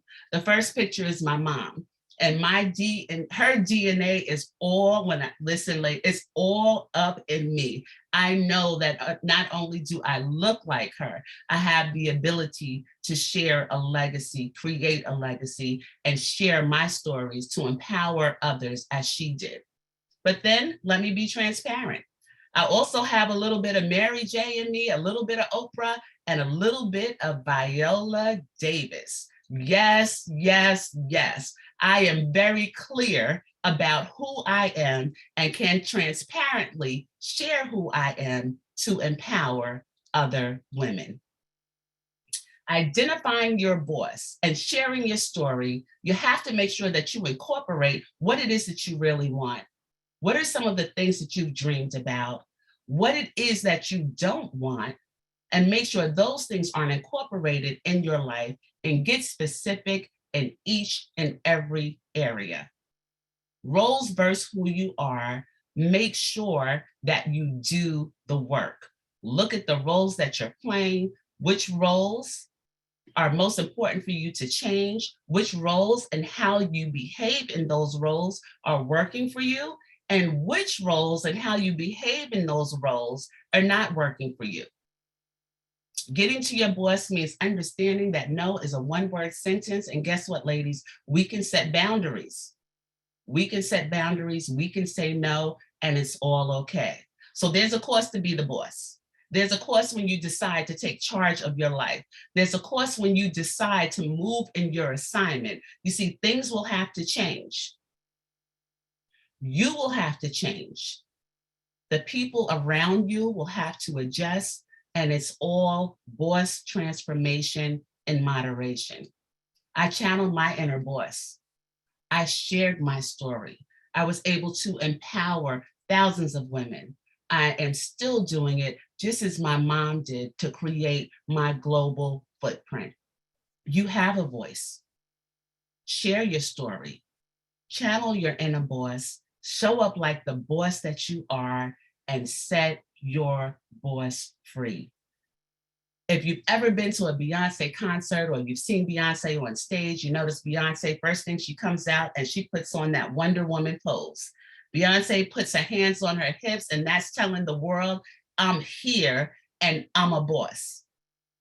When Beyonce puts her hands on her hips, that shares her story that she is a powerful woman. She's not saying that she's perfect, but she's a powerful woman, and she's going to do everything that she can to make it. And guess what? She's telling her audience, you can be powerful too. So I want to say to you, fearless women, you have a voice. You have a story. Channel your inner boss. Show up like the boss you are. Set your boss free. Share your story and impact millions of women globally. Thank you. Thank you, Monique. Gosh, so powerful, such a beautiful talk. And on behalf of everybody who's watching today, we're so sorry to hear about your loss. But thank you for sharing your beautiful mom with us today.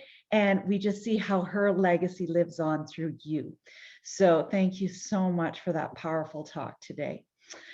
Wonderful. Well, hard to believe we're on to our final speaker for today. It's been just such an amazing day today, and I really don't want it to end. So our next amazing speaker is Nicola Irvin. So Nicola, how are you today? Really well, thank you. Really, actually, I've been up nice and bright and early here in New Zealand. Awesome. Awesome. Yes. We're always trying to coordinate the time so that, yeah, somebody's not having to wake up in the middle of the night to deliver a powerful talk. So it's so wonderful that you're joining us today with your powerful story. So you've also been part of 100 Most Powerful Women for quite some time now. What has been some of the highlights for you being part of 100 Most Powerful Women? Look, for me, I think it's there's two things. It's the lovely community that both you and Jackie create. So it's lovely to be part of this wonderful woman, even though I haven't met anyone in person. So we're all doing this virtually. So it's amazing. It doesn't matter where you are in the world, you can connect with this wonderful group. And obviously, just like the previous speaker, sorry, Monique, it's the guidance that we can get from both you and Jackie. So really appreciative of that. Wonderful. Well, I'm going to introduce you, Nicola, and then you can take it away. So Nicola Irvin is an accountant who also happens to be fun, adventurous, and inspiring. Who knew? She's lived in multiple countries, written 3 books, and has recently added songwriting to her repertoire. When Nicola's son Thomas contracted bacterial meningitis, leaving him with lifelong challenges, she was initially shattered. She searched the world for solutions to fix her son, and in the process discovered that perfection is the unfixed, the beauty in what is, and the blessings in what society calls adversity. Please welcome, currently hailing from New Zealand, a proud mother, mentor, and inspiring speaker who will leave you counting your blessings. Please welcome the amazing Nicola Irvin.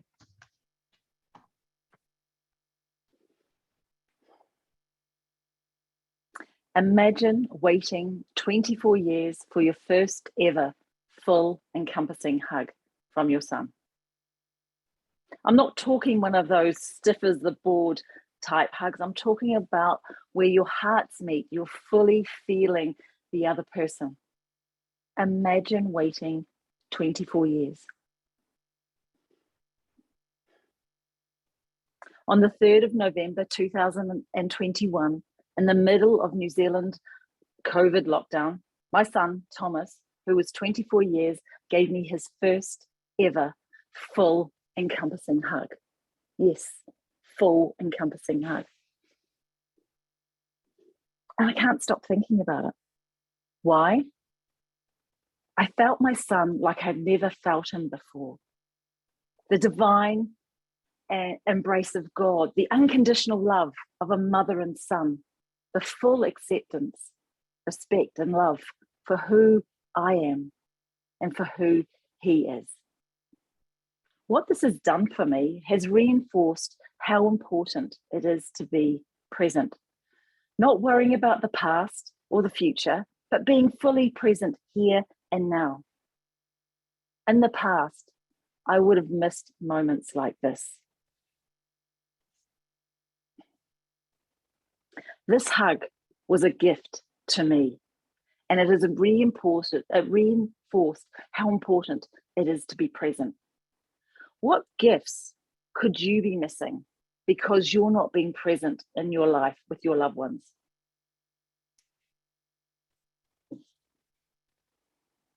Why is this so incredible? Why did I have to wait 24 years? Well, let me give you some background. I had a childhood dream. Now, this dream was a photo, a black and white photo, a mum, a dad, 2.4 children, a cat, a dog, a beautiful home, and a white picket fence. How I saw that 0.4 of a child, I have no idea. Think back.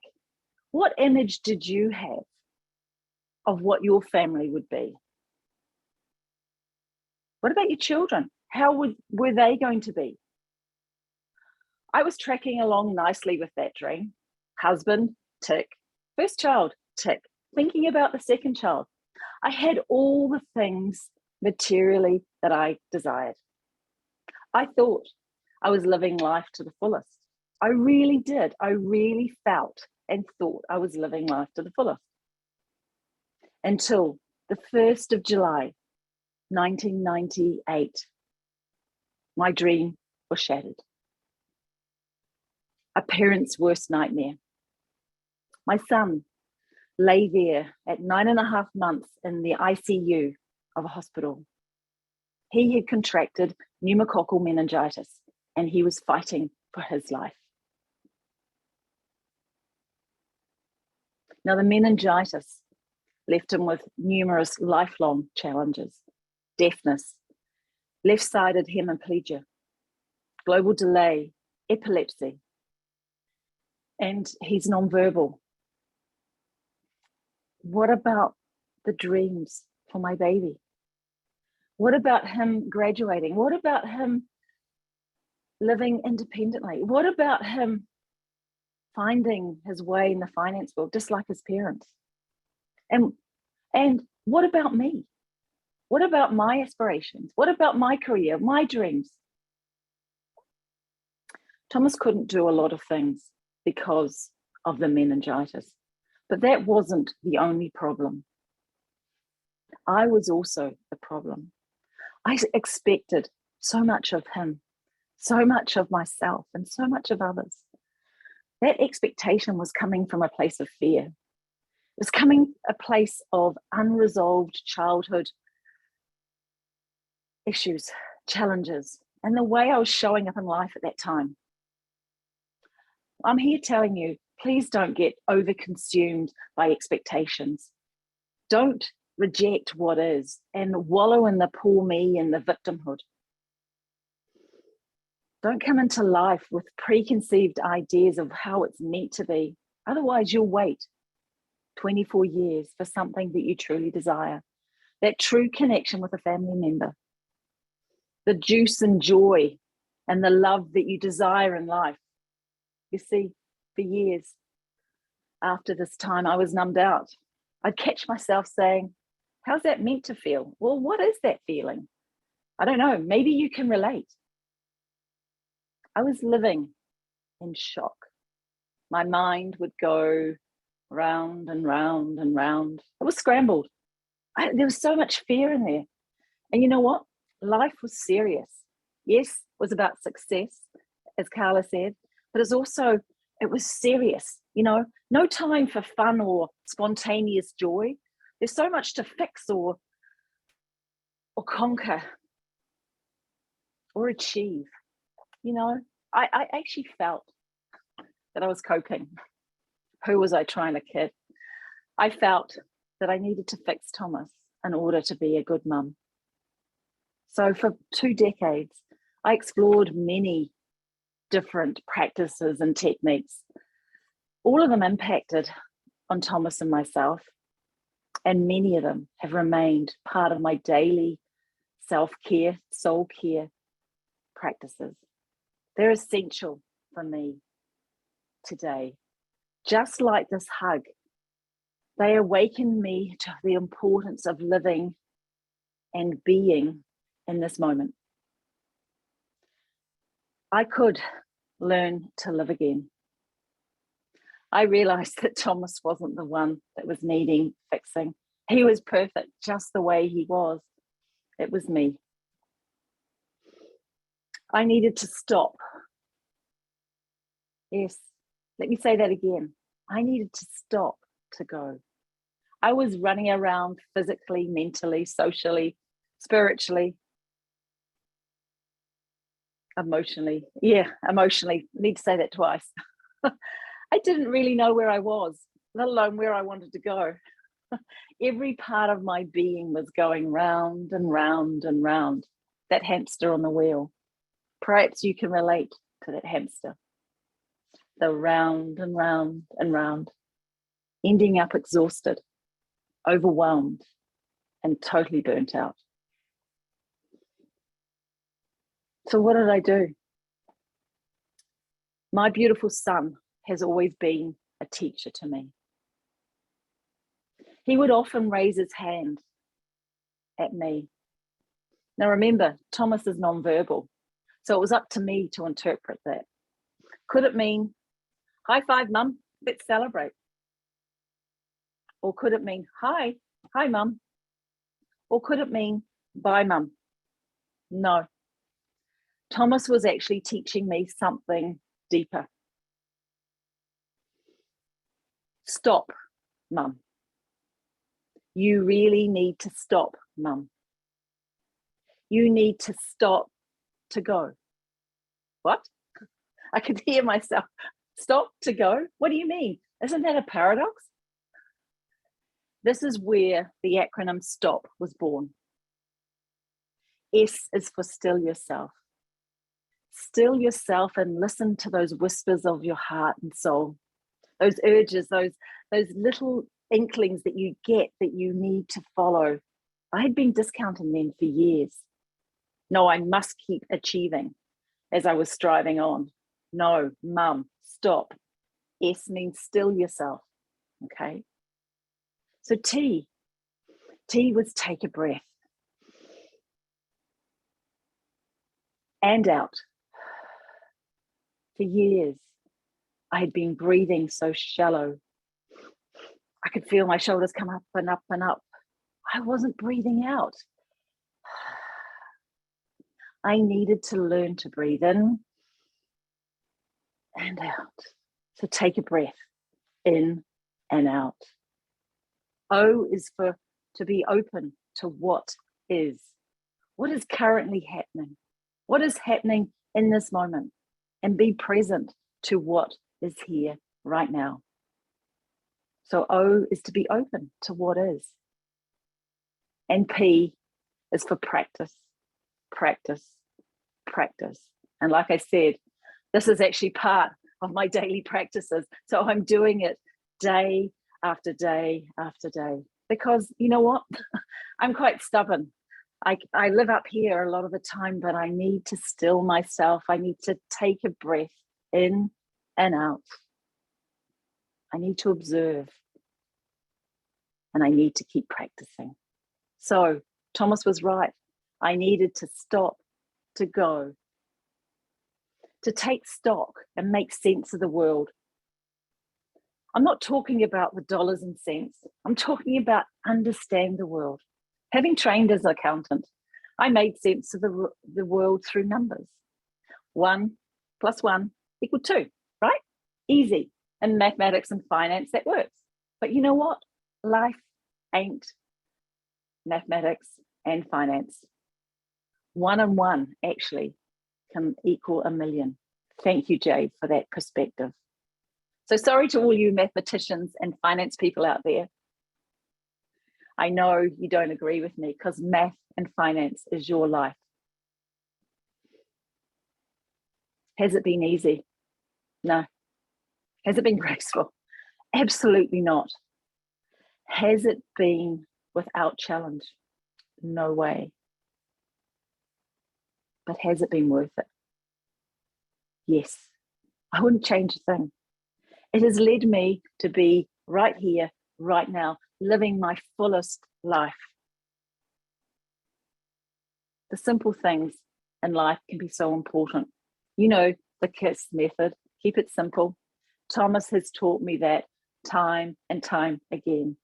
The simplicity of a kiss on the cheek, the simplicity of smiling through your mouth, your heart, and your eyes, the simplicity of a touch.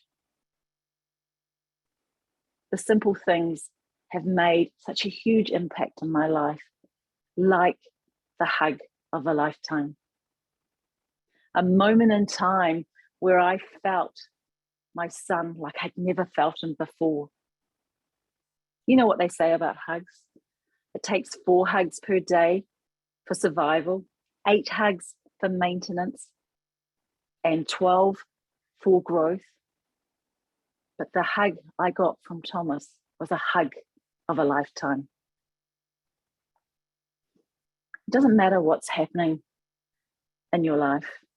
You actually can learn to live again. You can pick yourself up. You can move forward.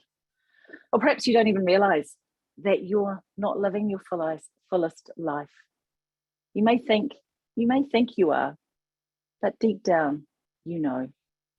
And when you finally realize that deep down you want something different, you can learn to live again. You can live life to the fullest. I had to learn to live again, which meant that I had to accept, respect, and love Thomas for who he is right here, right now. I had to overcome many fears, especially speaking in public, and my introverted tendencies, so that I could get my message out and live my fullest life. Yes, you can learn to live again. I have 2 questions for you. What do you need to overcome in order to live your fullest life? What do you need to overcome in order to live your fullest life? And the next question, what small change could you make today to move forward with this? What small change? And as Nike says, just do it. Just do it. In the beginning, I asked you to imagine what it would like to wait 24 years for your first ever full encompassing hug. Had I not been present, living in this moment, I would have missed the gift of the hug.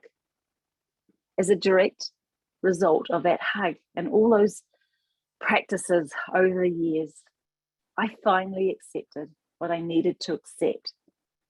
And that was to be present to this moment. And that's how I learned to live again. In a recent conversation with a mum who has a 30-year-old son with disabilities, she said, when I accepted him, when I fully accepted him, everything fell away. It can be that simple. in 2000, early 2000 and 2021, amongst lockdown in the UK, I co-wrote a song. It's called Learning to Live Again. It inspires me, so I hope it inspires you. As one listener has said, this song is a hug wrapped in music and words. And so what I'm going to do is I'm going to play the music video, because we have created a music video from this. And I will share with you afterwards the link of where you can actually purchase this song. So I'm going to go ahead and share my screen.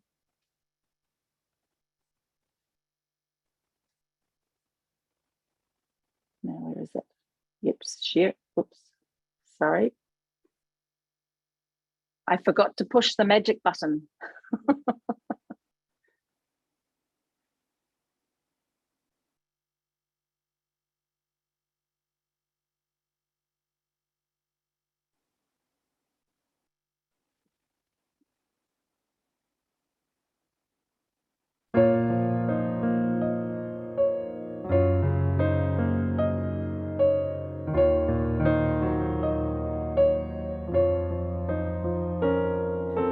Falling, I've been falling. My eyes won't let me sleep. Calling, I've been calling. This card has gone so deep. I lost my hope, I lost my mind, I left myself so far behind. Learning to live, learning to love, knowing that what I have is enough. I don't know how, and I don't know when I started learning to live again.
the hug of a lifetime.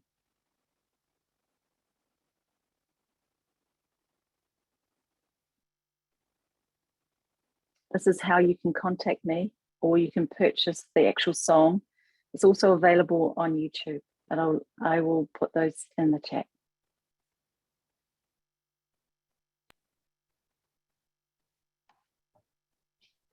Beautiful, Nicola. Oh my goodness. I think we all felt the power of that song and the power of your story. And thanks so much for sharing all of that with us. So beautiful. So Nicola will share the links in the chat so that you can hear that play over and over again. We do have, I think, Caitlin one last time to share something beautiful with us. Are you still there, Caitlin? I am still here. Hello. I just wanted to, you were asking what I was drinking earlier, and it was a can of this. It's called Beach Bum. Ooh, and it's a Beach vodka Bum. base. It's like coconut and lemon with a vodka base. Absolutely delicious. Brings me back to summer all the time. So I had a couple in my fridge. So I was like, let's celebrate these wonderful women and Bohemian Beach Boutique with a tropical drink in a pineapple glass. Fantastic. I'm going to be looking for those. Right.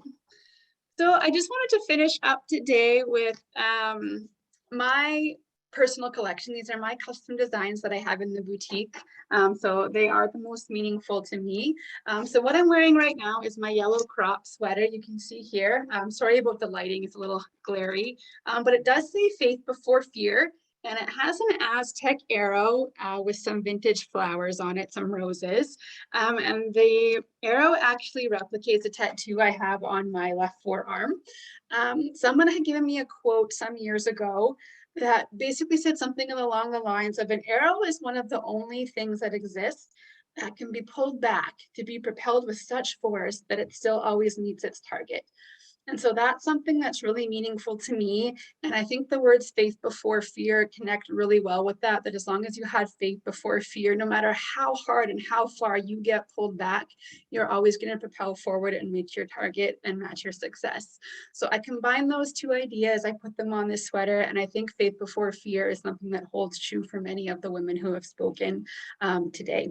So I'll just quickly show you some of my designs, and if anything resonates with you, please feel free to take a look at bohobeachboutique.ca. If you go to search all collections, there'll be one that says boutique exclusives, and all of these can be found in there. So this is my adventure tee. This one's great for fall. I do a lot of hiking. This is great to wear with some hiking boots and whatever pants you like to wear to hike, or even if you just want to wear it in the spring or summer, you can tie it in a little knot in the front. That one's super cute. This is my slogan, I am. And then on the sleeve, it says beautiful and unconventional. So I have this as a white crop sweater, and it's also available in black and a long sleeve tee. That's another one of my favorites. So here I am, and then down the sleeve, I'll just put my hand in here so you can see. It says beautiful and unconventional. So that's the slogan. And all of these as well, they are made in Canada. They're sustainably sourced from organic bamboo and cotton, so they're all natural. This one says Wanderer. This is a crop tank, but it also comes in a full racerback tank as well, in that color and also the green. I like the green, it goes well with my red hair, and this is a statement piece that I like to wear everywhere. The Wanderer is for the girl, you know, who always has her head in a book, in a song, wrapped around poetry. I know we had a member of 100 Most Powerful Women before. I consider her a wanderer, and even Sarah, who spoke earlier today, being the introvert who's always studying and looking at science. Faith before fear, again, in a crop tank instead of the sweater. The Wanderer racerback tank in the gray. And then just my emblem. This one's for me. This is my newest one that I brought out for the summer. It says Boho Beach Bum. And this is, again, is a cute little crop that you can wear as a swim cover if you want to put it over your bathing suit if you're walking along the beach. And then these two, just my emblem in the gray and the white. Before I finally wrap up though, just one more cute little thing I want to show you. Sophia, and Sophia is another one of my Balinese handbags that's made by artisans in Bali. And I just want to show you a little trick. If you have a little purse or clutch like this that comes with a strap, if you don't feel like carrying it as a purse or as a crossbody, you do have the option. And if you're into the fanny pack thing, you can make this a really cute hands-free little purse. And this is super convenient if you're out for the day or touring around somewhere. So all you do is basically take the strap fold it, tuck it into the purse, and voila. Now you have a hands-free way of walking around. So I don't know if you're ever lucky enough to be on the cobblestone streets of Europe or Italy and you have a wine juice box here, you can have another wine juice box in your purse and you're set to go for the day. So yeah, just another cute boho option for your outing. So I'll leave it to Charla and Jackie to wrap up. I'll throw my info in the chat once more for anyone who wants to reach out, take a look at the website. I'm here and happy to answer any questions that you have. I hope everyone's had a great day. Stay beautiful and unconventional. So cute, Caitlin. Love all those designs, love all those items. And yeah, we'll definitely all be checking out those and doing some shopping. Jackie just can't wait for me to buy a new purse. So you gave me some options today. What do you think of the day, Jackie? How about our 100 most powerful women and all our amazing speakers today? Were they not fabulous? Oh my gosh, so good, you guys. Congratulations. Really brilliant. I found myself learning something, feeling so proud, you know, all of that. So congrats, everybody. You did a brilliant job. And thank you for all the audience for joining us today. Yeah, we had a fantastic audience and I tried to jump between all the Facebook pages to kind of say hello to everyone. And because yeah, we broadcast this live. So wherever you're joining us from today on whatever platform you're on, thanks so much for being here, learning a little bit more about 100 most powerful women, the work that Jackie and I are doing to help women look like a million, feel like a million, impact millions, and make millions of dollars doing what you love. Because we believe that every woman deserves to live the life of her dreams. And you get to design what that looks like.